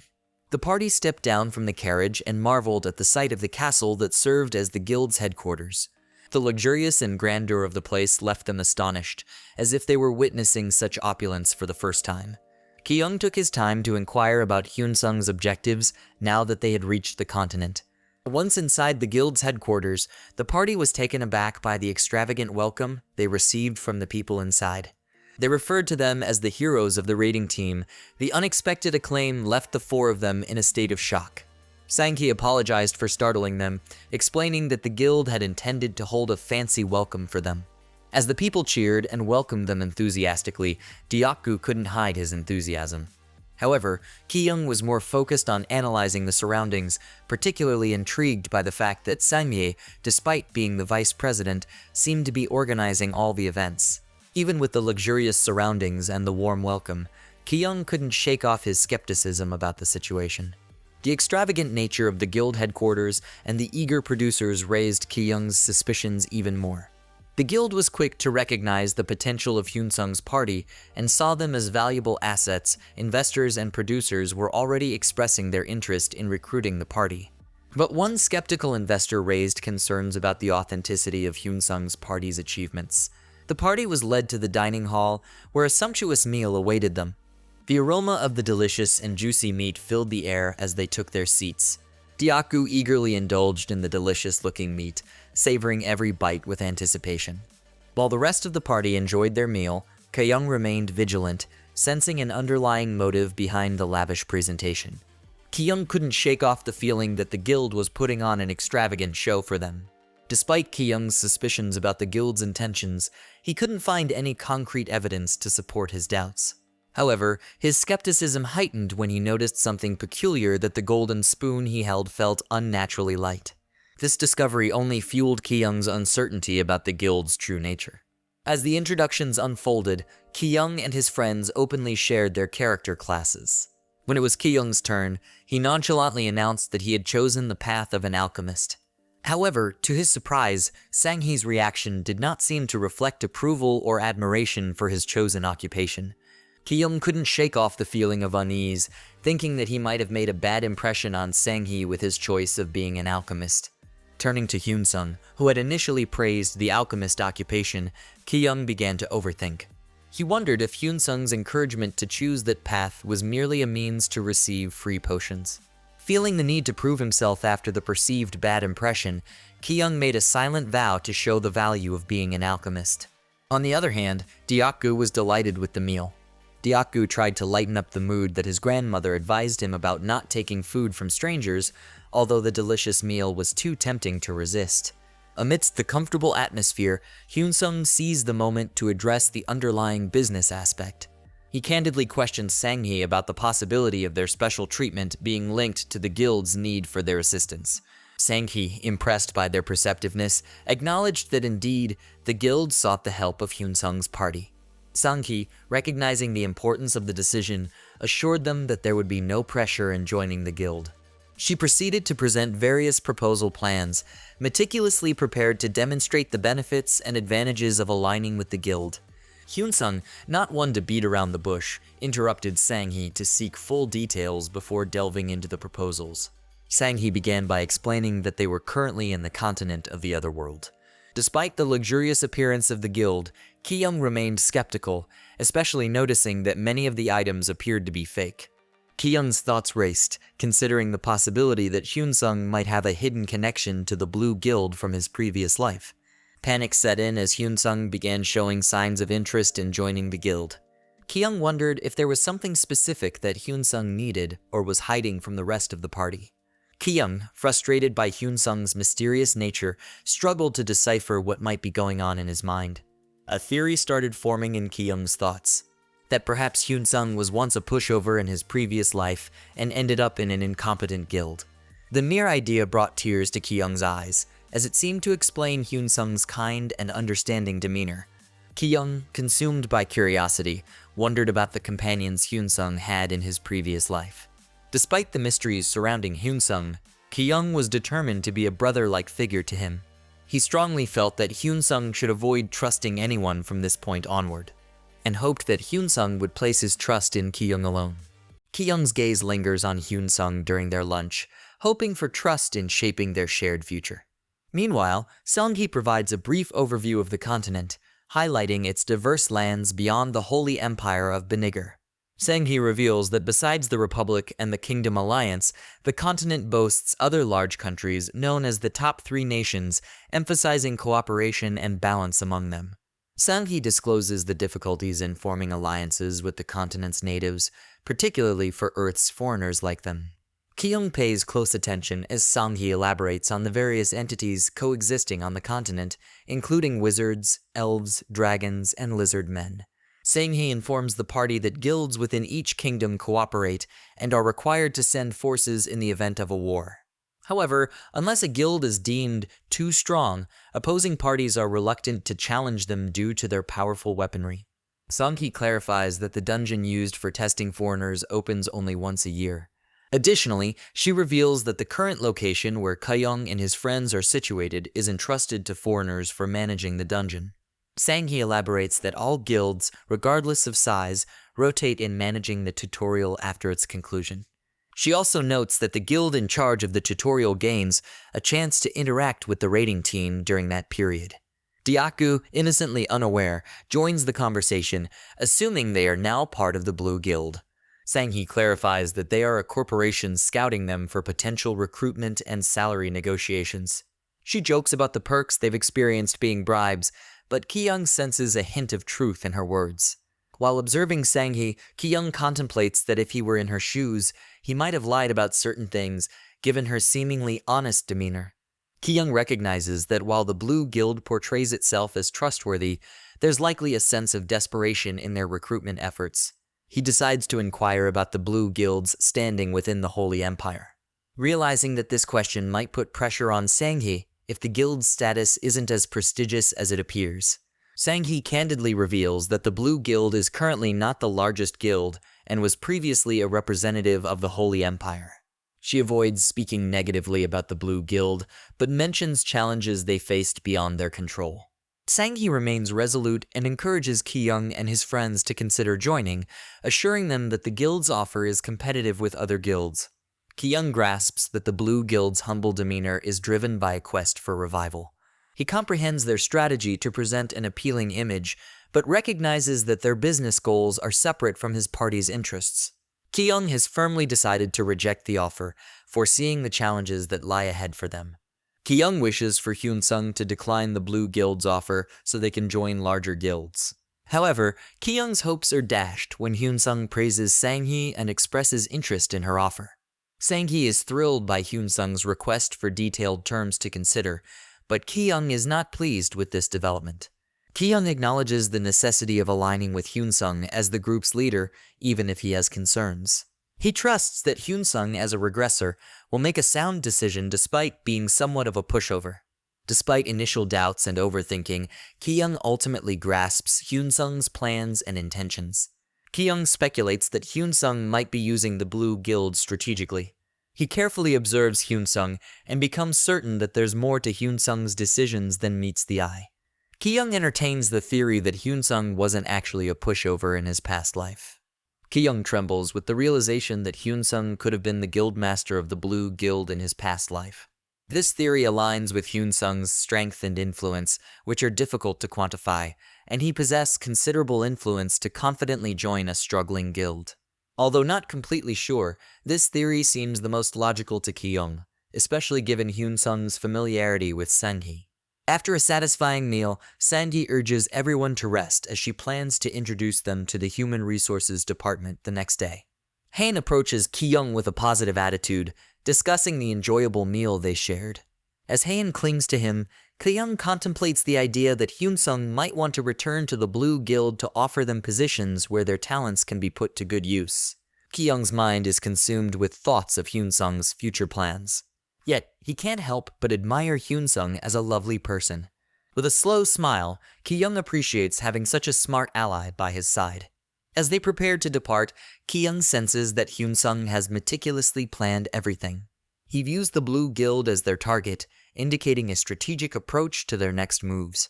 Sang-gi retrieves the keys for the room where Ki-young and the others will be resting.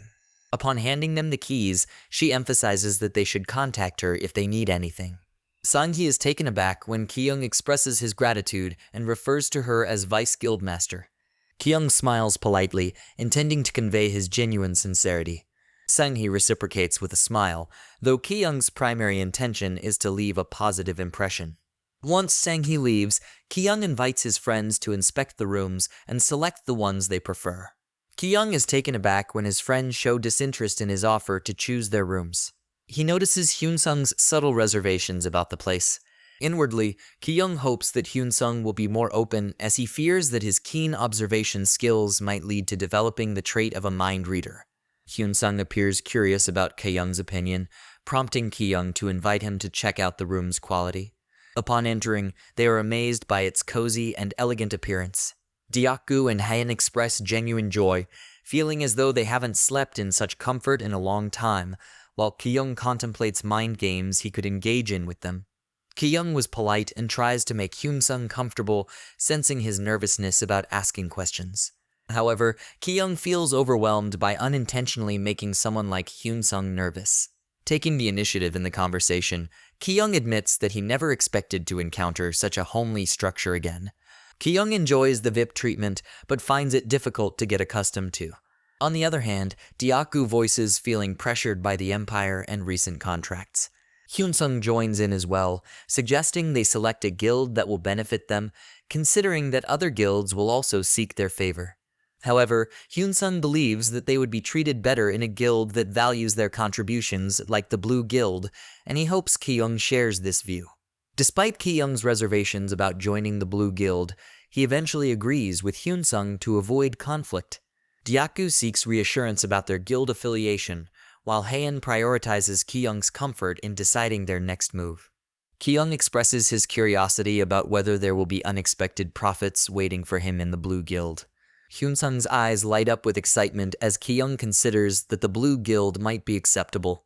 However, Hyun-sung feels a tinge of disappointment upon realizing that Ki-young is still not completely confident in his decision to join the Blue Guild.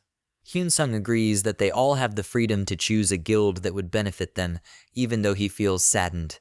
Meanwhile, Ki-young experiences a cramp in his leg, but internally decides to follow Hyun-sung's choice, recognizing Hyun-sung's status as a regressor and wanting to avoid making a foolish decision.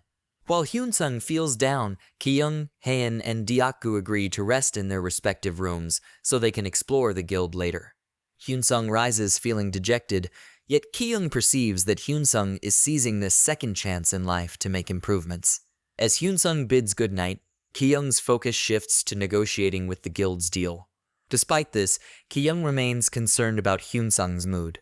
Hyun-sung retreats to his room, and Ki-young hopes that he will be offered a position once they join the guild. The sadness in Hyun-sung's demeanor is palpable as he enters his room. While his room is illuminated by the sun reflecting on the window, Hyun-sung's actions suggest deep nostalgia as he touches the walls, seemingly reminiscing about every part of his room. His slow pace hints at a longing to be back in his familiar space once more. Despite gazing at the sunset through his window, his eyes reflect gloominess, indicating an underlying sadness or contemplation. In Hyun-sung's terrible flashback of his first life as a guildmaster, he vividly remembers the anguish of witnessing his members being annihilated. Despite the tragic events, his past members continue to express their trust in him and apologize. Among them, a woman sheds tears and earnestly apologizes. In Hyun-sung's haunting memories, it is revealed that he had a member named Haen who was also eliminated.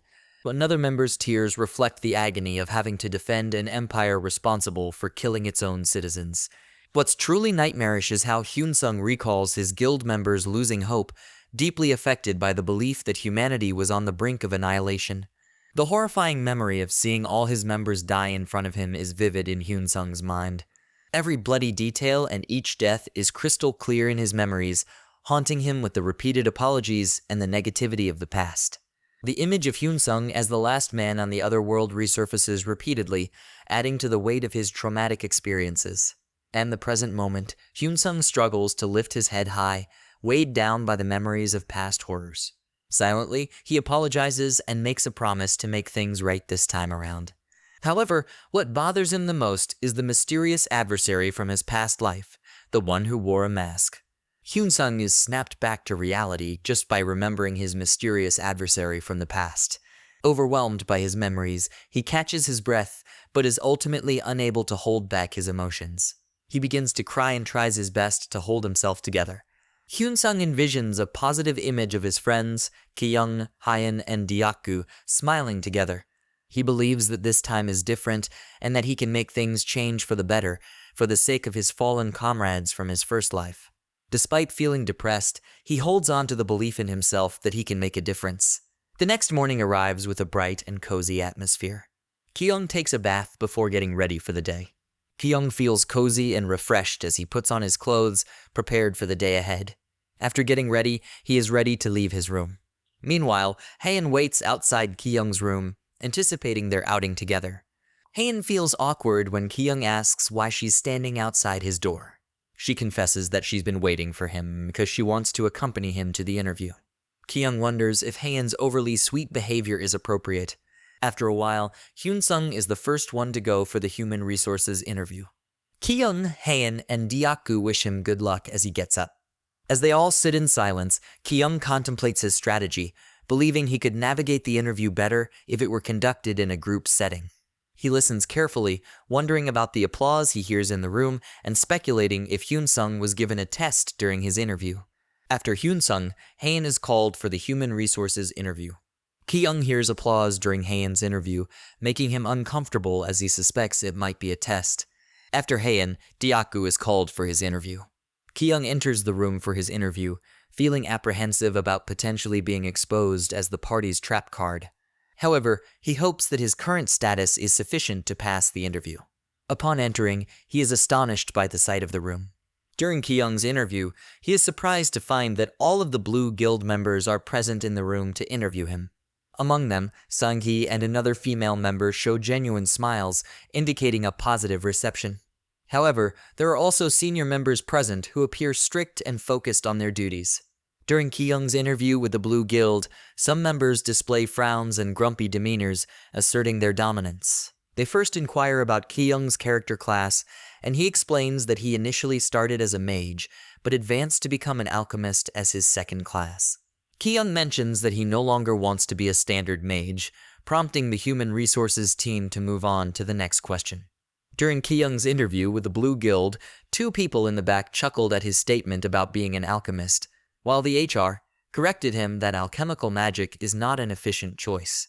The HR then asked about Ki-young's status mana, to which he replied that its value was 8. The HR chuckled at the low value, but Sang-hee coughed to signal him to be more polite. They attempted to compare him to his friends who were more advanced, but then decided to halt the interview instead. Sang-hee interfered to lessen the tension and shifted the conversation to talk about the contract conditions. She explained that the salary would be 700 gold annually and a contract duration of 7 years, but the man next to Sang-hee advised Ki-young to consider joining other guilds. Sang-hee called out a man named Lee Seolho for being disrespectful, but Seolho still believed that Ki-young was not suitable for their guild. Sang-hee tried to calm Seolho down, but he persisted in his opinion, stating that Ki-young was only carried by his friends during the tutorial round. Ki-young felt saddened by the situation, as he believed that the Blue Guild was making him look like a complete idiot. Ki-young admits that they all have impressive status, but the only reason his score is lower is because of his alchemist support class and his relatively low mana. He then asks Sang-hee if that's all the conditions, but she explains that there would also be various benefits and insurance akin to accident or life insurance. She also explains that the guild could also have a lab suited for Ki-young, and he could even train with an instructor. One of the guild members was surprised that Sang-hee was too nice with her conditions, but she just believed that Ki-young has the potential since he's part of the clearing team. Ki-young acknowledges Sang-hee in his mind, noting her humility and kindness while still addressing the guild's urgency. However, another guild member voices his opinion that parties in tutorial rounds often part ways, and Ki-young's fee should be lower since he's not equal to his friends. Ki-young feels dismayed by the guild members' comments, but couldn't deny that everything they were saying was a fact. He realizes that in the real world, parties often part ways due to joining other groups, financial considerations, and personal circumstances. Ki-young believes deep down that the idea of parties parting ways won't apply to him and his friends. Ki-young believes that his friends are not greedy. Ki-young couldn't fathom the idea of his friend Deokgu being driven by greed or money. Similarly, Ki-young found it inconceivable that Haein, who harbored deep affection for him, would ever reject him.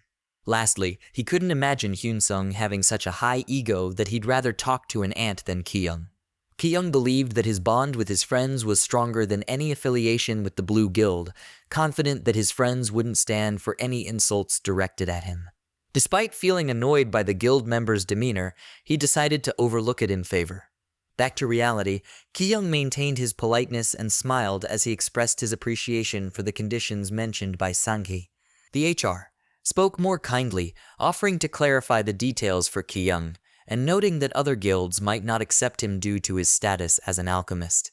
Despite this, Ki-young surprised them by not immediately agreeing. Instead, he smiled and said he would consider their offer.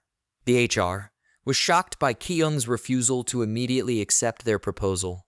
The Blue Guild members expressed concern about timing as the demonstrations approached, emphasizing the urgency of Ki-young's decision. Despite their initial chuckles, they grew dismayed at the prospect of Ki-young joining other guilds, realizing the potential value of his alchemist class in their production. Despite the insults and doubts cast upon him, Ki-young remained steadfast in his choice to leave until Sang-hee stood up. Sang-hee handed Ki-young the Blue Guild's brochure and contracts, but Ki-young decided to set them aside for later review. Seolho, who had insulted Ki-young earlier, now seemed to recognize his own impudence, understanding the dire situation of the Blue Guild. As Ki-young walked away, he couldn't shake off the feeling that the contract wasn't even worth his time to read, because the situation is about to drastically change in a few days. As Ki-young walked out, he appreciated Sang-hee's offer, but couldn't accept feeling like he was being recruited out of necessity. Deokgu and Haein were delighted with the polite treatment from the Blue Guild. Meanwhile, Hyun-sung believed that the guild was trying to recruit them due to their lack of members. The three friends eagerly awaited Ki-young's decision, hopeful to join the Blue Guild. Ki-young was confident in Haein and Deokgu's loyalty, but he was concerned about Hyun-sung's insistence on joining the guild. He perceived Hyun-sung as overly agreeable and impatient, which added to his dilemma. Ki-young firmly believed that joining the Blue Guild was the optimal choice. He reasoned that it was preferable to be a significant presence in a smaller guild than to be overshadowed by larger ones, envisioning a challenging yet rewarding journey ahead. Ki-young surprised Hyun-sung by revealing that he would consider joining the Blue Guild, contrary to what Hyun-sung had assumed. Ki-young also suggested that there should be a way to increase their salary and value, showing confidence in Hyun-sung's understanding of the matter. Haein and Deokgu were surprised by Ki-young's statement, but Hyun-sung already grasped the essence of what Ki-young was talking about. Hyun-sung smiled and affirmed Ki-young's point. At the same time, Ki-young and Hyun-sung were confident that they could increase their value during the demonstration. Ki-young believed that the Blue Guild understood that other guilds would show interest in them if they demonstrated their skills. He also thought that the Blue Guild must realize they were their best chance at revival, given the opportunities they would receive from other guilds. Ki-young hoped Hyun-sung would agree to his plan, especially since Hyun-sung could sell himself at a higher price. Deokgu and Haein, however, were a bit anxious as they assumed Ki-young planned on joining other guilds. Ki-young, Hyun-sung, Haein, and Deokgu have come to a significant understanding and bond. They are determined to stick together. They were all genuinely happy as Hyun-sung expressed that he wanted to stay with the three of them as well. Ki-young tried to conceal his blush as he imagined Hyun-sung potentially earning a significant amount of money from other guilds. Meanwhile, Diaku suggested sharing a toast with cold beer, but Ki-young advised them to remain focused and alert for the time being. Ki-young also asked Han if she agrees with their plan. But Hayan took this as an opportunity to ask Ki-young out on a date with her. Hayan playfully teased Ki-young, suggesting that she might not focus on her studies if he turned down her invitation for a date. This lighthearted dare added a bit of pressure on Ki-young, knowing that Hayan usually abides by her promises. Hayan's smile illuminated the room as Ki-young agreed to go out on a date with her. However, the atmosphere shifted to a hint of awkwardness when Ki-young extended the invitation to Hyun-sung and Diaku. Diaku discreetly gestured to Hyun-sung, urging him to decline Ki-young's invitation, hoping to create an opportunity for Hayan and Ki-young to be alone together. Meanwhile, Hayan's gaze was fixed on them, silently pleading for them to refuse so she could have a private moment with Ki-young. Ki-young attempted to reason with Hayan, emphasizing the importance of hard work and focus at the moment instead of engaging in leisure activities. Hayan agreed as she prioritized being with Ki-young over anything else. In Ki-young's thoughts, he acknowledged Hayan's admirable attitude and understood why she prioritized being with him. Meanwhile, Diaku subtly hinted to Hyun-sung that Hayan desired some alone time with Ki-young, but Hyun-sung didn't catch on to the hint. Hayan's frustration grew as she couldn't secure alone time with Ki-young. But Ki-young felt it was crucial for Hayan to become more independent, especially to present a strong and impressive image during the demonstration. He chose to spend time with Hayan and the others so that it could make their studying better. Ki-young made a mental commitment to work hard, but he also hoped that his friends would put in even more effort, considering they were the main actors in the upcoming demonstration. Wanting to please Hayan and create a positive atmosphere, he encouraged everyone to prioritize Hayan's preferences for their activities that day. Hayan agreed to Ki-young's suggestion, expressing her desire for some alone time after their group hangout. Ki-young grinned, showing his willingness to go to great lengths to ensure his friends shine in their upcoming activities. A few days passed, and as the demonstration approached, Ki-young and his friends seemed to exude a tense atmosphere while staying in their rooms. In one room, Diaku and Ki-young were together, with Ki-young focused on studying. Ki-young stretched and yawned, feeling the strain from the extensive reading he had done. He then shifted his attention to Diaku, who was deeply engrossed in reading the brochure and discovered that the nearby restaurant was renowned for its star chef from Earth. Diaku's imagination ran wild as he pictured all the mouth-watering dishes he could savor, thanks to the fancy treatment in the other world. However, a tinge of frustration crept in as he longed for his grandparents to experience the same luxury and treatment he was enjoying. Ki-young couldn't help but think that Diaku should keep his overwhelming emotions in check, considering his intimidating size might startle his grandparents. However, Diaku's demeanor quickly shifted to one of excitement and blushes as he imagined being treated as a special person. Ki-young smiled as he realized that their treatment would change from now on. The camaraderie between him and Diaku led to a shared laugh, appreciating each other's perspectives and insights in the room. Diaku's sudden shift to a gloomy mood cast an eerie aura around him, surprising Ki-young. He inquired about the sudden change, wondering what might be bothering his friend. Diaku expressed concerns about Hayan's well-being. Since he heard that she had been crying in her room for several nights, he advised Ki-young to take care of her. Ki-young explained to Diaku that Hayan's emotional state was likely a withdrawal due to her obsession with him. He believed that his distance might be beneficial for her, but Diaku felt that Ki-young's approach was a bit extreme. Ki-young gave Diaku a taste of his baguette to emphasize that he had good reasons, and encouraged Diaku to focus on his training.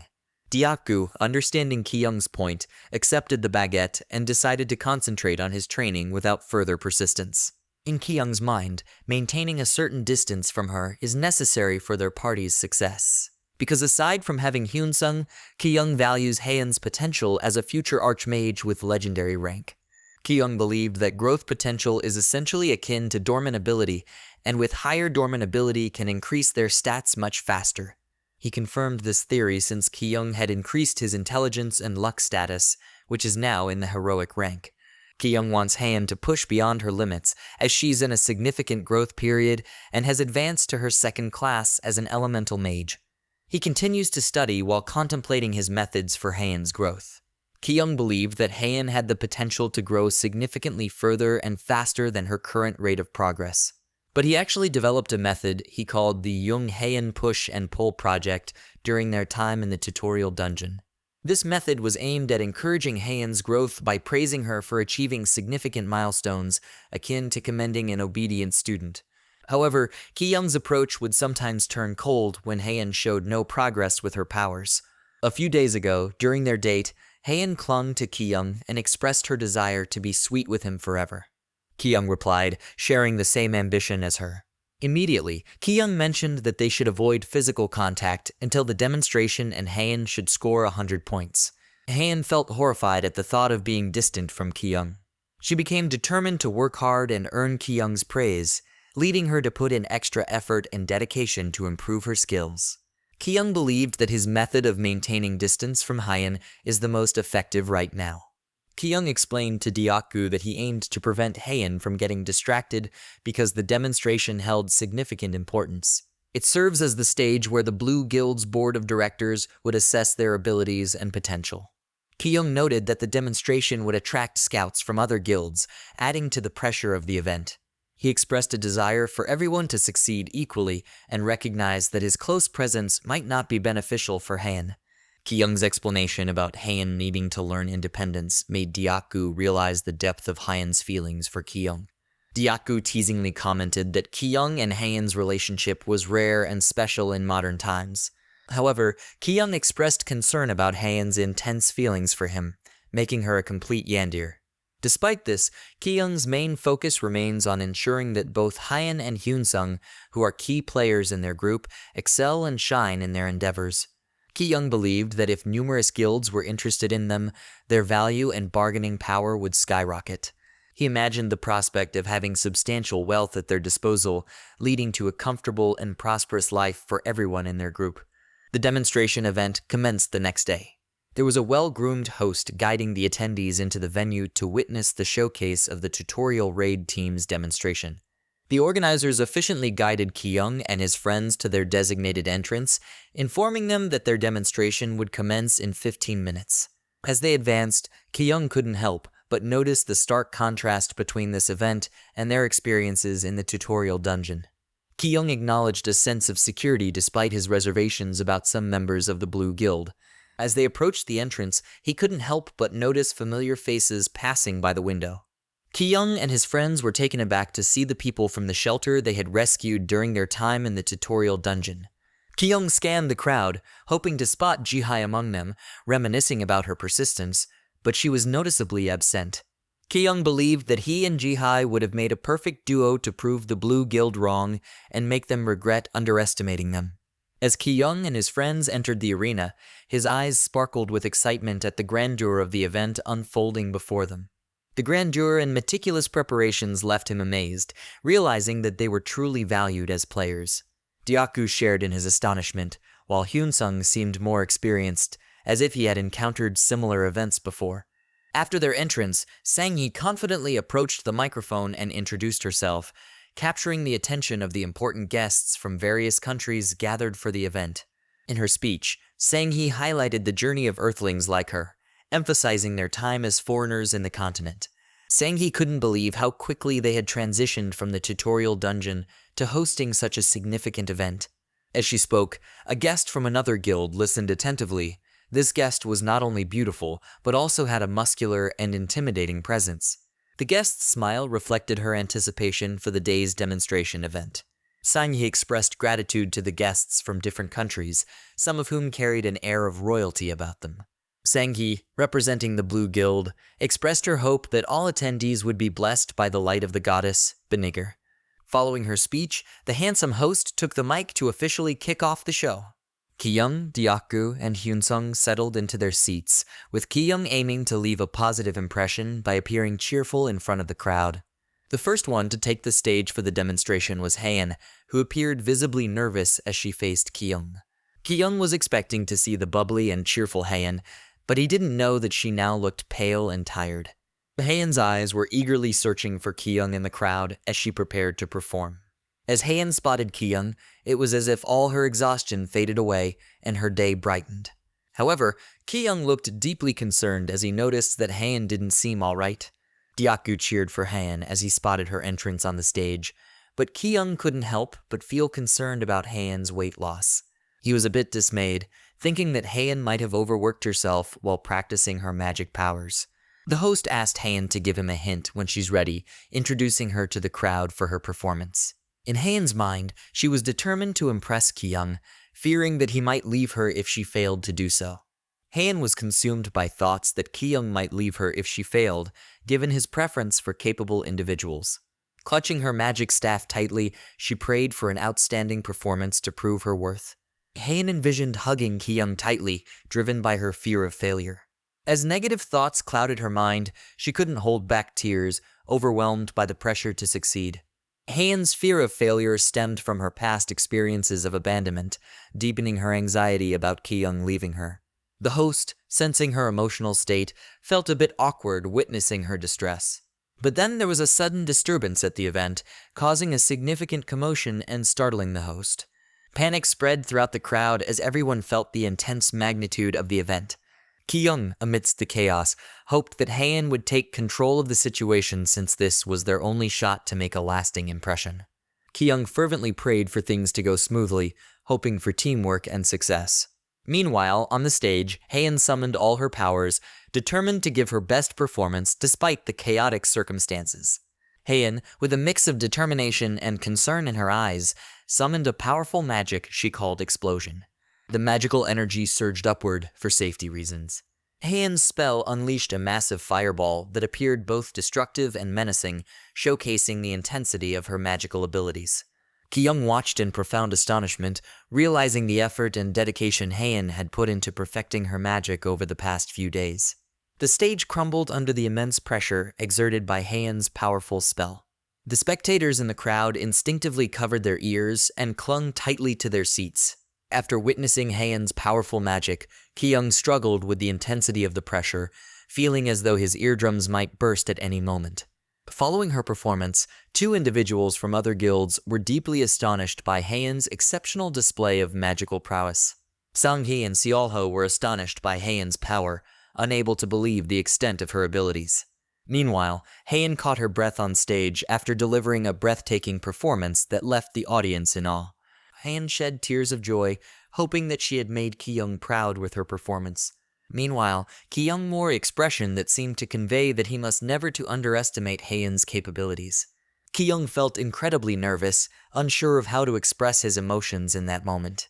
However, witnessing Haeun's outstanding performance, he cheered for her with all his might, showing his support and pride in her achievement. On the other hand, Deok-gu and Hyun-sung were fascinated by Ki-young's composure, as he showed no fear of Haeun's immense potential. Ki-young proudly shouted Haeun's full name, declaring that she was part of his team and feeling a deep sense of pride in her abilities. After Haeun's impressive performance, the crowd erupted in cheers, applauding her magical prowess. She became the center of attention, with several guilds approaching her for negotiations, recognizing her potential and talent. She walked out feeling the attention of numerous guilds trying to approach her, while Ki-young felt satisfied that everyone recognized Haeun's value and saw her as an asset. But despite the interest from various guilds, Haeun's sole focus remained on Ki-young. She felt a deep sense of fulfillment in knowing that her performance had met Ki-young's expectations. On the other hand, Ki-young was satisfied with the outcome as it aligned with what he had anticipated. Ki-young pondered over the idea of rewarding Haeun for her outstanding performance, considering the admiration she received from numerous fans. Meanwhile, everyone clamored for Haeun's attention, eager to have a moment to speak with her. The guild with a regal appearance started strategizing to assess Haeun's personal data with the intention of recruiting her. The guildmaster displayed a keen interest in Haeun, expressing hopes of recruiting her into their ranks. Haeun ran excitedly towards Ki-young with open arms, brimming with joy. Meanwhile, Ki-young rushed towards Haeun, though internally he felt a sense of panic as he contemplated how to reward her. Ki-young, using his mind's eye ability, carefully assessed Haeun's status as she approached. He was thoroughly impressed to find that most of Haeun's stats were either ranked legendary, rare, or heroic, and her mana stat had ascended to level 41. Ki-young continued to delve into the overview of Haeun's status, noting the system's sarcastic advice to take care of her due to her impressive status and perceived yandere attitude. He also took the opportunity to check the status of other people in the arena, which further impressed him as Haeun's level was comparable to that of guildmasters and seasoned professionals. The host struggled to regain control as everyone's attention was fixated on Haeun, making it challenging for him to quiet the crowd and return them to their seats. Meanwhile, Ki-young apologized to Haeun for the immense effort she had put. Haeun reassured Ki-young that her self-training hadn't been as difficult as it may have seemed.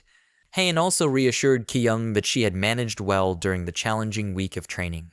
However, Ki-young became increasingly nervous as Haeun inquired about the reward he had promised, as he couldn't think of any suitable reward at that moment.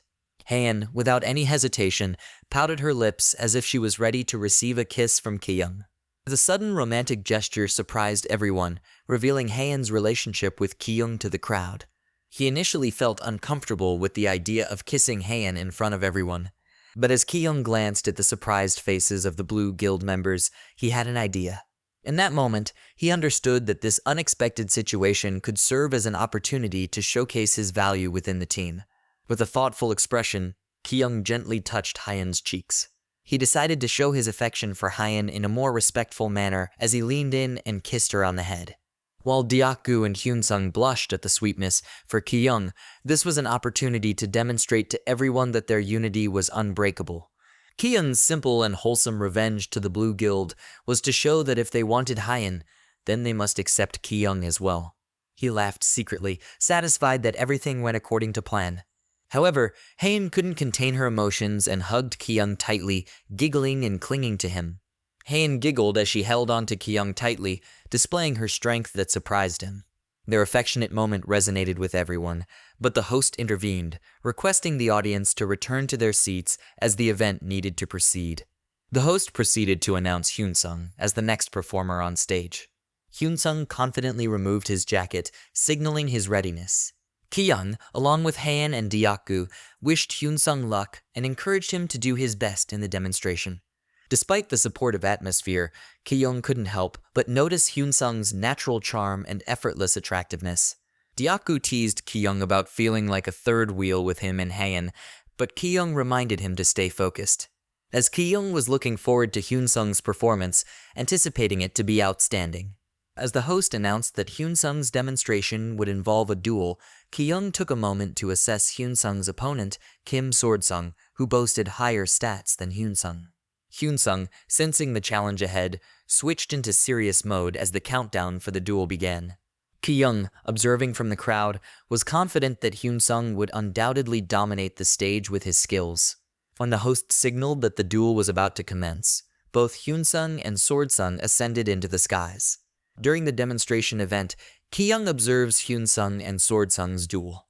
The two fighters move so fast that their clashing swords cannot be seen by the naked eye. As the battle progressed, Swordsung found himself struggling to keep up with the intensity of the duel, while Hyunsung remained calm and composed. Swordsung couldn't understand how a newcomer like Hyunsung could be so intimidating, especially as he observed the confident grin on his face. As the intensity of the duel escalated, the force of their strikes sent Swordsung flying backward, leaving him bewildered about Hyunsung's strength. Despite being pushed back, Swordsung was determined to give his best effort, gritting his teeth as he tried to maintain his stance.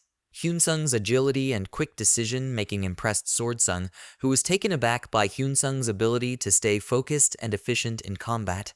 Additionally, Swordsung couldn't help but notice Hyunsung's striking appearance. As the battle continued, Swordsung were surprised when Hyunsung suddenly backed away from the confrontation. Going back to Ki-young, he was impressed with Hyunsung's performance. Ki-young observed Hyunsung fighting in a serious mode for the first time during the demonstration event, while Swordsung tried his best to match Hyunsung's skill. Hyunsung displayed the finesse of a seasoned swordsman, almost as if he were playfully dueling rookies. Both fighters gracefully swung their swords as they passed each other, demonstrating their skill and agility in combat. Ki-young observed that Swordsung appeared unscathed, leading him to realize that Hyunsung had intentionally held back throughout the entire duel. Ki-young speculated that Hyunsung chose to conceal his full potential to avoid arousing suspicion or drawing too much attention to himself. Ki-young observed how Hyunsung used basic swordsmanship, yet managed to impress the crowd with his smart tactics. Ki-young couldn't help but blush and feel flustered, realizing how intelligent and strategic his friend was during the duel. Ki-young believed that while the crowd going wild for Haein was understandable, they were overlooking the true value of their team. He felt that Haein's success shouldn't overshadow the contributions of others in their group. Ki-young believed that the true treasure of their team was their leader, Hyun-sung. Meanwhile, Sword-sung was baffled by Hyun-sung's unpredictable actions during the duel. Ki-young was eager to witness more of Hyun-sung's strategic prowess. However, his expectations were overturned when Hyun-sung unexpectedly dropped his sword during the duel. Ki-young found the turn of events intriguing, especially considering it was a swordsmanship duel. On the other hand, Sword-sung felt relieved that Hyun-sung opted for a lighter approach. Sword-sung's surprise was palpable as he opened his eyes to find Hyun-sung's fist coming at him almost magically. Hyun-sung appeared transformed, resembling a superhuman in that moment. Hyun-sung maintained his low-key approach, allowing Sword-sung to believe he had successfully deflected Hyun-sung's punch. To balance the duel, Hyun-sung even let himself be pushed back to the wall by Sword-sung's force. Hyun-sung took it a step further to make the situation seem genuine, briefly pretending to be knocked out. The intensity of the duel captured the attention of everyone present, including members of the Blue Guild who were fixated on the match, eager to see the outcome of Hyun-sung's strategy. Sword-sung showed sportsmanship by expressing concern for Hyun-sung's well-being after their match, to which Hyun-sung smiled and gracefully accepted the outcome as his loss. While Ki-young recognized the pretense, he was impressed by Hyun-sung's commitment to his strategy, showcasing his high agility and endurance stats. Ki-young admired Hyun-sung's strategic control in not overpowering his opponent too much. And he noticed that while some still viewed Haein as superior, the professional and larger guilds recognized Hyun-sung's true potential. After Hyun-sung's performance, Deokgu was called upon to demonstrate next, eagerly introducing himself as the shieldsman. Deokgu slowly approached the stage. But before that, Ki-young, Haein, and Hyun-sung wished him good luck before his performance. Deokgu appeared confident and unruffled as he began his demonstration. However, things took an unexpected turn when his face was suddenly struck by a monster. Despite this, Deokgu used the incident to showcase his endurance as a shieldsman, continuing the demonstration for 3 minutes to demonstrate his skills. The host quickly clarified that the monster on stage was under control for safety purposes, and Deokgu would receive medical attention from professional priests after his performance. Ki-young, observing Deokgu's demonstration, recalled his playful nickname for Deokgu as his meat shield, but the actual demonstration turned out to be remarkably intense. Ki-young, ready for his demonstration, stepped forward as it was his turn to showcase his skills. As Deokgu and Ki-young passed by each other, Deokgu expressed confidence in Ki-young's upcoming performance. Ki-young returned a smile. He felt that being close to his friends was beneficial. As he walked up to the stage, it made him feel secure and confident, even though it was his first time showcasing his skills as an alchemist. Ki-young was grateful to Deokgu for getting him a catalyst in advance, which saved him from expensive purchases. During his performance, Ki-young chanted a spell that summoned multiple magic circles on the ground. He struggled with his mana's inefficiency, but aimed to maintain consistency in his demonstration. Ki-young summoned a spell called Flame Pillar after summoning all the magic circles, realizing that it required more stamina than mana. The magic circles began to radiate beautifully, and Ki-young ensured that the flame of his magic was blue, symbolizing his admiration for the Blue Guild. Ki-young aimed his flame pillar directly at the mannequin, showcasing its destructive power. Despite it being his first time using alchemy magic, Ki-young was surprised by its strength compared to his previous abilities. However, he also realized that using this level of magic in a real fight would require considerable effort, leaving him with mixed feelings about its practicality. After Ki-young and his friends finished their performance, representatives from other guilds wasted no time in trying to recruit them. Ki-young and his friends felt the pressure as they sensed the approaching crowd of people eager to negotiate with them. The crowd yelled their names, hoping to catch their attention and initiate negotiations. Ki-young and his friends were highly valued, with guilds starting to bid and offer them significantly higher salaries. They were considered such valuable assets that some guilds were willing to offer more lucrative deals. Representatives from various guilds eagerly presented their business cards, highlighting the capabilities they had witnessed in Ki-young and his friends during the demonstration. Ki-young and his friends became the stars of the event, causing pressure on the Blue Guild, which feared losing the group that could potentially revive their declining guild. Ki-young felt satisfied seeing the dismay on the faces of the Blue Guild members, especially after being underestimated previously. As Ki-young and his friends were surrounded by crowds and offers, the guildmaster, who appeared beautiful and muscular, made a flashy entrance. She leaped from the second floor, landing before Ki-young and his friends. This unexpected stunt surprised everyone, including Ki-young, who couldn't understand why some guilds went to such lengths to win them over. What struck Ki-young even more was the guildmaster's demeanor. Instead of trying to please them, she asserted her dominance. Ki-young and his friends were taken aback by the guildmaster's unconventional approach. Her powerful force and aura sent Ki-young flying to the wall, leaving him confused about her intentions. Despite her intimidating presence, the guildmaster called them a bunch of cuties and expressed her desire to have a conversation with them. Ki-young and his friends, including the initially composed Hyun-sung, were taken aback by the guildmaster's entrance, which exuded immense strength and authority. Ki-young, in particular, felt intimidated as he hadn't anticipated encountering such a monstrously strong woman. Ki-young speculated whether the woman was the leader of a formidable guild, as her presence seemed overwhelming. Curious about her capabilities, Ki-young activated his mind's eye skill to assess the type of stats and abilities the woman might possess. Ki-young was astounded by the information revealed about Chahira. Her name alone carried weight, being known as a ranked legendary mercenary at 28 years old. As he scanned her stats, ranging from level 67 to 97 and mostly falling in the legendary, heroic, and rare categories. Hira apologized for her dramatic entrance, attributing it to her tendency to charge forward when she gets excited. She then shifted the focus to praising Haein and Ki-young, and introduced herself as the guildmaster of the Red Mercenaries, one of the 3 major guilds. Ki-young's initial intimidation eased as Hira approached them with a calming demeanor. He couldn't help but notice her striking beauty, reminiscent of a saintess. Ki-young smiled as he respectfully introduced himself to Hira. However, he noticed the intense atmosphere as Haein clung to him, displaying signs of jealousy. Ki-young felt a mix of emotions as he stood beside Haein, trembling slightly as he extended his hand to shake Hira's. Despite Haein's presence beside him, he aimed to leave a good impression and hoped for a positive interaction as he greeted Hira with a handshake. Hira approached Haein to make a proper introduction, but Haein ran behind Ki-young. Ki-young apologized to Hira and explained that Haein has a severe fear of strangers. Hira cuts to the chase and begins negotiating by offering them a salary of $2 million.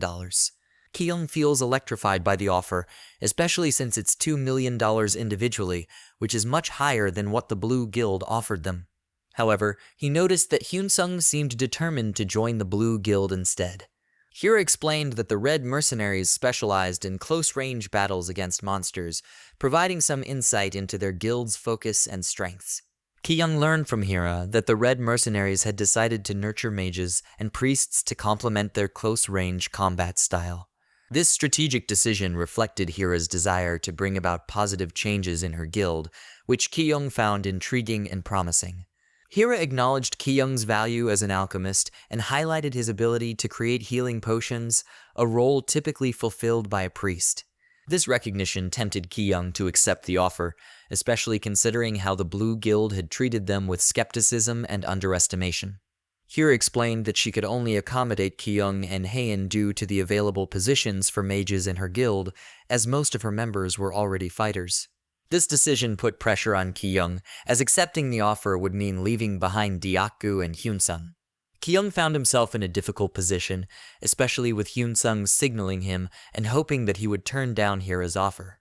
Despite the pressure, Ki-young couldn't deny that Hira's offer was impressive. Ki-young's comment about Hira's offer sent a wave of concern through Deokgu and Hyun-sung. Despite Ki-young's initial hesitation in responding to Hira's offer, his expression hinted at a final decision being made in his mind. Deokgu and Hyun-sung were nervous and afraid that Ki-young might actually join Hira. Ki-young understands that Hira is already a fighter and a shield combined, and it is sweet to be nurtured as a mage.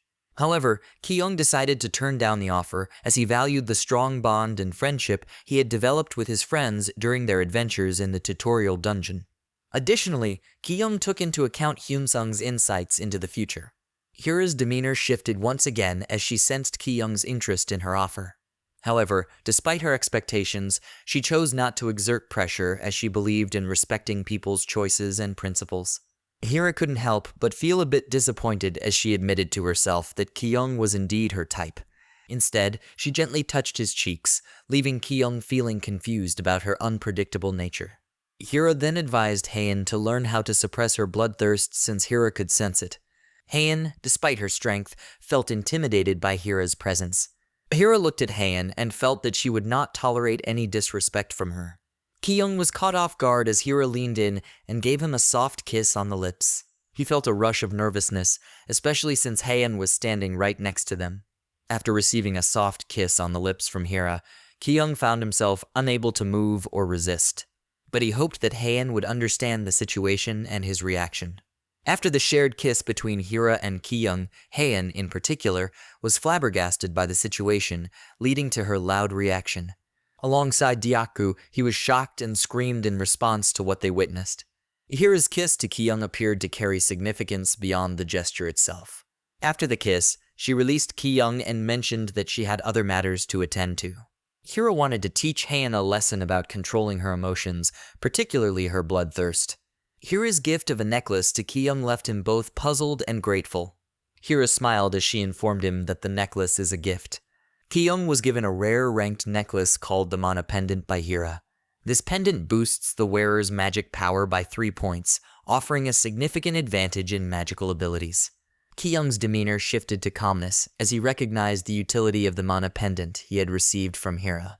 Despite turning down her offer, he began to view Hira as a potential mentor figure.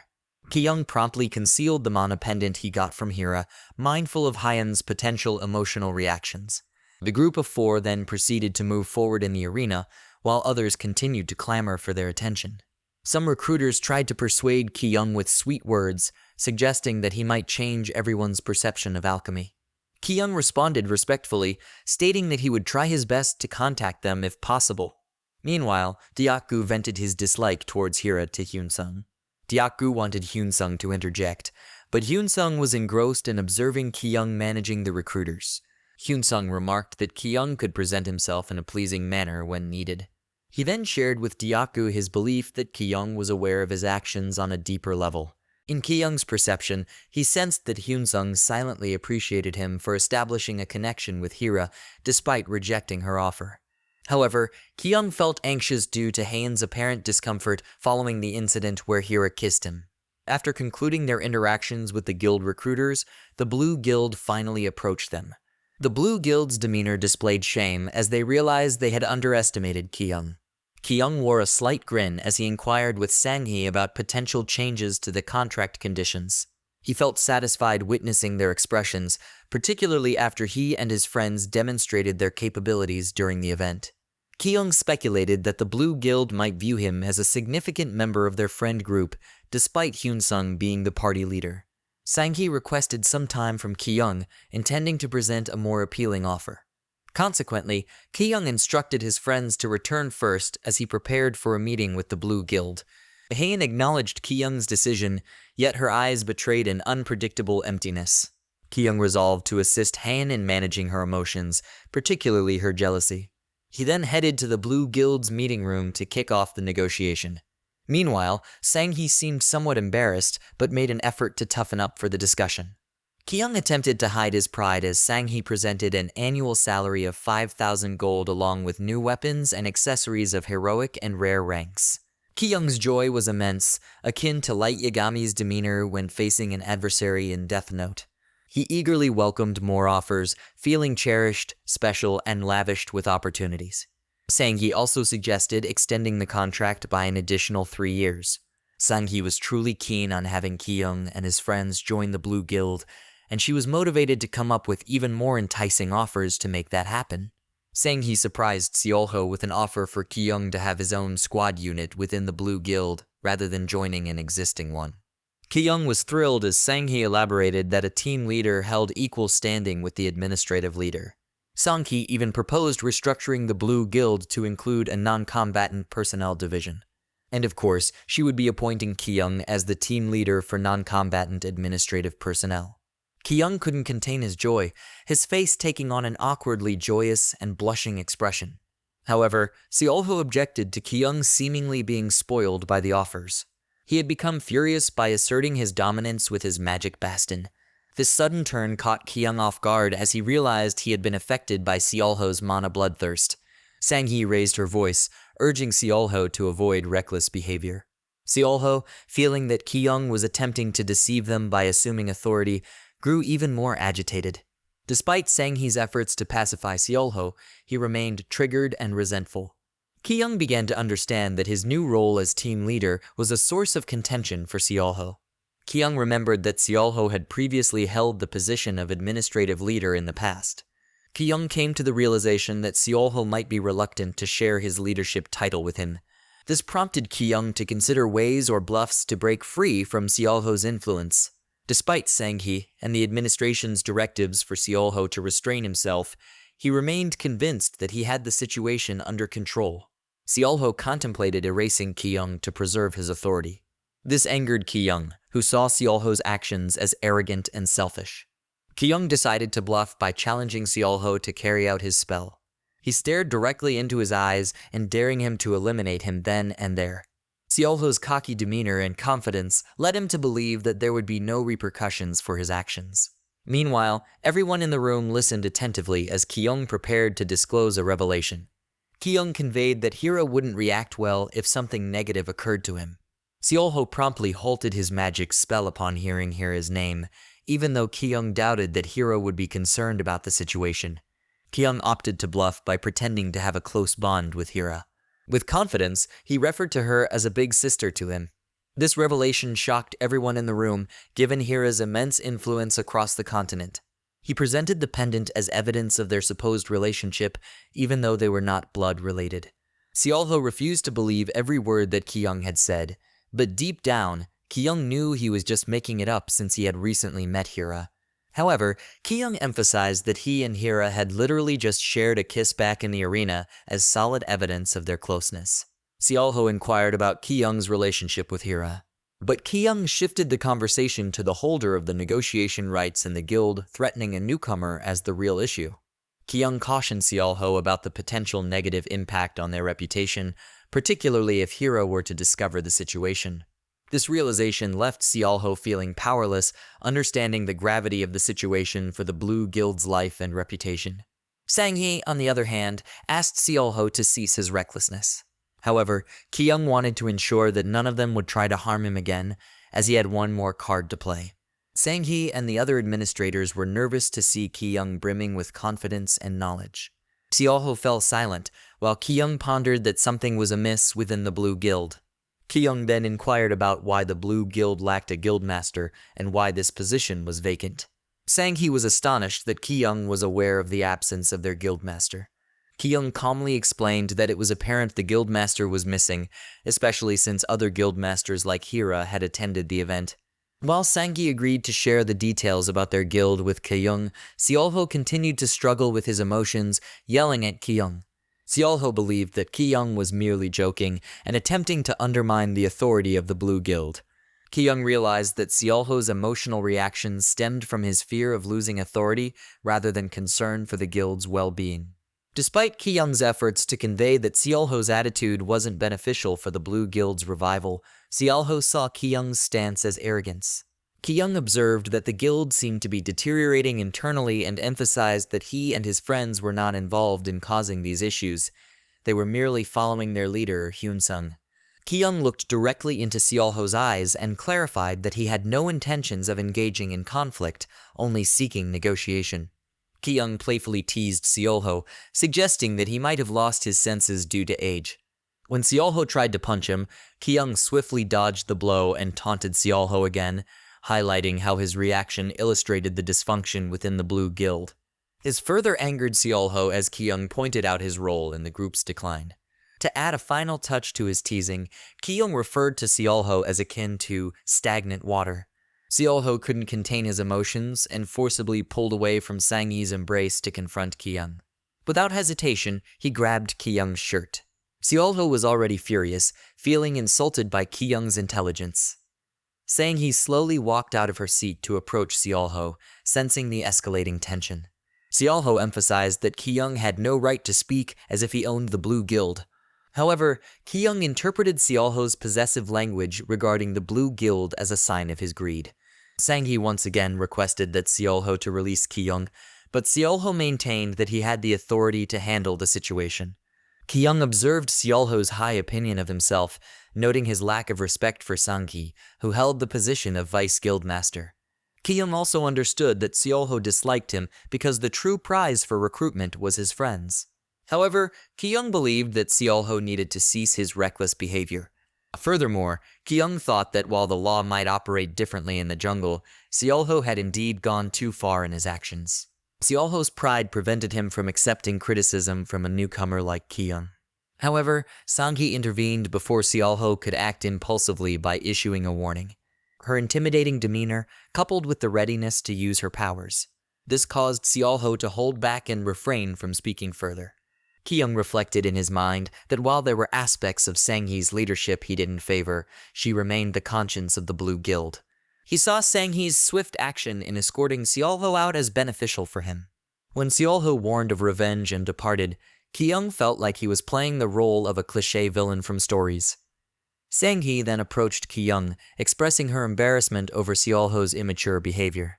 Sang-hee explained that her members were disheartened due to their guildmaster's disappearance. Ki-young, however, suspected that Sang-hee was protecting her people's image, believing they might actually be relieved by the absence of their guildmaster. Despite this, Ki-young wanted to alleviate Sang-hee's feelings by apologizing for his negative remarks about the Blue Guild. Sang-hee expressed gratitude, and Ki-young assured her that she didn't need to worry about the contract, though Ki-young secretly wanted to become an executive already. Sang-hee was delighted that Ki-young showed interest, and Ki-young was equally pleased, believing that his influence might rise due to Hira. He reminded Sang-hee of her promise to make him an executive, eager to wield power. Sang-hee assured him that forming a new organization wouldn't take long, especially with their need to strengthen their military force, and Ki-young's group was perfect for the task. However, Ki-young was eager for authority, knowing he had made enemies in the guild and needed protection. As Ki-young plans to employ political methods, Sang-hee explained that preparing heroic items might take some time. Ki-young expressed excitement about these items, remembering that Hyun-sung owned some as if they were regular items. After their conversation, they apologized to each other for the intense incident earlier. Ki-young bid farewell after their pleasant talk, feeling that Sang-hee was a perfect citizen in his mind. Ki-young attempted to appear pitiful as he slowly walked out. He deliberately displaying a dismayed expression when he glanced back at Sang-hee. This act startled Sang-hee and fooled her into believing Ki-young's mental play.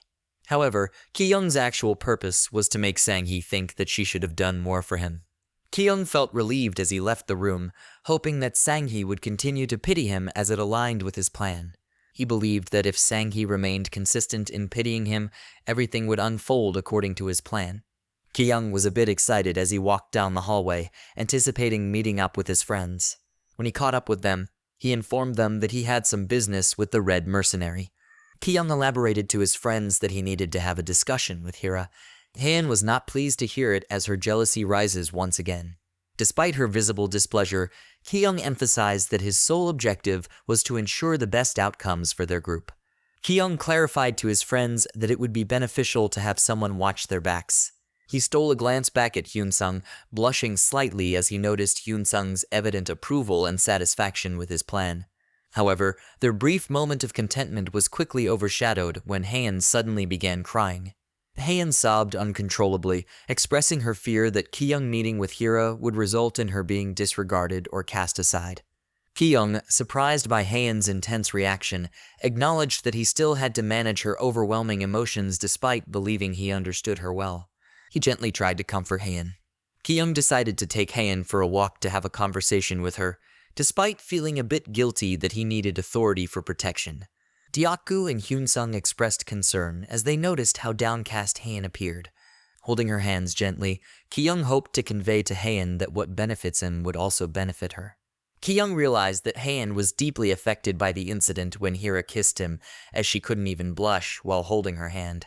As they walked together, Haein murmured, asking Ki-young not to continue with his plan of meeting Hira. She was so anxious that she even insisted on going with Ki-young, but Ki-young reassured her not to worry about a thing. Haein's aura started to darken as Ki-young continued to refuse her requests.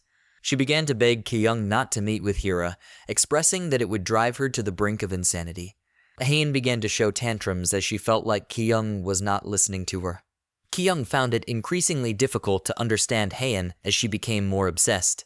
Haen's eyes turned red, indicating her escalating emotional turmoil as she continued begging Ki-young to stay and not meet with Hira. Ki-young realized that his distance during their training period had caused Haen to become more affectionate around him. This realization made him more terrified of her. Haen began spouting nonsense, murmuring words like blaming herself and ensuring that Ki-young would still love her. Ki-young gently pressed Haen against the wall. He placed one arm against it as he looked at her with a romantic gaze. Haen eventually regained her composure, her eyes shining brightly. Haen's heart raced as she looked at Ki-young's face. Ki-young wanted to take things with Haen slowly and purely, but he felt compelled to tell her that he loves her. Haen blushed intensely, as if those 3 words had given her a sense of assurance. Ki-young considers Haen one of his most valuable assets. He likened her to a powerful card in his strategic approach. He believes that he doesn't necessarily need to be the strongest among his friends, as he can acquire strong allies to bolster his position. Haen cried again, expressing her deep love for Ki-young and hoping he would understand the sincerity of her feelings. Ki-young reassured Haen that his intentions were solely focused on protecting her and that he never intended to harm her. He also mentioned that establishing a good relationship with Hira could offer additional protection for Haen, but she insisted that she didn't need external alliances. Haen experienced a flashback that sent shivers down her spine, recalling a moment when Hira's intimidation made her feel uneasy. This memory made Haen question her own strength, wondering if she was not yet strong enough for certain challenges. However, Ki-young's gentle laughter brought comfort to Haen, reassuring her and making her feel like she's already strong. Ki-young advised Haen to become stronger for his sake, gently caressing her cheeks. He wiped the tears from her eyes and expressed his wish for her to become much stronger than she is now. However, Haen misunderstood Ki-young's words, thinking that he was solely concerned about their physical strength. Ki-young also assured Haen that he would never allow Hira to share a kiss with him ever again. The 2 of them finally shared a kiss, although Haen believed that they needed to be apart due to their lack of power to protect each other. Haen's obsession with Ki-young grew as she resolved to become even stronger than Hira. After sharing a gentle kiss with Ki-young, Haen's spirits lifted. She became resolute in her determination to grow stronger, with the goal of being able to protect Ki-young. Seeing Haen calm down brought satisfaction to Ki-young. From that moment on, Haen vowed to dedicate herself to training so that she could safeguard her beloved Ki-young. After some time, Ki-young reached the Red Mercenaries' headquarters during the night. Ki-young caught the attention of a night duty guard as he arrived. She immediately recognized Ki-young as the man who had been kissed by Hira during the demonstration event. Ki-young proceeded to remove his cloak and informed the guard that he had come for a meeting with Hira. Ki-young wore the pendant and hoped that Hira would approve of the conditions he was about to propose to her. As he was guided inside the headquarters, Ki-young observed the size of the guild and considered them legendary masters. Standing in front of Hira's room, he reminded himself to stay calm as he had prepared for this moment. Ki-young knocked on the door, but the response he received was eerie silence. Undeterred, he knocked for a second time, hoping that Hira was not away and would soon answer the door. Ki-young was caught off guard as Hira kicked the door open, assuming it must be one of her members disturbing her. She was irritated because she had been sleeping, which startled Ki-young deeply.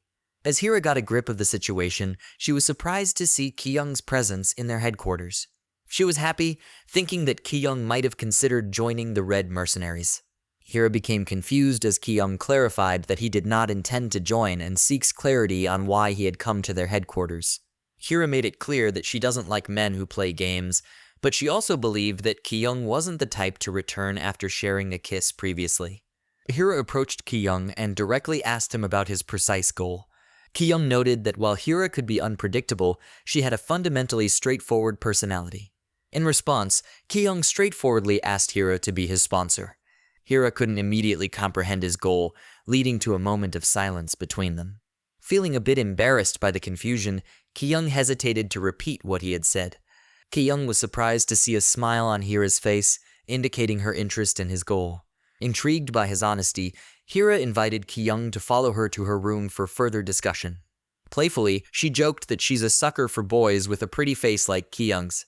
Ki-young was surprised by Hira's amicable response. She patted the side of her bed, inviting Ki-young to sit down first.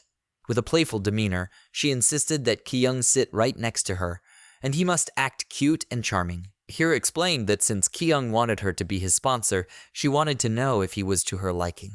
Ki-young blushed, as he had misunderstood when Hira told him to act cute earlier. Hira clarified to Ki-young that she meant investing in their party would be mutually beneficial. She also found it odd that Ki-young was the only one who showed up from their guild, considering her interest in Haein as well. She then asked Ki-young why she should watch over him and his friends if they joined other guilds. Ki-young assured Hira that he wasn't asking for help without offering benefits in return.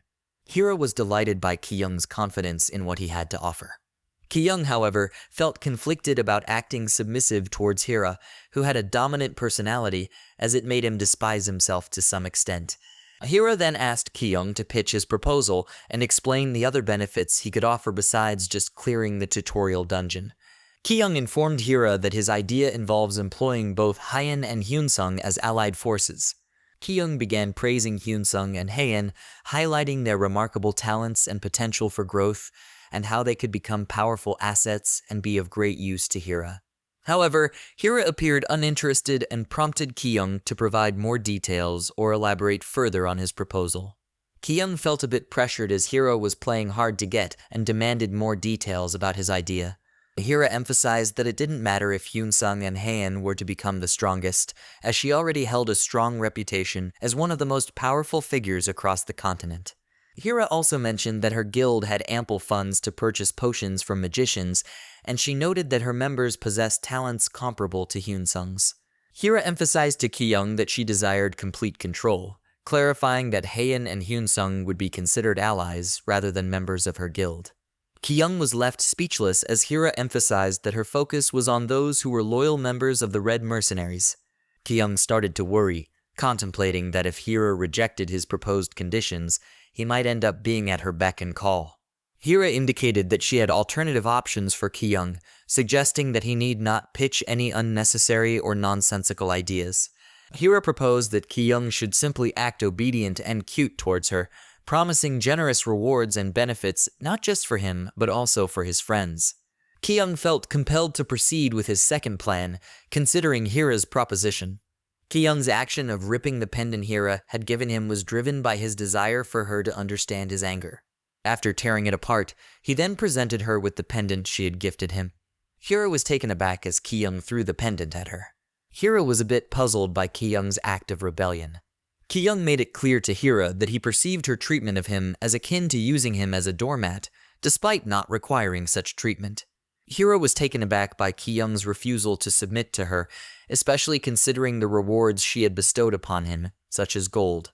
Ki-young made it clear to Hira that his primary desire was for her, specifically referring to her as the mercenary queen Cha-hira. He then straightforwardly mentioned that what he truly wanted was her influence, encompassing aspects like her strength and fame. Ki-young feigned contentment with just desiring Hira's influence, even though he was aware that he desired more from her. This pretense caused Hira to display her most intimidating side, reacting as if Ki-young had overstepped boundaries with his actions. Ki-young humbled himself in front of Hira, acknowledging that he understood his position very well, down to his core. He then proceeded to make himself appear pitiful by highlighting facts, such as being a nobody and a novice. Ki-young acknowledges that he is a member of a well-known party, but he also sees himself as a rookie who lacks the ability to act independently. Ki-young, wanting to avoid appearing egotistical, resorts to employing manipulative tactics. He then humbles himself by kneeling down and sincerely tells Hira that all he needs is her. Ki-young attempted to adopt a cute and submissive demeanor with sparkling eyes, which had the effect of electrifying Hira, who was intrigued by this display of vulnerability and charm. Hira complimented Ki-young for being adorable, causing him to ponder whether his charming behavior had indeed been effective. She also acknowledged Ki-young as the first man to ever act so boldly in her presence, recognizing his unique approach. Hira was impressed by Ki-young's confidence and gave her approval for his idea.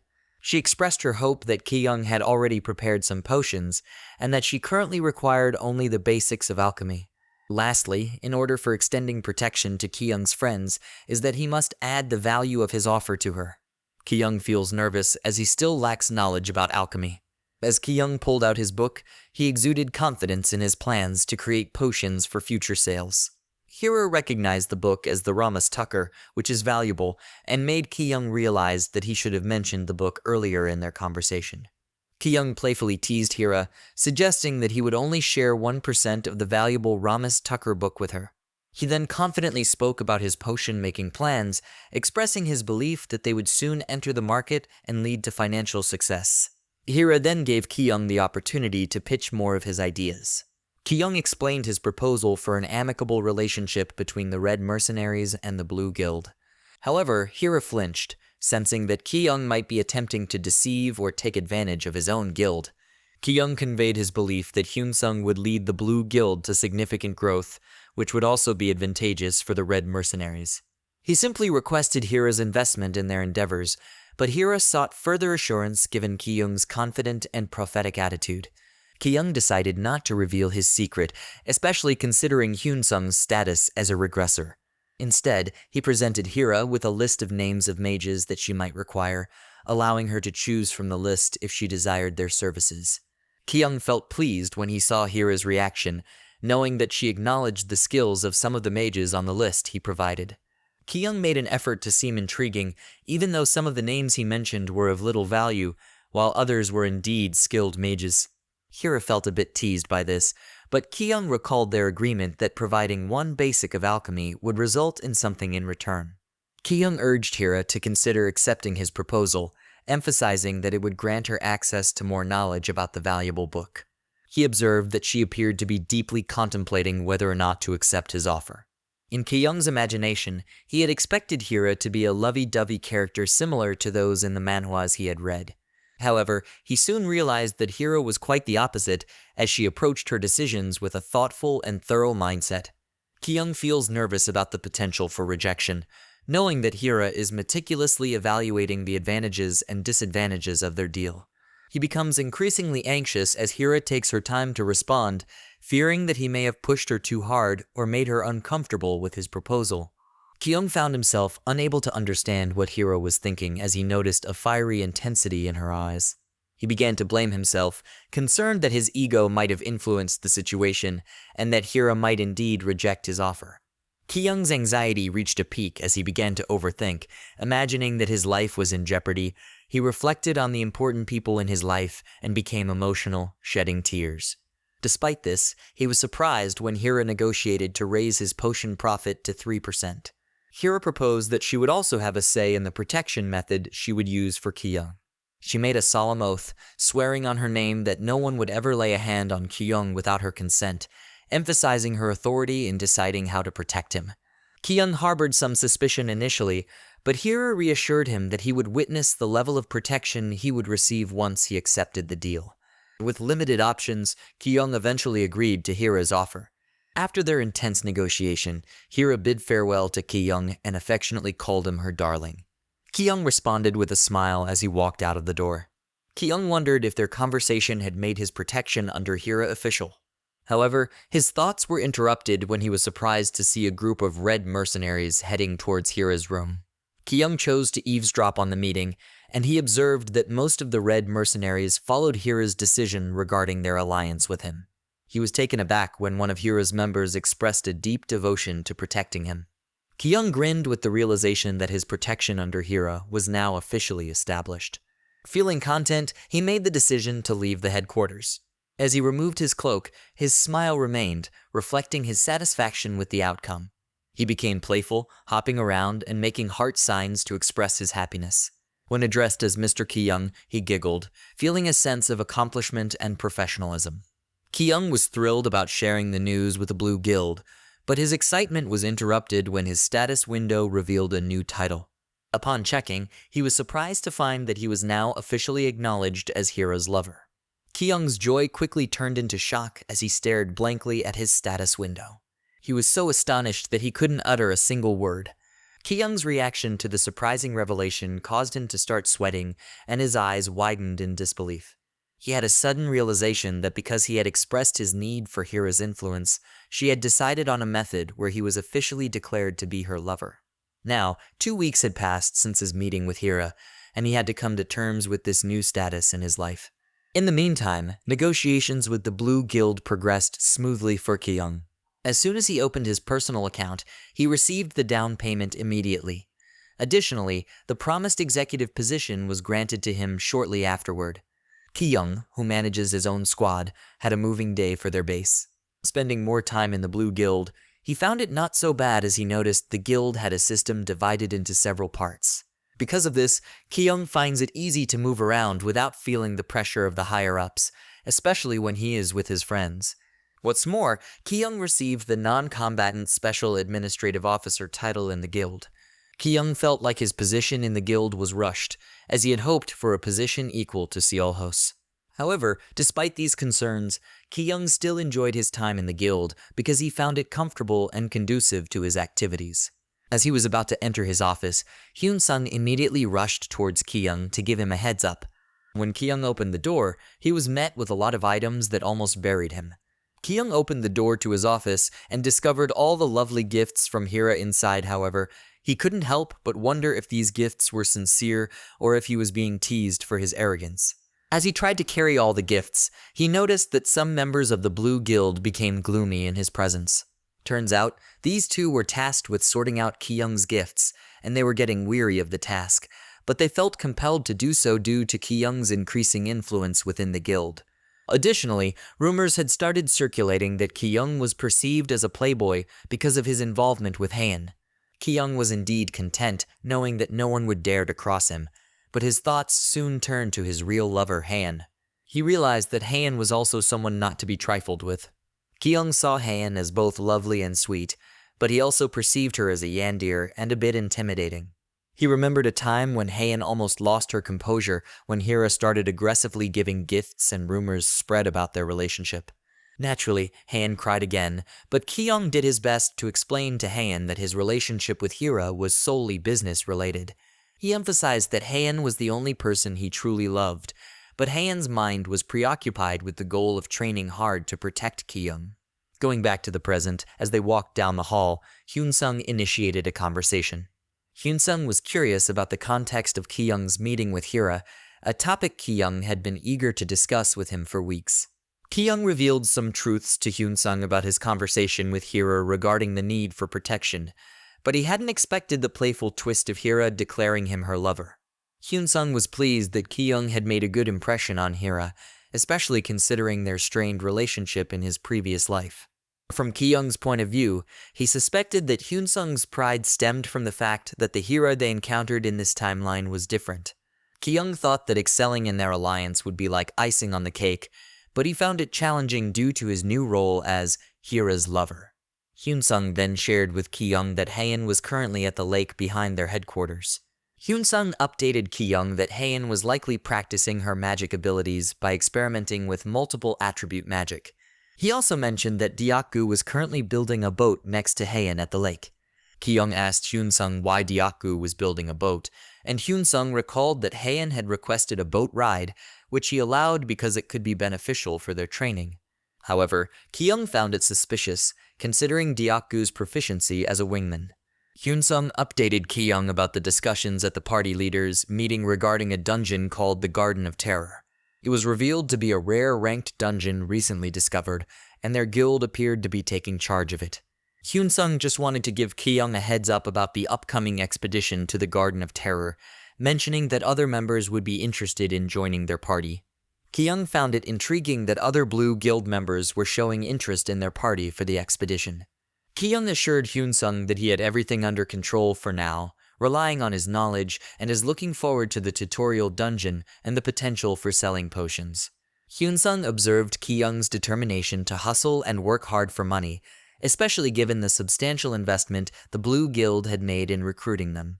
Ki-young smiled, indicating his trust in Hyun-sung's decision, but deep down, he hoped that Hyun-sung would recruit members who would prove useful to exploit. Following their discussion, Hyun-sung opted to leave first as he had other matters to attend to. Ki-young looked forward to meeting the other survivors after the tutorial dungeon. His smile indicated his satisfaction, considering their conversation to be fruitful. He also swore to support Hyun-sung in his decisions and actions, recognizing Hyun-sung's status as a regressor. As Ki-young enjoyed his coffee, He became aware of the numerous tasks and felt eager to meet the new members they would recruit, as well as kickstart the training program. Ki-young created numerous to-do lists like a typical teen girl and expressed a desire for 10 bodies to accomplish all his tasks. However, even as he contemplated his workload, Ki-young couldn't shake Ji-hai from his thoughts. Ki-young found relief in Hyun-sung entrusting him with the role of an admin, allowing Hyun-sung to reconnect with people from his past life. However, despite being on the right path, Ki-young couldn't shake the feeling that it wasn't sufficient. Ki-young believed that Hyun-sung was the most crucial person at that moment, and he felt the need to earn more of Hyun-sung's trust, or he might lead to abandonment. Going back to his tasks, Ki-young decided to create a list of items he planned to send to Hira. Meanwhile, in the higher-up's office, Sang-hee and Seol-ho were having a conference regarding the force they had stationed in a temple. Sang-hee then requested Seol-ho to notify their guild master that their men needed meals and supplies because they had traveled a long distance inside the temple. But before they ended their meeting, Sang-hee felt she had more to say, but she was too ashamed to confront Seol-ho casually. Seol-ho was astonished when Sang-hee addressed him as her uncle. Seol-ho was impressed to be respected, but Sang-hee only intended to inform him that she would be bringing several newbies into their guild, while Seol-ho is in charge of guild matter. Sang-hee also politely advised Seol-ho to tone down his attitudes toward Ki-young and his pals, but Seol-ho simply reasoned that he has good intentions. Seol-ho tried so hard to be friendly in front of Sang-hee, reminding her that they are basically family even though they are not blood relatives. He even had the audacity to remind Sang-hee that he considers their guild master Seong-jun to be a member of his family. He then promised Sang-hee that she should relax a little because he would perform the tasks assigned to him and call Seong-jun. Sang-hee then chose to travel to Lindell for a meeting after Seol-ho told her that she had nothing to worry about. As Sang-hee exited the room, Seol-ho revealed his true colors. He then chose to sit in Sang-hee's chair and pretend to be the leader. Seol-ho, the backstabber, contacted his connections and informed them about Sang-hee's request, but then urged them to pretend to carry out the mission handed to him. And with that, Seol-ho admitted that he never considered Sang-hee or Seong-jun to be family, but rather puppets to help him carry out his goals, and that he hoped Seong-jun would never return. But then Seol-ho felt pressured when asked how he would cope with Ki-young and his buddies, who looked to be smarter than he thought. He then stated that the person he was speaking with was Won-young, and he informed them that he is not to be underestimated, because he felt certain that Ki-young would succumb if he was ever assigned in the dungeon. Seol-ho was too full of himself, so his colleague invited him to have brunch at Cilia on occasion in exchange for some heroic ranked things. Seol-ho then hangs up the phone, indicating that they have reached an agreement. However, he was enraged to learn that his comrades had discovered how Ki-young and his buddies nearly fumbled him. Later, the guild headed outdoors to their guild coliseum. Ki-young went outside, and one of his colleagues was instantly alerted to his presence. He quickly bowed before Ki-young in humbleness, but Ki-young also wanted to compliment him on his hard effort. Ki-young wanted to remind his colleague that he is not yet an executive, but the colleague was certain that Ki-young would soon receive the title. The two of them laughed it off, but Ki-young was impressed that his coworker understands where he fits in society. Ki-young was then asked why he visited the Coliseum, and he simply replied that he had plenty of time before leaving for a mission. But, in reality, Ki-young was simply curious about how the survivors in their batch were faring. Ki-young then pretended to be a goody two-shoes, explaining that he too intended to be a good influence once he attained the job he desired. Later, to be them all gathered, the event began, and Ki-young was impressed by the guy who started it, but he thought the person was a suck-up for rising to such high positions. As the host explained to the survivors that they would either be picked or apply to a guild, another guild, the Black Swan, arrived. The survivors were relieved since they expected another fatal challenge. However, as Ki-young entered the scene, one of the survivors was surprised. The host attempted to introduce Ki-young to the audience, but it appeared that they already knew him quite well. Ki-young appeared to be a monarch as he looked down on his erstwhile survivors. They were all surprised since Ki-young immediately received a title for himself and his pals after they all survived together. Even though Kyung was now looked up to, he still felt frustrated because he and his companions were the only ones who had previously risked their lives in the tutorial dungeon. As he looked down, he noticed that everyone was starting to worship him.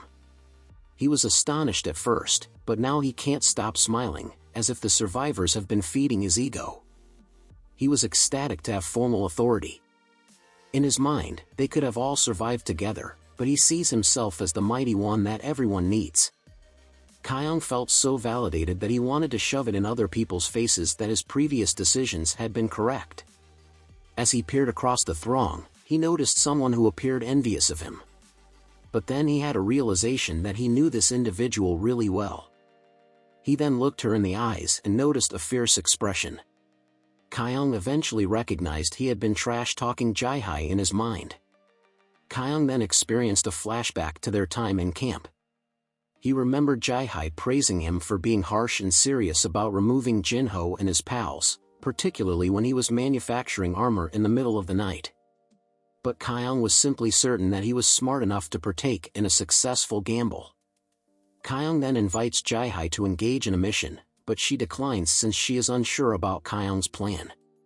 Jae-hai simply smirked and advised him that a crow-tit should not walk like a stork. Returning to the present, Kyung recognized that a brilliant lady like Jae-hai may be an ally. But, while Kyung wondered how to recruit Jae-hai, Sang-hee and Hyun-sung arrived to the recruiting event. Kyung expressed his joy at seeing Sang-hee, as she informed him that he could recruit whomever he wanted into his own guild group.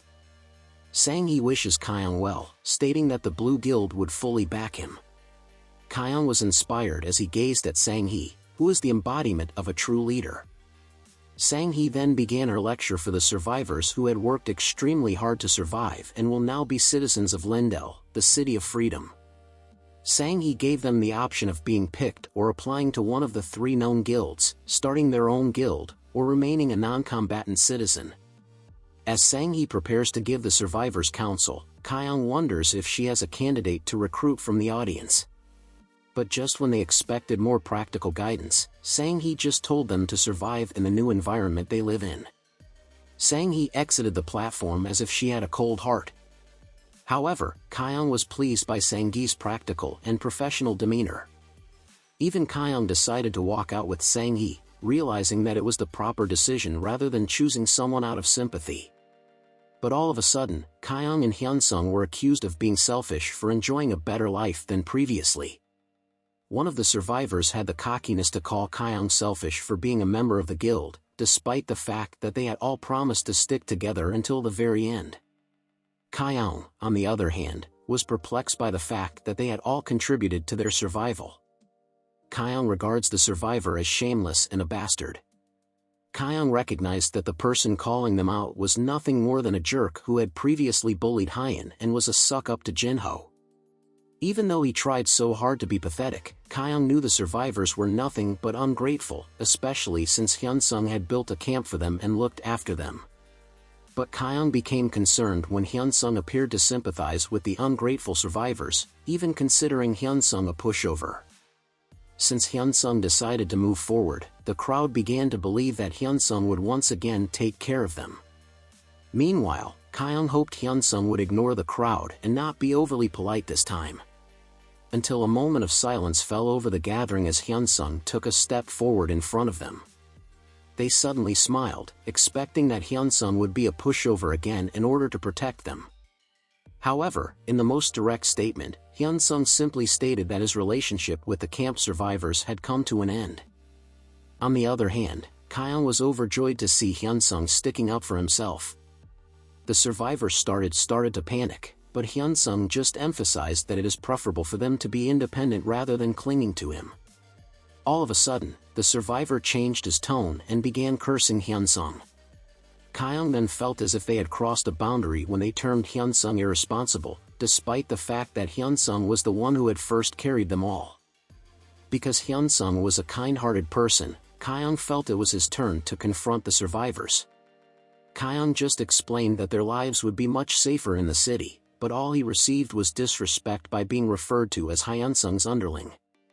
Kyung then repeated his straightforward response, stating that the camp survivors are just strangers to them and that he and his companions are under no obligation to care for them. Kyung merely grinned as the survivor pointed out that he built the stone as their gate, despite the fact that Hyun had created those stones. But in order to silence the ungrateful survivors, Kyung hurled a sack of money to compensate for their alleged hard work. Everyone was overjoyed to be awarded money, but unlike the one ungrateful survivor, he looks to have some negative intents. Kyung didn't even need to use his mind's eye abilities at the time, but he was well aware that they were all motivated by greed. Everyone was surprised that the one ungrateful survivor suddenly acted polite and accepted the money. Kyung's response was simple, and that is best wishes for their survival. However, it was a backhanded piece of advice, knowing that the greedy survivor had just created a lot of enemies that day by stealing all the money. Kyung can't resist grinning, knowing that the greedy survivor won't live long. Kyung predicted that their former campmates would begin to eliminate one another until no one remained alive, since Kyung never gave them any money anyway. Meanwhile, Kyung was surprised that Jae-hai was the only one who could see through his true motives. Kyung became concerned because Jae-hai was being creepy and imitating his pose. He assumed Jae-hai wanted to go out with him. As he gazed at Jae-hai, he wondered if he should express his thoughts and discuss business offers. But, from another perspective, he felt as if they were in the film Kimi no Nawa, where they had to live and cultivate individualism. Meanwhile, Sang-hee decided to approach him and express his gratitude for his charity in such a self-centered environment. Kyung was slightly embarrassed by the compliment, but Sang-hee reminded him that because to their circumstances, they had to travel to Lindell manually. Kyung felt deceived since they were used to being spoiled, and now they are forced to walk. And all of a sudden, his lively buddies, Deokgu and Hyun, arrived. Deokgu was overjoyed to present the well-made boat he built, which he is certain they would be able to use in their upcoming mission. Deokgu pointed out that building the boat increased his energy, and that if they grew weary of walking, they could all hop in the boat. Meanwhile, Hyun was back in her Yandere mood, enjoying the opportunity to ride the boat with Kyung. Kyung felt uneasy while riding the boat because he could sense Hyun's profound affection. But then Hyun-sung pointed out that the boat might be a waste of time and should be placed on the other luggage for the time being because they will be departing shortly. But, before they go, Hyun-sung wants to leave a message for Kyung. Hyun-sung then looked him in the eyes and expressed his heartfelt gratitude to Kyung for assisting him in standing up for himself. Kyung felt compelled to thank the guy from the shelter, as Hyun-sung now seems to regard him as a best friend. After a while, they all carried on with their objective, but Kyung's legs were already shaking from the walking. Meanwhile, Hyun and Deokgu tried to lighten the mood so that their walking excursion would not be dull, but Kyung felt that the constant walking was killing him. Kyung became envious of his pals who appeared to be fine with the walking, but he thought he needed to become wealthy so that they could afford a carriage trip. On the other hand, he was relieved that Hyun was doing better than previously, and he presumed that Deokgu was a terrific company as a buddy of Hyun. Kyung disliked their trek to Lindell, but it was good to be surrounded by his buddies along the way. After all of their trekking, they are almost there, but Kyung notices Hyun-sung's discontent. Kyung attempted to read Hyun-sung, who appeared bewildered, and concluded that the world in Hyun-sung's prior existence may have been dystopian. Hyun, on the other hand, looked stunning as she smiled at the thought of them being close. Sang-hee, who was leading the trip, was happy to inform them that they were almost at Lindell. And as for Kyung, he was excited to see a clock tower from Lindell. They were all looking forward to a new experience and settling into Lindell, the city of freedom. However, Kyung had the impression that they had only recently arrived in Hyun-sung's front yard. He simply hoped that Hyun-sung would grant him the right to purchase a residence near Hyun-sung's region. Kyung couldn't stop giggling as he envisioned all of the benefits he'd receive. Meanwhile, Hyun-sung can't stop staring at the clock tower, as if he has horrible recollections of it from his prior life. Until he had a memory of how the world had been chaotic and devastated. Just thinking about it made him uncomfortable and gave him a headache. But to console himself, he decided to glance at his pals. He was instantly comforted when he observed how happy his pals are. Hyun-sung believed that in this second life, he would make improvements, especially because he had the most important people around him. He promised himself that he would definitely make some changes. He was determined that the tragedy of his first life would never occur again. As they all proceeded to move forward, it was as if Hyun-sung was welcoming them to his true home. Later, when they toured the area, they enjoyed the sight of fresh water pouring from the fountain. Meanwhile, Kyung felt as if their lives had only begun. It was as if he could see via Hyun-sung that all the tumult and anticipated unexpected events would finally take place. And similar moments would be foreseen in the City of Liberty, Lindell. Later, they went past a market, which made them all feel like they were on a tourist vacation. As Sang-hee takes the lead, she is pleased to remind them that Lindell is where most Koreans live, despite being summoned to the New World from all over the world. She then added that it is common for Koreans, Japanese, and Taiwanese people to be summoned into the Holy Empire. However, in Lindell, it is predominantly Koreans, whilst Darwon is mostly Taiwanese and Cilia is primarily Japanese. Sang-hee also revealed that there are other countries in the New World, but Kyung believed that the New World shared many similarities with Earth. However, Kyung believed that the New World had few priests because many guild recruiters on the streets were keen to hire a high-ranking priest. However, the quiet city seems to have some pickpockets. Kyung confronts the woman who ran into him after he noticed his wallet had been stolen. However, Kyung was only overreacting when he saw his money was still with him. Kyung noticed that society in the New World was attempting to conceal it, but it is evident that the disparity between wealthy individuals and poor is not a joke. However, Kyung became concerned because Hyun-sung appeared to be being overly polite once more, and he suspected Hyun-sung was planning to launch a charity camp in the slums. But then Dyaku, their ray of light, was overjoyed when he saw the Brew building they were seeking for. But Sang-hee quickly informed a foolish Dyaku that it was a blue building, not Brew. Sang-hee then thanked them all for being patient throughout their journey. They were all overjoyed to witness the real turf of the Blue Guild. Sang-hee felt like she had landed at her home. And on that day, they become formally members of the Blue Guild. Meanwhile, Hyun-sung was the only one who appeared to be quite familiar with the region.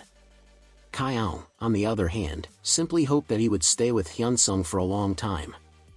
As they entered the Blue Building, they were greeted by fancy infrastructure, but this time it was real, unlike the previous building they resided in. The building was so sophisticated that it even had its own bar and barista. Dyaku, on the other hand, was so thrilled that he wanted to share it with his pals. Dyaku instantly invited his buddies to join him for a drink, while Sang-hee informed them that they were currently in the guild's dining hall, where the majority of the guests were entertained. However, Kyung felt relieved to see the headquarters, which appears to be more pleasant and even conceals the fact that the guild is on the edge of collapse. Sang-hee then gave them all a tour and invited them to use the other dining hall in the underground. But what really got Hyun and Dyaku excited was when Sang-hee showed them the second floor. They were astounded since there were so many empty rooms that could be termed their own private chambers, from which they could choose freely. Meanwhile, Kyung was overjoyed, thinking that he would have a luxurious life. However, the delusional Hyun imagined that she and Kyung were newlyweds hunting for their first home. But Kyung still wanted to be respectful, so he urged Hyun to have separate rooms and hoped that Dyaku would not try to be a wingman again. Kyung tried to shut Dyaku's mouth since he was about to suggest that Kyung and Hyun should share a room. Kyung simply hoped that Hyun would respect his decision because he preferred to work alone.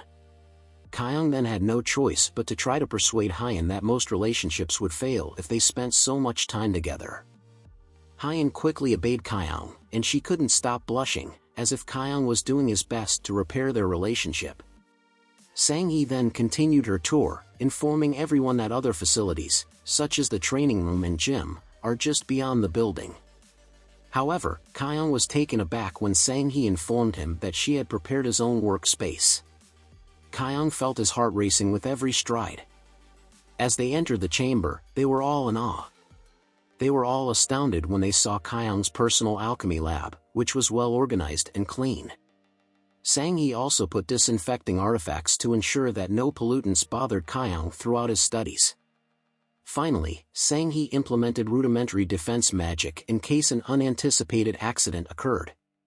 Sang-hee was embarrassed that they couldn't make the room bigger, but Kyung felt fortunate enough to have his own lab. Kyung felt as if he was about to cry, as his friends supported him.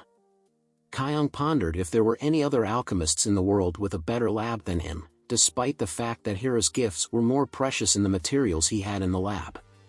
Nonetheless, Kyung was simply grateful to be recognized an individual in the guild, and he was confident that he would use all of the stuff he was given. Even though he was embarrassed to reveal his soft side, he promised to do his best. While Kyung hoped to repay Sang-hee's goodwill, Deokgu wanted to share his excitement and invited Kyung and the others for a drink. Kyung, on the other hand, turned them down because he wanted to spend his time working on studies before celebrating. Despite Deokgu and Hyen's disappointment, Kyung believed that he did not want to waste such an opportunity. Sang-hee and Hyun-sung, on the other hand, were truly pleased to see Kyung focus on his own role. Sang-hee, in turn, decided to get underway rather than prepare a breakfast after witnessing Kyung's dedication to his job. As the gang left, they all wished each other good luck and didn't bother Kyung, who works alone. Kyung began his task immediately, so Deokgu decided to begin his physical training as well, since he had some things to organize. Deokgu wanted to start something for himself, so Hyen decided to learn to train her powers as well. But unlike the three of them, who wanted to hone their skills, Hyun-sung wanted to visit the slums. They were all astonished, especially Kyung, given Hyun-sung's reputation for being a pushover. Hyun-sung merely stated that he had a few enterprises in the slums, but Kyung felt compelled to stop Hyun-sung from being overly friendly again. But eventually, Kyung felt powerless to stop Hyun-sung because a kind-hearted person like him seemed to be attempting to save the slums. However, Deokgu also expresses his opinion that Hyun-sung's tendency to be overly kind is a problem. Kyung agreed with Deokgu, but he was frightened because he believed Hyun-sung could not be stopped. But then they all recognized that Hyun-sung might be trying to recruit someone. Hyun-sung simply smiled and stated that he was looking to recruit some solid pals. They suddenly felt relieved because they thought Hyun-sung was attempting to be an angel again. Hyun-sung's goals are genuine, therefore Deokgu and Hyen simply supported him in his decision. Even Kyung, who could read through people, agreed with Hyun-sung's decision. Kyung eventually merely backed Hyun-sung and wished him luck in finding strong allies. Despite his tendency to be a pushover, Hyun-sung was overjoyed to receive support from his buddies. As Hyun-sung turned his back, it appeared that he was anxious to recruit a specific person whom he knew well in the past. Kyung felt confident that what Hyun-sung was about to do would benefit all of them. Meanwhile, in the slums, one girl ran away with all of the food she had accumulated. She ran so rapidly that she could reach the skies. Even though she is homeless and has dirt all over her body, she exudes a lovely air. However, this poor girl appeared to be accompanied by a more agreeable ally. It was like a rich and poor person becoming friends. It turns out that these two are members of the same guild. Kyung returned to the lab, his motions precise and focused. He thought that because materials are expensive, he needed to develop innumerable ideas and conduct virtual tests before beginning genuine trials. However, Kyung understood that alchemy was not an easy task after another failed attempt with his new catalyst mixture. Despite another failed attempt, he kept in mind that a typical alchemist would frequently fail. Kyung contemplated his next step, as he intended to employ some expensive resources. He was so hungry to achieve success that he was willing to invest 1,000 golds. As he continued pouring all materials, the system notified him that he had discovered a new recipe. He was so pleased that he devised a concoction combining herb addiction and mana essence. Kyung had spent so much time in the lab that he was ready to take some risks and focus on the outcome rather than creating ideas. He then poured a single drop into the pot, hoping for an exaggerated result. Kyung eventually perfected the emotion amplification potion, which earned him 1 point in his intelligence stats. Kyung was very satisfied since he made the potion for fun, but he is confident that it would be useful later.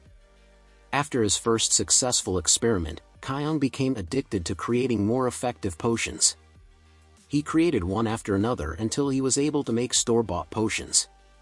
Kyung believed that money really does solve everything because both his intelligence and magic power stats grew by stat points despite spending 2,000 golds.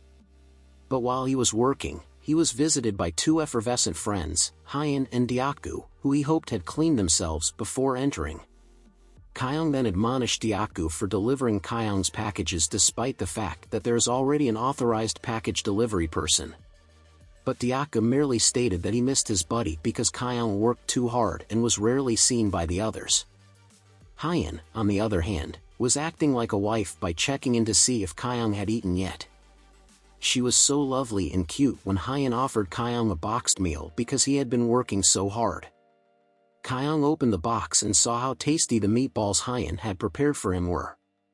It was so well done that Dyaku's mouth watered just looking at it. Kyung was touched and found it endearing because Hyun was honest and lovely. Kyung expressed his gratitude by taking a taste of Hyun's meatballs.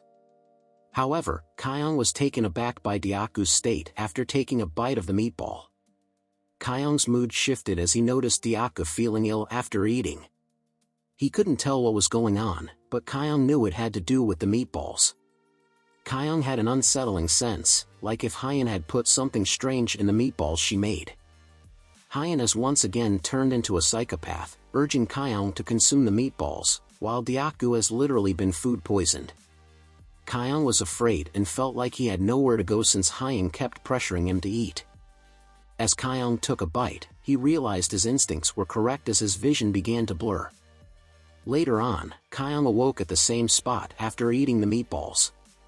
While Hyun was overjoyed that the love of her life had taken a piece of the dish she prepared, while Kyung was being terrified of her. Hyun appeared adorable while worried, yet she exuded a weird and menacing air. However, Kyung believed that Hyun's attempted murder had turned his lab into a crime scene. Hyun was concerned about Dyaku, but Kyung tells her that he will be alright, despite the fact that he knew Dyaku had been harmed by the meatballs. Kyung decided to use one of the potions he prepared to wake up Dyaku, despite his reservations because he had never tested his potions on people. Fortunately, Dyaku awoke soon as he drank the elixir. As Kyung described what had happened to him, Dyaku felt pleased that Kyung had once again saved his life. However, Dyaku wanted to give points to Kyung's potion because it increased his vitality and endorphins, which were overpowering his body. Dyaku continued to laud Kyung on his potion, claiming that it would soon save someone on the edge of death, but Kyung stressed that it is only for minor injuries. Dyaku admits that he lacks expertise of alchemy, but he is confident that Kyung would soon make a lot of money selling potions. But as Kyung was thinking about self-improvement, he pondered what Hyunsung had been up to since he instantly went to the slums after training with Dyaku. However, Dyaku refused to suspect Hyunsung's motives because he understood deep down that Hyunsung is a good man with many things on his mind. Kyung suspected that Hyunsung was having problems recruiting new partners for their guild. Until then, Kyung had opted to assist Hyunsung with his mission in the slums, which involved Dyaku and Hyun. However, Kyung is interested as to who Hyunsung intended to recruit. However, Hyun was inspired and wanted to accompany Kyung as well.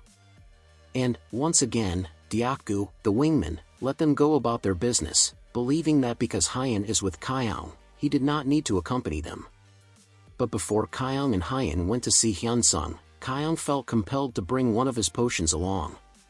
He simply believed that it is better to be overprepared than underprepared in these instances. As they left the headquarters, the two of them decided to take a carriage. Kyung felt as if he were on a city tour while Hyun rested on his shoulders. Kyung, on the other hand, was growing tired of the city, despite the fact that it appeared to be attractive. But as they drove further, the coachman inquired as to why they wanted to go to the slums, to which Kyung just stated that he just wanted to see around the city. The coachman confesses that he doesn't want to appear aristocratic, but he normally avoids routes that run through slums. But, out of concern, he informed Kyung that slums are designated as a dangerous place.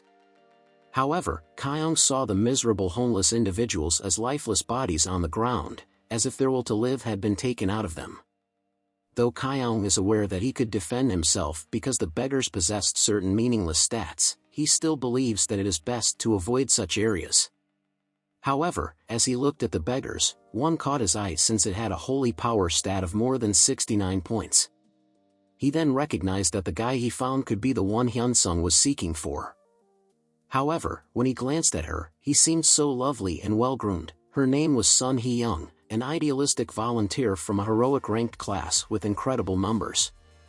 Hee-young's personality was so magnificent that the system recommended Kyung not to approach her because, in addition to being powerful, she is too pure for Kyung's deceitful tactics. But Kyung was simply fascinated since Hee-young possesses the ability to bestow light attribute blessings on himself and others. Kyung felt like he had hit the lottery when he requested the coachman to halt the carriage. Him and Hyun rush over to meet Hee-young, eager to enroll her. Kyung, on the other hand, had a sensation that Hee-young would be an excellent fit to work with Hyun, who also wields heavenly power. Kyung was also thrilled since he had always wanted to meet more priests and had instead discovered a legendary priest. Kyung felt grateful that Hyunsung knew a priest in his previous life, and he now wants to recruit one. However, it appears that Kyung was not the only person interested in Hee-young. One of the guild members even offered to save all the poor people in the slums if Hee-young joined them. But, to his dismay, Hee-young is too pure to leave the place where she is eager to help everyone. Kyung, on the other hand, felt challenged because he had several opponents who were also interested in Hee-young. Kyung was well aware that priests are scarce in the New World, but someone like Hee-young is a rare find due to her outstanding stats and lack of affiliation. Even one of the known guilds, the Black Swan, came to meet her. In exchange, Hee-young offered the guild some of the porridge made in the slum way. The Black Swan attempted to hold her breath while eating the porridge in order to gain Hee-young's favor. Kyung secretly hoped that the other guilds would go since he could appear more friendlier than them. However, Kyung isn't frustrated because the other guild is far ahead of him, rather, he is frustrated because they all acted so lovely, as if they were participating in a charity, while being a bunch of elitists. But Kyung refused to be unfair, because he is aware that the poor and unlucky are equally deceitful, as they refuse to work for themselves. However, Kyung perceives Hee-young as a girl version of Hyunsung who is far too sweet to the point of being a pushover.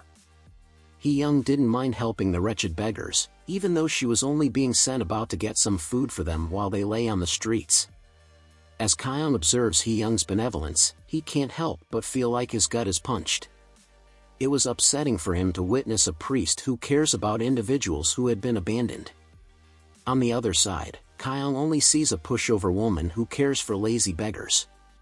However, Kyung appeared to change his mind as he realized how much work it would be if he tried his hardest to recruit the priest.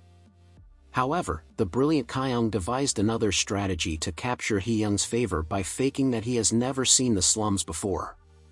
Kyung quickly drew Hee-young's attention, and she suspected he was a visitor. However, Kyung wanted to stand out, so he insulted the beggars in front of Hee-young by calling them pigs. Hee-young was astonished since she expected Kyung to be more empathetic. Kyung did not hold back, repeatedly calling Hee-young and the beggars swine. However, Hee-young was prepared to protect their name, whereas Kyung preferred to revert to his arrogance. As Kyung pointed out that the beggars didn't even appear like humans to him, he grasped why Hyunsung was having trouble recruiting Hee-young. The other guild members, who are striving to make a good impression, promptly support Hee-young over Kyung. However, when they identified Kyung, they discovered he was from the Blue Guild, a guild on the point of collapse. Meanwhile, Hee-young did not want to get into any beefs with anyone. She just defended beggars as persons who had been abandoned by society and only needed to be nurtured. Hee-young reprimanded Kyung for degrading the unlucky folks. When Hee-young requested Kyung to apologize to the beggars, he understood she had some goals. He noticed that Hee-young prioritized salvation for the Forsaken because she enjoyed helping others, so Kyung devised a different strategy to persuade Hee-young than the other guild. Kyung smiled, as if he would play harder to get. He immediately answered to Hee-young that he will not apologize. Kyung began lecturing Hee-young, pointing out that just because the beggars appeared feeble did not mean they were nice people deserving of support. Hee-young was frustrated when Kyung mentioned that the beggars had gathered in the slums after being cast away. Hee-young began to bring out that Kyung should reconsider his privileges because a privileged person like him can never understand others who are not endowed with powers. Hee-young also lectured Kyung on the importance of broadening his perspective to include those who are compelled to live without assistance. Hee-young even referred to Kyung as the true trash of society, not the beggars she is raising. While Kyung was being roasted by Hee-young, some beggars struggled not to laugh. Kyung became frustrated as he watched other guild members and the beggars trying so hard not to chuckle. Because, in truth, Kyung understands how it feels to exist in a world without exceptional powers. He then smirked, ready to prove that the priest was completely wrong. As Hee-young was about to walk away, Kyung addressed her as a zookeeper. Hee-young turned around, angered by how Kyung addressed her. Kyung then emphasized that Hee-young was responsible for the beggars' resilience. Kyung did not stop there, calling the beggars nasty swine who had only been tamed by Hee-young herself. Kyung also thought Hee-young was like the beggars, desperately trying to defend themselves. Kyung also believed that charitable work was the only thing that made Hee-young feel good about herself, and he is willing to show Hee-young why Lindell is decaying. And all of a sudden, Kyung proclaimed that he would give the beggars the opportunity to work at the Blue Guild. Kyung's move surprised everyone, including members of rival guilds. Kyung also pledged to pay the beggars 30% more than their customary compensation, as well as provide them hot meals and sleeping quarters. Kyung was like a salesman, trying to persuade the beggars that it was better to work there but often live on the streets. Kyung only hoped the beggars would accept the arrangement because it was a terrific deal. Kyung appeared to have transformed into an angel and fallen from the sky in front of them. Meanwhile, the beggars began to consider the offer because it was a decent one, while Kyung waited for their response. Meanwhile, Hyun was Kyung's only supporter, and she applauded him. However, Hee-young protested to Kyung's offer and even attempted to persuade the beggars that Kyung was a fraudster. But the beggars soon began to question Kyung about whether he truly meant what he promised. As Kyung saw them, he was overjoyed to wake Hee-young from her fantasy world. Hee-young felt helpless as she watched Kyung brainwash the beggars. To reassure them, Kyung offered to appoint Hee-young as the beggars' supervisor in the guild to guide them. Other guilds began to panic as Kyung was close to finalizing the agreement. However, the beggars quickly made up their minds and decided to follow Kyung. Even those who had remained quiet during the scene raised their hands to join Kyung. Hee-young was astonished, as if the beggars would rather have a job than be fostered in the slums. Even though the majority chose Kyung, Hee-young declined to participate. Kyung then proceeded to torment Hee-young, explaining that he did not dislike altruistic people like her. As the commotion subsided, Kyung simply informed the beggars that they could begin working the next day and must be at the Blues headquarters by 9 a.m. Meanwhile, Hee-young couldn't bring herself to fully trust Kyung. But in exchange, Hee-young simply praised Kyung for providing the beggars with a job. But Kyung was still convinced that nothing would change despite giving the beggars a chance, so he asked Hee-young how long she had been taking care of the beggars. Hee-young stated that she had been caring for the homeless for 3 years, but Kyung questioned whether any of the beggars actually went out into the real world to work for themselves. Hee-young stayed silent after being shown wrong in her perspective, but Kyung wanted to make her realize how much the beggars relied on her. He even addressed Hee-young personally, calling her out for being pathetic for being too sympathetic to the wrong people. Even Hee-young was beginning to question her own thinking at the time. Hee-young just explained that as a human, she thought the beggars were too abusive for being too needy, but she couldn't bear to watch them suffer, so she tried to understand them. Kyung calls Hee-young too naive because, deep down, Kyung believes Hee-young would be a better healer rather than a pushover. Despite Hee-young's refusal to join him, Kyung admires the progress he achieved, as if Hee-young was experiencing an existential crisis. As he glanced at Hee-young, he could tell she was questioning her decision to forgive and give individuals who didn't do anything for themselves an opportunity to come up. Kyung felt like he had completed half of his aim, and he would soon reveal the beggars as slackers rather than victims. Kyung even regarded himself as the virtuous one for opening Hee-young's eyes to truth, while Hyunsung praised him for enlisting such a good ally. Kyung was also looking forward to working with Hee-young and testing his remedies on her. Meanwhile, Hee-young can't stop thinking about Kyung's remarks, about how the beggars simply appeared to be sweet and miserable to order her around. She felt like her heart was going to break just thinking about being deceived by her own ideas. But as she looked around them, the beggars did indeed appear pathetic. However, Hee-young remained in denial and assumed that she was not faithful enough to her people. She began praying to whatever god she prays to, asking it to lead the beggars to the right way. Meanwhile, Kyung saw himself as Detective Conan, but the story revolved around him.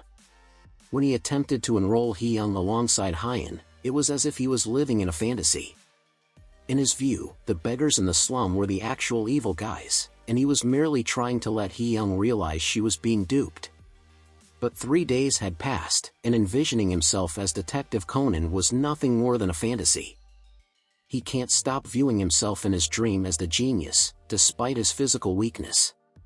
As Kyung awoke for another day, he felt homesick because he was still adjusting to his new surroundings. However, there had been no sign of Hyunsung for 4 days, and Kyung was becoming bored. Kyung was becoming upset because the beggars he hired were truly hardworking. But then he merely attempted to sit back, knowing that the beggars he recruited would eventually slack off. After days of waiting to prove his argument, Kyung returned to the slums. Not only did he show that the beggars he hired would never change, but he was also disrespected. Kyung was hit in the face with a poster he made for a job application that featured his face drawn on it. Kyung was taken aback since he had not expected to be treated so disrespectfully. Despite being humiliated by the beggars he recruited, Kyung was extremely delighted because he had shown himself right once more. He then went on a walk through the slums in search of Hee-young, proving his point. Meanwhile, the beggars Kyung hired preferred to slack off and be fed by Hee-young rather than labor harder. Not a single soul had changed in them. On the other hand, Kyung eventually located Hee-young, who was still caring for the beggars. It seemed like great timing because Hee-young was close to see that the beggars he hired had no chance of changing. As Kyung watches the beggars, he wishes Hee-young will recognize that the people she is raising are nothing but losers. The beggars, however, were taken aback when they saw Kyung. Instead of respecting him as an authority figure, he was addressed as a femboy. The 3 drunks were having a great time as they all laughed at Kyung. Kyung was annoyed and hoped Hee-young would notice how nasty the beggars were. Kyung was becoming impatient and decided to call Hee-young instead. Kyung smirked as he called Hee-young, eager to show her what he had been pointing out the entire time. Hee-young was inquisitive, but Kyung politely asked her to follow him. Hee-young was dismayed because she does not want her ideals mocked again. Kyung then pointed to the alleyway where the drunks were drinking. Kyung snitched on Hee-young when he told her that the beggars he hired resigned after 3 days of work and decided to merely drink and slack off. Kyung attempted to argue that, in the end, the filthy individuals Hee-young has been caring for are nothing more than losers and sex offenders. But all of a sudden, the 3 losers began acting pitifully, hoping that Hee-young would give them another chance. Kyung expected Hee-young to finally admit she was mistaken, but instead she assumed the 3 losers were suffering from post-traumatic stress disorder. Kyung was overjoyed, but he soon learned that Hee-young still refused to have an open mind. He was absolutely taken aback, as if Hee-young was dumber than he realized. Hee-young made herself look totally dumb by believing that the 3 losers were so pathetic that they had to turn to drink to soothe their grief. Hee-young continued to believe that Kyung is simply too privileged to understand the victims of society. However, Kyung had had enough and tried to be direct, claiming that beggars such as the 3 losers are the reason Lindell is rotting away. However, Hee-young continues to have a narrow perspective, believing that the 3 losers are simply underprivileged and can only hold their own against Kyung. On the other hand, Kyung understood that he may have been irresponsible in speaking too openly. He understood he has been dealing with Hee-young, who has an extremely strong underdogma. Kyung then attempted to question Hee-young, noting that the beggars had previously sexually harassed a civilian, whether Hee-young would still sympathize with the losers if the victim was less privileged.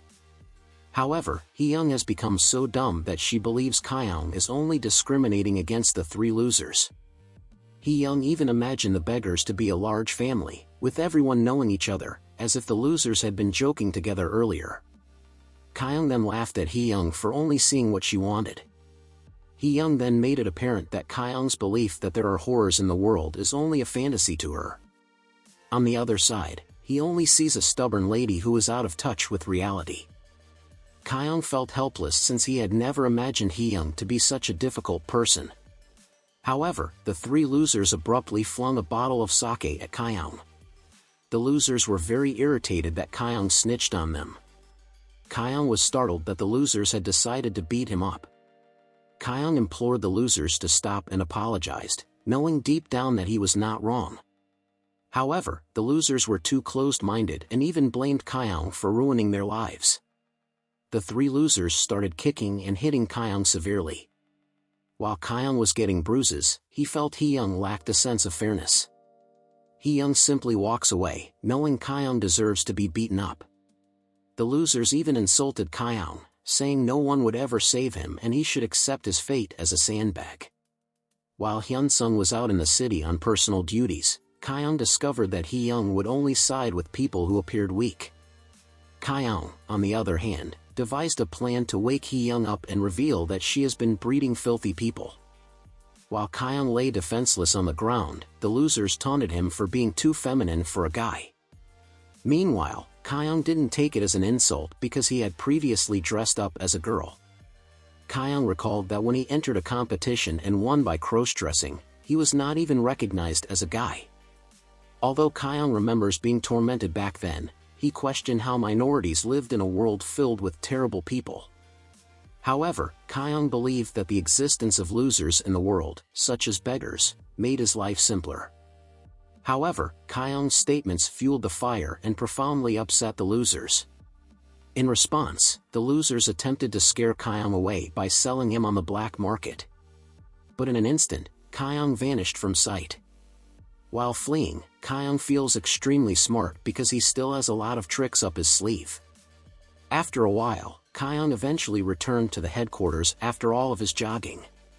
But instead of appearing tough, he began kneeling and crying in front of Hyun, telling her how he had been beaten up like a child.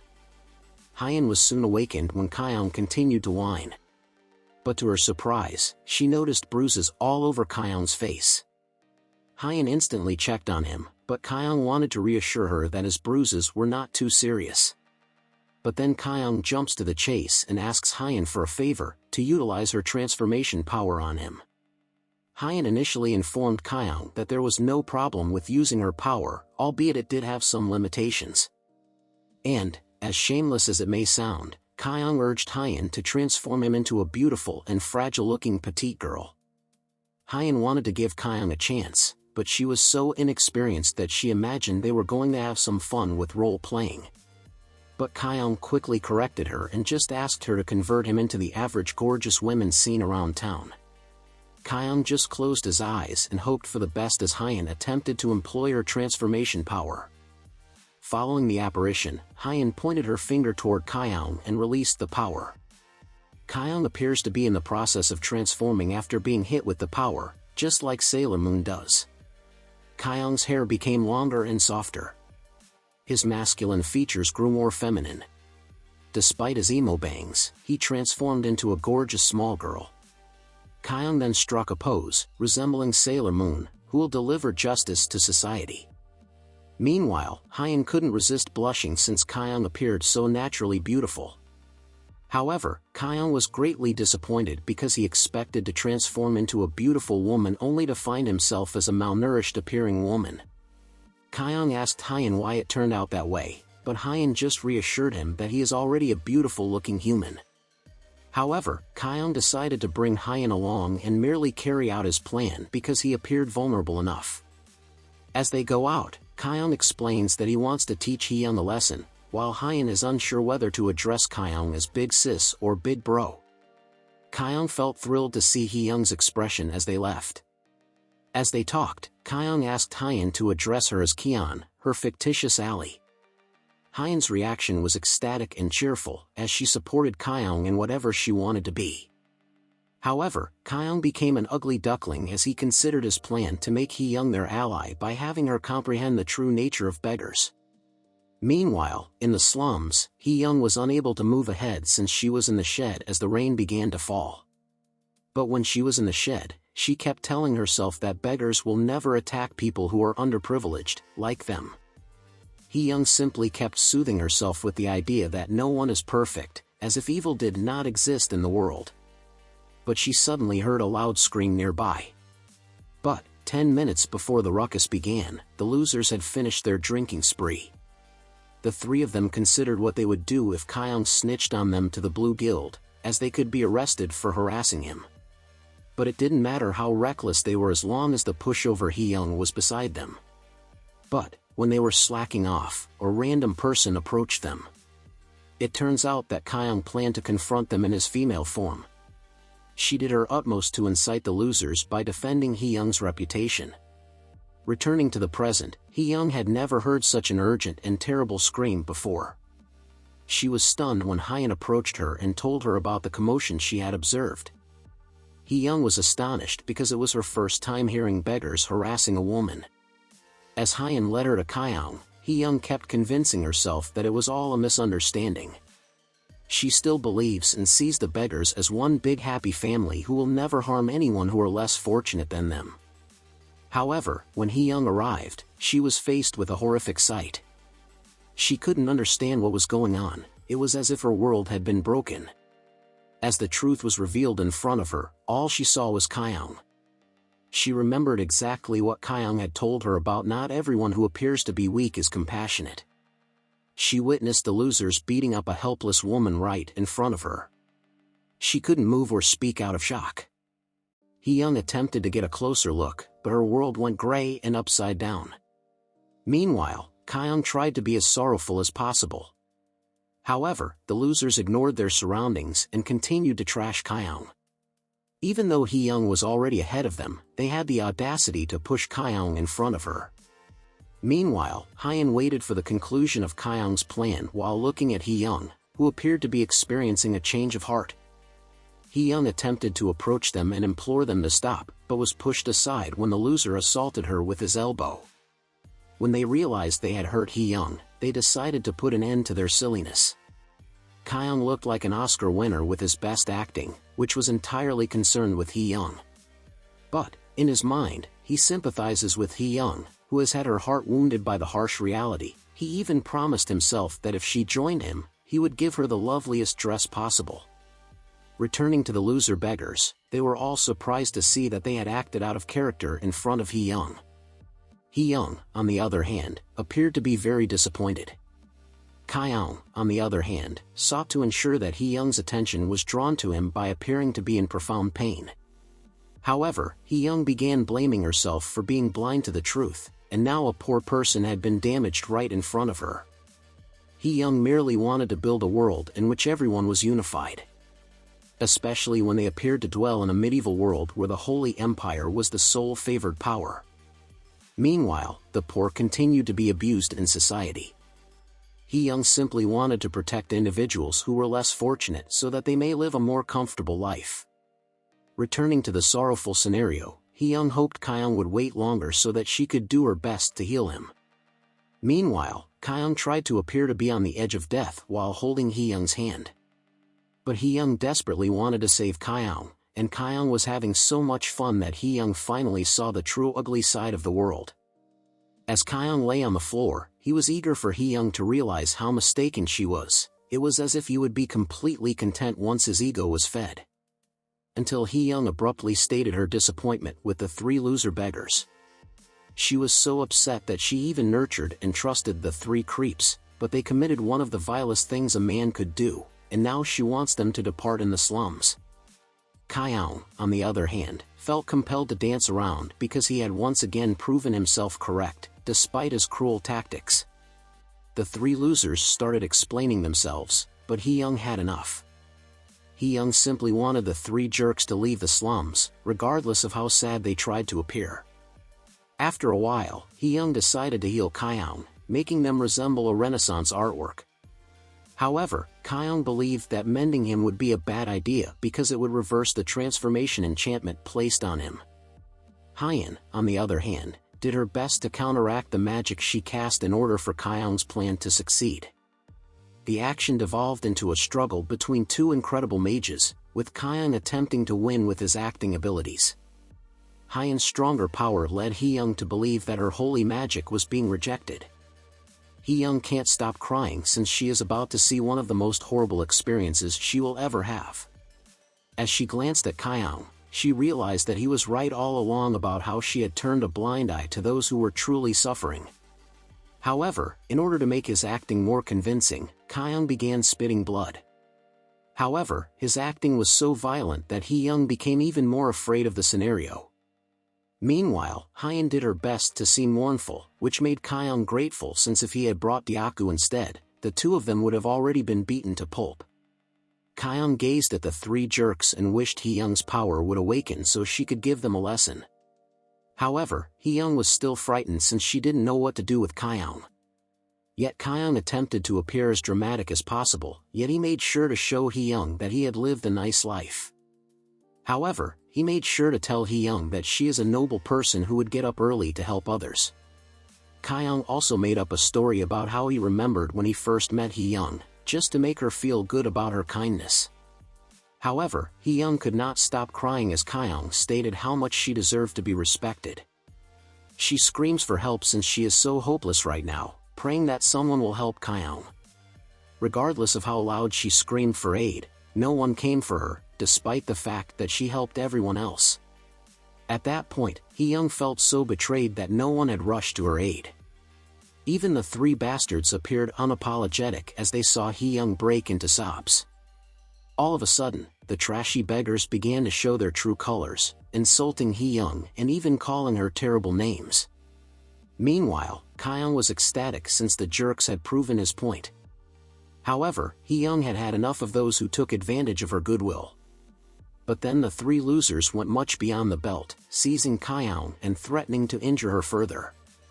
The three horrible jerks even had the audacity to accuse Hee-young of being the jerk simply because she refused to aid them.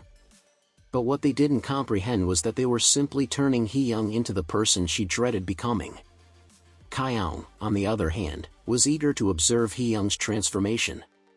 Hee-young suddenly went wild and began crying black tears. Hee-young begins to think badly, and she wishes that garbage individuals like those three bastards did not exist in the world. Even though Hee-young is losing herself, Kyung is pleased that she is embracing the dark side. Hee-young implored the jerks to let go of Kyung. However, the three idiots decided to go over and above, executing a heinous act as if they savored the emotional torture they would inflict on Hee-young. Meanwhile, Kyung was horrified when one of the jerks pulled out a knife and attempted to use it against him.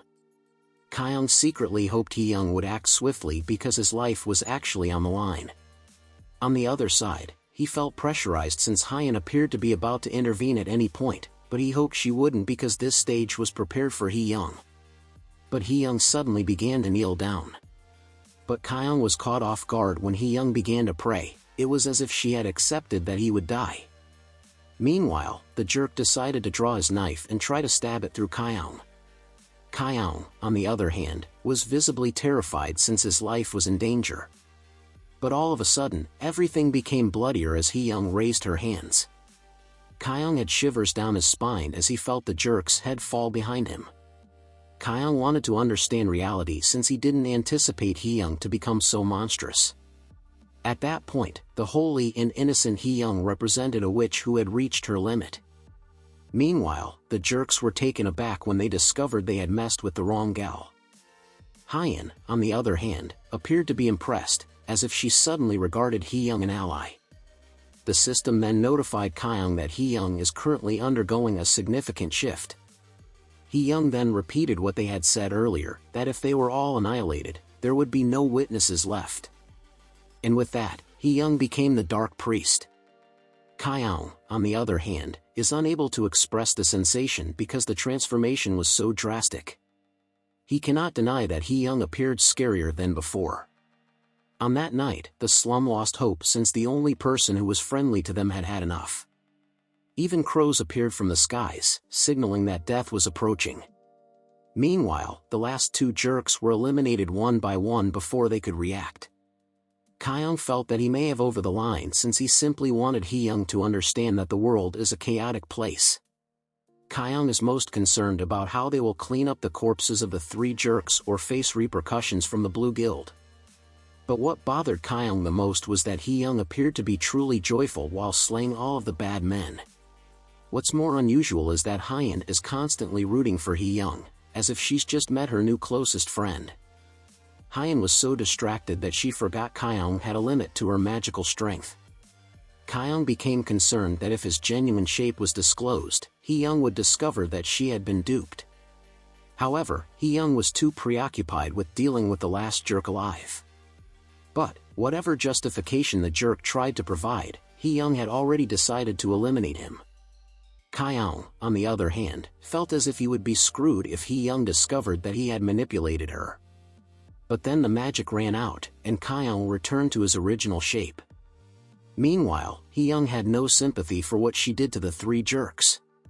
Kyung felt the desire to hide from embarrassment, yet he couldn't leave.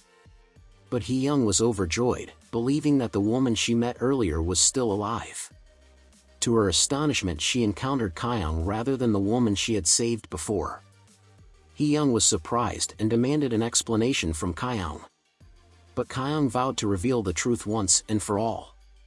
But he can't deny how afraid he felt, and he hoped Hee-young would become his ally. Kyung turned to his final recourse, showing Hee-young his puppy eyes, thinking he would still appear sad. However, Hee-young began to resemble Carrie, with rage and blood in her eyes. Her expression only made Kyung more afraid, and he simply realized that it was the end for him. Hyeon decided to intervene to protect Kyung because Hee-young was dissatisfied with how she was treated. Hyeon screamed at the top of her lungs and begged Hee-young not to harm Kyung. Hyeon also threatened to terrorize everyone if Kyung was killed in front of her. Kyung then clings to Hyeon's arm as if she were his knight. However, Hee-young lifts her hand, as she did earlier when she annihilated the three jerks. Kyung and Hyeon, on the other hand, became so concerned that they decided to deploy magical protection. They just clutched each other, ready to face whatever was coming their way. To their surprise, Hee-young demonstrated the soothing power she possesses. In response, Hee-young told the two of them that she would not use her talents to hurt them, but rather for good. Hee-young seemed to accept defeat, as she even encouraged the duo to mock her. Hee-young has just accepted her fate that she is no longer a saint, but a fallen cattle slaughterer. All of a sudden, the system wants Kyung to console Hee-young so she would trust him. However, Hee-young acknowledges that she was relieved to have demolished the three idiots, though it only served to remind her that she is a hypocrite because she used to be a people-pleaser. Kyung then decided to console her and help Hee-young know that her decision was not inherently wrong. The system even provided Kyung with a script to ensure that he chose the appropriate words. Kyung felt as if he were in an episode mobile game where he had to choose the proper words to gain a higher result. And because Kyung opted to inform Hee-young that she was only doing what was right, Hee-young felt comfortable trusting Kyung. Kyung also told her that they could be comrades, protecting and supporting each other. Kyung's remarks invigorated Hee-young, and the rainy atmosphere became cloudy with a breeze. Kyung smiled genuinely at her, making Hee-young feel comfortable. Kyung then extended his hand, inviting Hee-young to beautify the city of Lindell. Hee-young did not hesitate as she reached for Kyung's hands. Kyung, on the other hand, felt as if Hee-young was a gift from God. Hee-young was in tears. It was as if she had never felt validated or heard before. Kyung decided to use his mind's eye because Hee-young had become a completely different person. Because the system allowed him to view Hee-young's stats, she is now officially a dark priestess with the title Saintess of the Abandoned. However, as he examines the system's overall rating, the system condemns Kyung for causing the literal holy priestess to arise in the dark. Kyung responded by laughing uncontrollably because he had won. After all of the chaos, the three of them decided to leave the slums and travel to the Blues headquarters. Kyung tried not to chuckle since Hee-young appeared to be getting along with Hyeon. Kyung even felt as if he had obtained all of the Infinity Stones by gathering all-powerful people to protect him. Kyung merely felt that everything was going as planned, despite the unforeseen circumstances. Kyung then began to imagine himself in a circumstance in which Hyunsung would shower him with admiration for how he recruited Hee-young. Meanwhile, Hyun wished to thank Hee-young. Hyun was overjoyed that Hee-young was there to save the love of her life. In response, Hee-young was pleased to meet Hyun since she had met another person who understood her. On that day, it was as if the two of them had become best friends. But Kyung, on the other hand, saw only two psychopaths working together. Kyung felt shivers down his spine as he realized he had two insane women by his side. However, as they approached the headquarters, they ran into Hyunsung. Kyung, as usual, considers Hyunsung to be the most attractive man he has ever seen, with a charming atmosphere. Kyung even feigned to be unaware that he was assisting Hyunsung in recruiting Hee-young. But Hyunsung had no notion who Hee-young was. There was a moment of stillness as Hyunsung finally got the person he had always wanted to recruit. Kyung felt ridiculous for acting on his own when he realized Hee-young wasn't the person Hyunsung was looking for. Hee-young then formally presented herself to Hyunsung, explaining that she is just making ends meet through volunteer work. As Kyung learned this was Hyunsung's first meeting with Hee-young, he spotted the child Hyunsung had brought along. Kyung was so intrigued by the tiny girl's presence that he decided to use his mind's eye.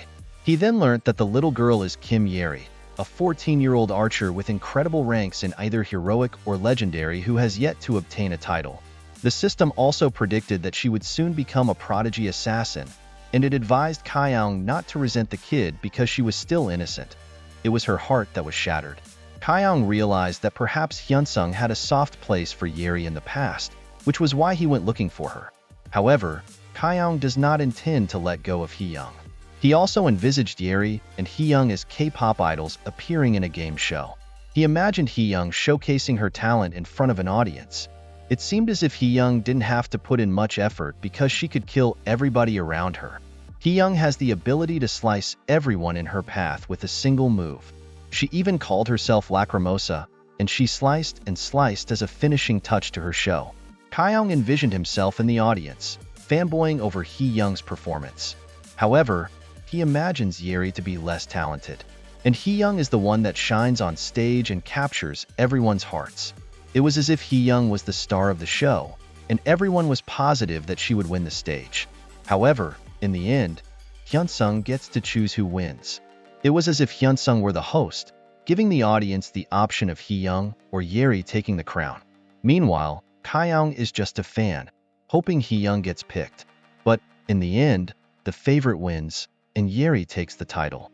Kyung felt like him at that moment, and Hee-young was nowhere to be found. He believed he had no possibility of turning back time since, no matter what he did, Hyunsung would choose Yeri. Kyung recognized how stupid he was when he went to the level of cross-dressing merely to get Hee-young to join him. Returning to reality, he can't stop staring at Hyunsung, who has no idea who Hee-young is. But then he learned that in Hyunsung's previous existence, he may never have met Hee-young because she was killed by the beggars for being too obedient. Nonetheless, Kyung believed that he needed to get along with the intelligent Yeri because Hyunsung had brought her along for a reason. Hyunsung tried to explain that they needed to understand Yeri because she had just gotten out of the slums and still had some trust issues with others. Kyung knew he needed to be patient because it is natural for Yeri to be frigid around strangers. However, he felt that everything would be okay with the right people around him. On the other hand, Yeri seemed more at ease around Hyunsung than anyone else. In the end, everyone moved on and simply trusted whatever the future held, since everyone got along well. After a few days, everyone had settled in at the headquarters. However, it seemed that Dyaku and Yeri were getting along as they both challenged themselves to an eating contest. They ate their lunch together, enjoying each other's company and leaving the plate clean. However, only Yeri won the challenge, while Dyaku appeared to be about to vomit at any moment. Their elation was short-lived, though, because Hyunsung reminded them that they needed to raid the Garden of Horror, a dungeon he had previously described.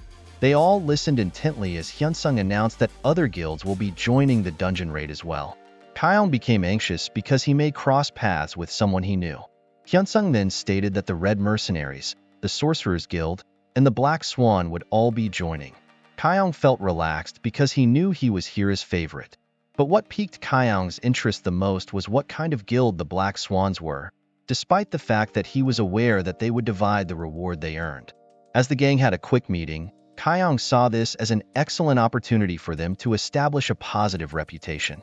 But Hyunsung believed that the mission would not only reward them, but also provide them with valuable experience. Kyung, on the other hand, could read Hyunsung well and knew deep down that Hyunsung wanted them to improve. Kyung is once again living in his fantasies, presuming Hyunsung would be the MVP in their future operation. Seolho, on the other hand, appeared to have ulterior motives by eavesdropping on the gang gathering.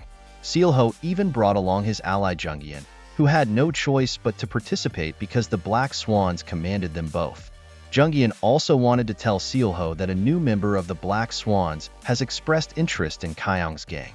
Jungyeon, on the other hand, was perplexed because Seolho was overly accommodating to Kyung's party. But Seolho wanted to clarify to Jungyeon that he was only being cautious because he wanted to grab the good items once it arrived. Seolho mocked her about her apparent interest in a specific boy in Kyung's gang, and she was so triggered that she began blushing. However, Seolho acknowledges that it was his first time witnessing a new group receiving a lot of attention, like their celebrities. However, Seolho continued to underestimate Kyung, believing that he is too weak and may be used to provide money for his companion Ito. The next day, the expedition officially began.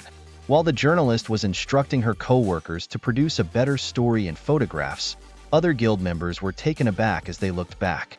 As Hyunsung's party arrived, they became the center of attention, as if they were celebrities.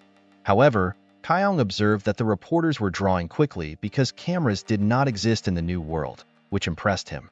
As they moved on, they met Choi Youngi of the Red Mercenaries, who was a pleasant individual. Kyung was astonished since Youngi was polite to him and even addressed him as his brother-in-law. However, when Kyung discovered Hyun was acting like a Yandere again, he felt a heavy aura around him. However, once everyone had settled down, one of the unpleasant guild members recognized Kyung and indicated how she looked down on him. The girl simply assumed that Kyung was too clean and well-dressed to engage in such dangerous activities. The girl then began to mock Kyung about how he is the type of guy who takes advantage of experience points. Kyung couldn't deny that he was being triggered, and he had to check her own status window, which showed her identity as Petra Opera. Petra has the calculative strategist personality trait, which suggests she is purposefully provoking Kyung. However, Petra continued to disparage Kyung, as if he were nothing more than a member of a crumbling guild. Kyung was doing his best to contain his rage since Petra was getting on his nerves as she continued to disparage the Blue Guild. After all of the hoopla, they finally entered the Garden of Horrors, a rare-ranked dungeon. However, this dungeon did not give the adventurers an easy start, as deformed plants sprang from the shadows. Meanwhile, Youngi and Diaka grabbed the lead as the team's shieldsman. Meanwhile, Kyung believes Petra is more like him, with less experience, and that she is most likely attempting to bring Kyung's team down in order to boost her contribution. Even though Petra appeared to be a winch, Kyung was looking forward to bringing her down. She felt like the ideal opponent for him. Meanwhile, Diaka was having difficulty defending against the plants due to their strength. On the other side, Youngi was so skilled that he could parry any assault that came his way. But, unlike Petra and Kyung, Youngi and Diaku showed some sportsmanship toward one another. As Kyung thanked Youngi for his kindness, Petra striked again with her mind tricks. She even had the audacity to presume that the Blue Guild was only dispatched to remove the leaders of each guild. However, Kyung believed Petra was rage-baiting because she only uses simple English terms while attempting to trash talk. However, one of Petra's colleagues suggested her to tone things down because they would draw some adversaries. But, although Petra was being overly competitive, Youngi suggested everyone to take a break because Diaka was still hurt. However, Petra abruptly recommended that the Blue Guild take the rear, as if she were tempting Kyung and his friends into becoming human sacrifices. Hyunsung, on the other hand, was clearly annoyed by Petra's whining voice.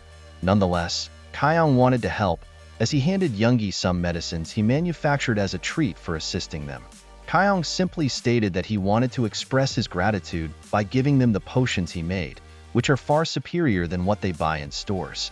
However, Kyung believed that playing politics by creating allies initially was a better strategy than Petra, who continued to make enemies.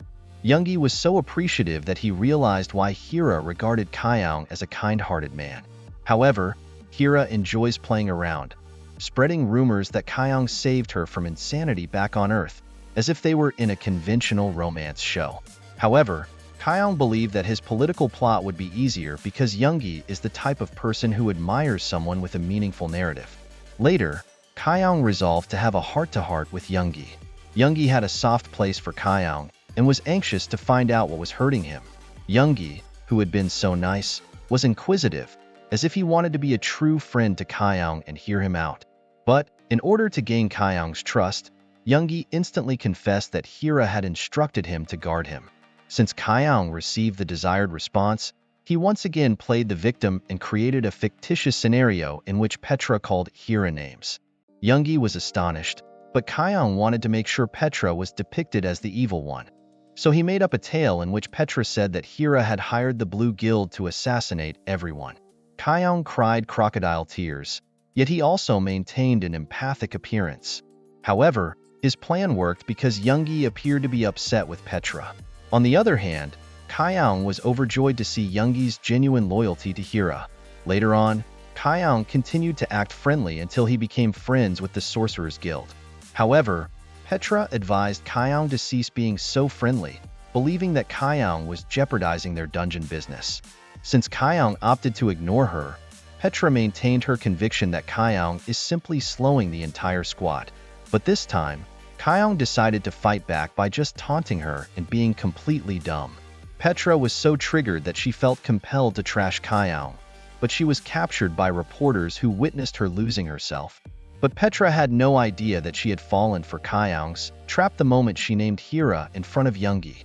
Yoongi, on the other hand, did his best to hide his rage because Petra couldn't stop trash-talking his commander.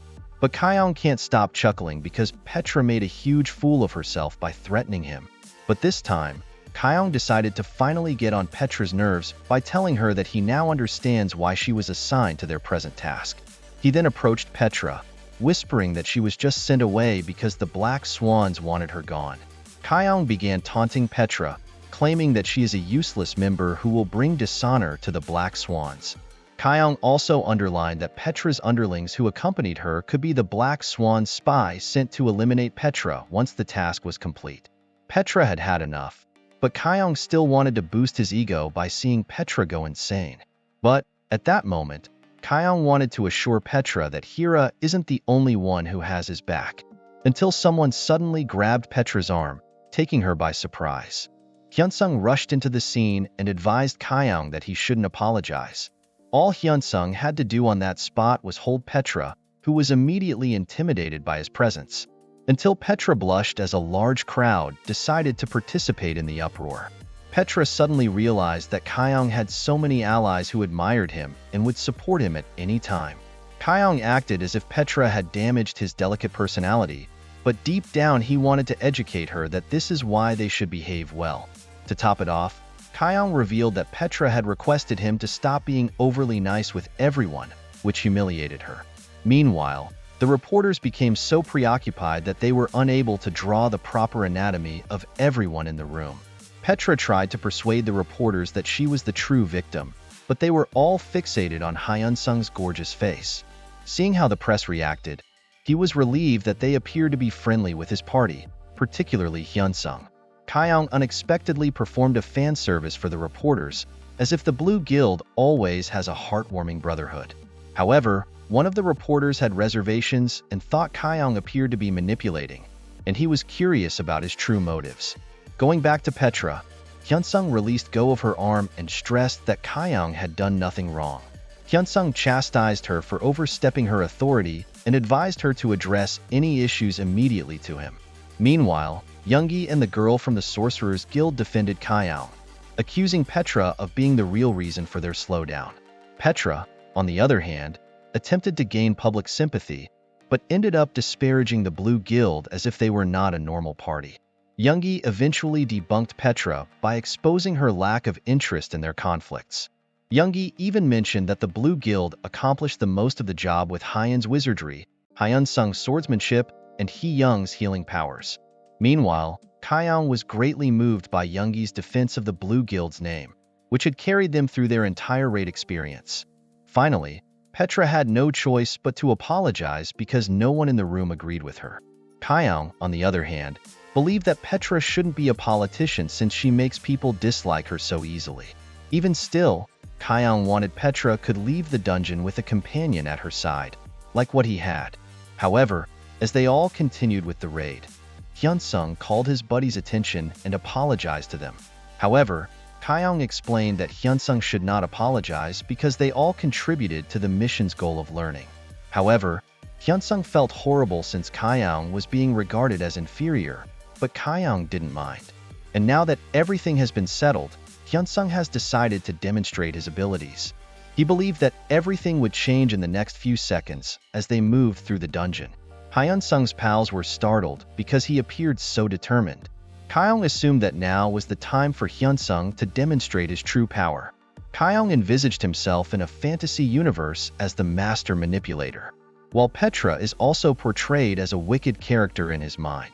But, in actuality, he wants to see Petra regret her decision for making Kyeong her adversary that day. As they entered the next area, the monster plants appeared. Meanwhile, Hyun-sung attacked all the monsters with ease. Yoongi and Deoku were both surprised that they did not have to take the lead as shieldsman. Meanwhile, Petra was astounded to learn that Hyun-sung was acting entirely on his own.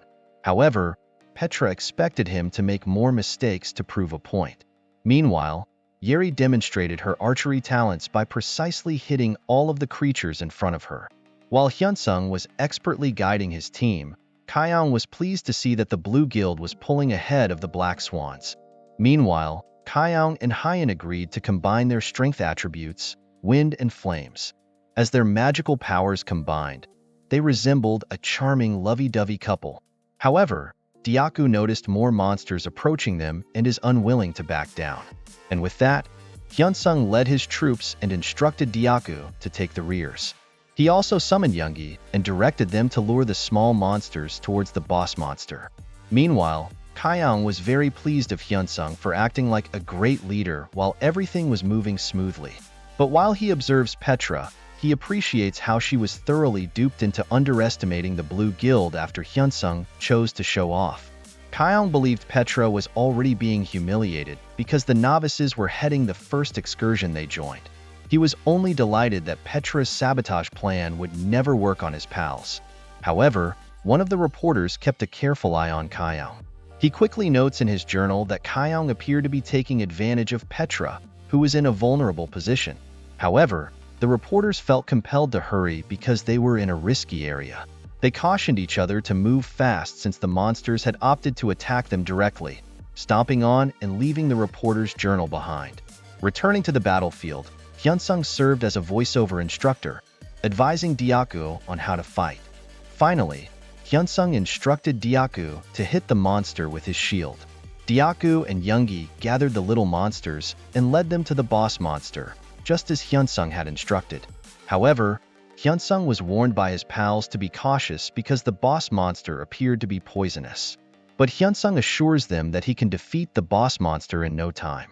He then signaled to the lovey-dovey pair to launch their magic attack. Meanwhile, Deoku was almost affected by their power due to its intensity when combined. Kyeong was pleased to discover that he and his friends had amazing chemistry. However, because the monster had become distracted by the magic, Hyun-sung determined that now was the time to attack it. The boss monster was then caught off guard, as Hyun-sung aimed precisely at the boss monster's head, and with a single slash, Hyun-sung was able to cut the boss monster in half. However, despite battling the monster, Kyeong only saw Hyun-sung's gorgeous face, even though Hyun-sung had blood all over his face. But as he was struggling with the final hit, he was immediately aided. Hee-young also maintained a sharp eye. It was as if she wanted to ensure that he could still contribute without any hesitations. It was as if their team had become the star of the dungeon. they demonstrated the true power of the Blue Guild. Meanwhile, everyone from each other's guild expressed their surprise at Hyun-sung's performance. Their eyes widened and sparkled, like they were all ready to be friends with him. They even acknowledged the two new members, whom they had previously doubted but now lavished with praise. Yoongi can't stop gushing over Hyun-sung, but Hyun-sung just remarked that his side had replicated the Red Mercenaries' moves previously. As the Blue Guilds were showered with praises, Kyung believed that everyone was on their side, even if Petra provoked another scene to humiliate them. But then Kyung stumbled onto the reporter's notepad as he turned around. Kyung was displeased as he read the unfavorable information written about him. Petra, on the other hand, wanted to be the only killjoy in the room, pointing out that the Blue Guild was a show-off who took credit for other people's work. Everyone was silent since Petra had once again made things awkward and cringeworthy, giving the impression that Blue Guild was taking away other people's achievements. Yoongi was ready to defend Kyung and his buddies, but Kyung was so quick-witted that he understood how to turn the tables. Even Kyung's other pals are unable to explain themselves as Petra kept humiliating them in front of other people. But Kyung believed it was time to say something, but Petra continued to humiliate him, referring to him as Hira's slave. However, Kyung simply explained that before they arrived at the expedition, they all debated whether or not to participate. Kyung stated that they just joined for the experience, but he was concerned that they would inadvertently obstruct others. However, Petra became perplexed since Kyung is once again acting as a victim. Petra did her best to have Kyung insult her, as if like she's imitating Kyung's tactics from earlier. But in the end, Kyung made himself look miserable by emphasizing that he is the main problem the entire time. Kyung began to apologize for inadvertently causing such hardship throughout the expedition. Kyung even expressed sorry for causing everyone difficulties, especially to his friends. But, of course, Hyun-sung decided to be a genuine leader and supported Kyung, stating that it might be the best decision for him and his comrades to leave the expedition. However, Kyung knew that acting pathetic would prompt Yoongi to act and prevent them from leaving the expedition.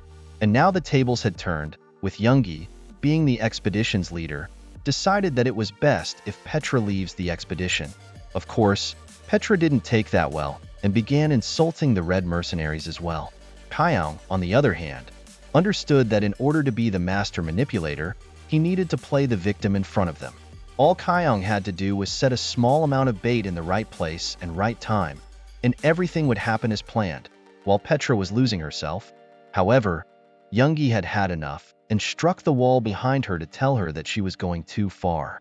Yoongi ridiculed her, telling her to mind her mouth around his leader, Hira, but Yoongi was being fair when he graciously advised Petra to simply leave the expedition, and all of a sudden, other members stated their willingness to force Petra to leave the dungeon, and the Sorcerer's Guild even threatened to cut connections with the Black Swans because of her attitude. On the other hand, Petra handled the situation poorly, quietly cursing Kyung as she walks away.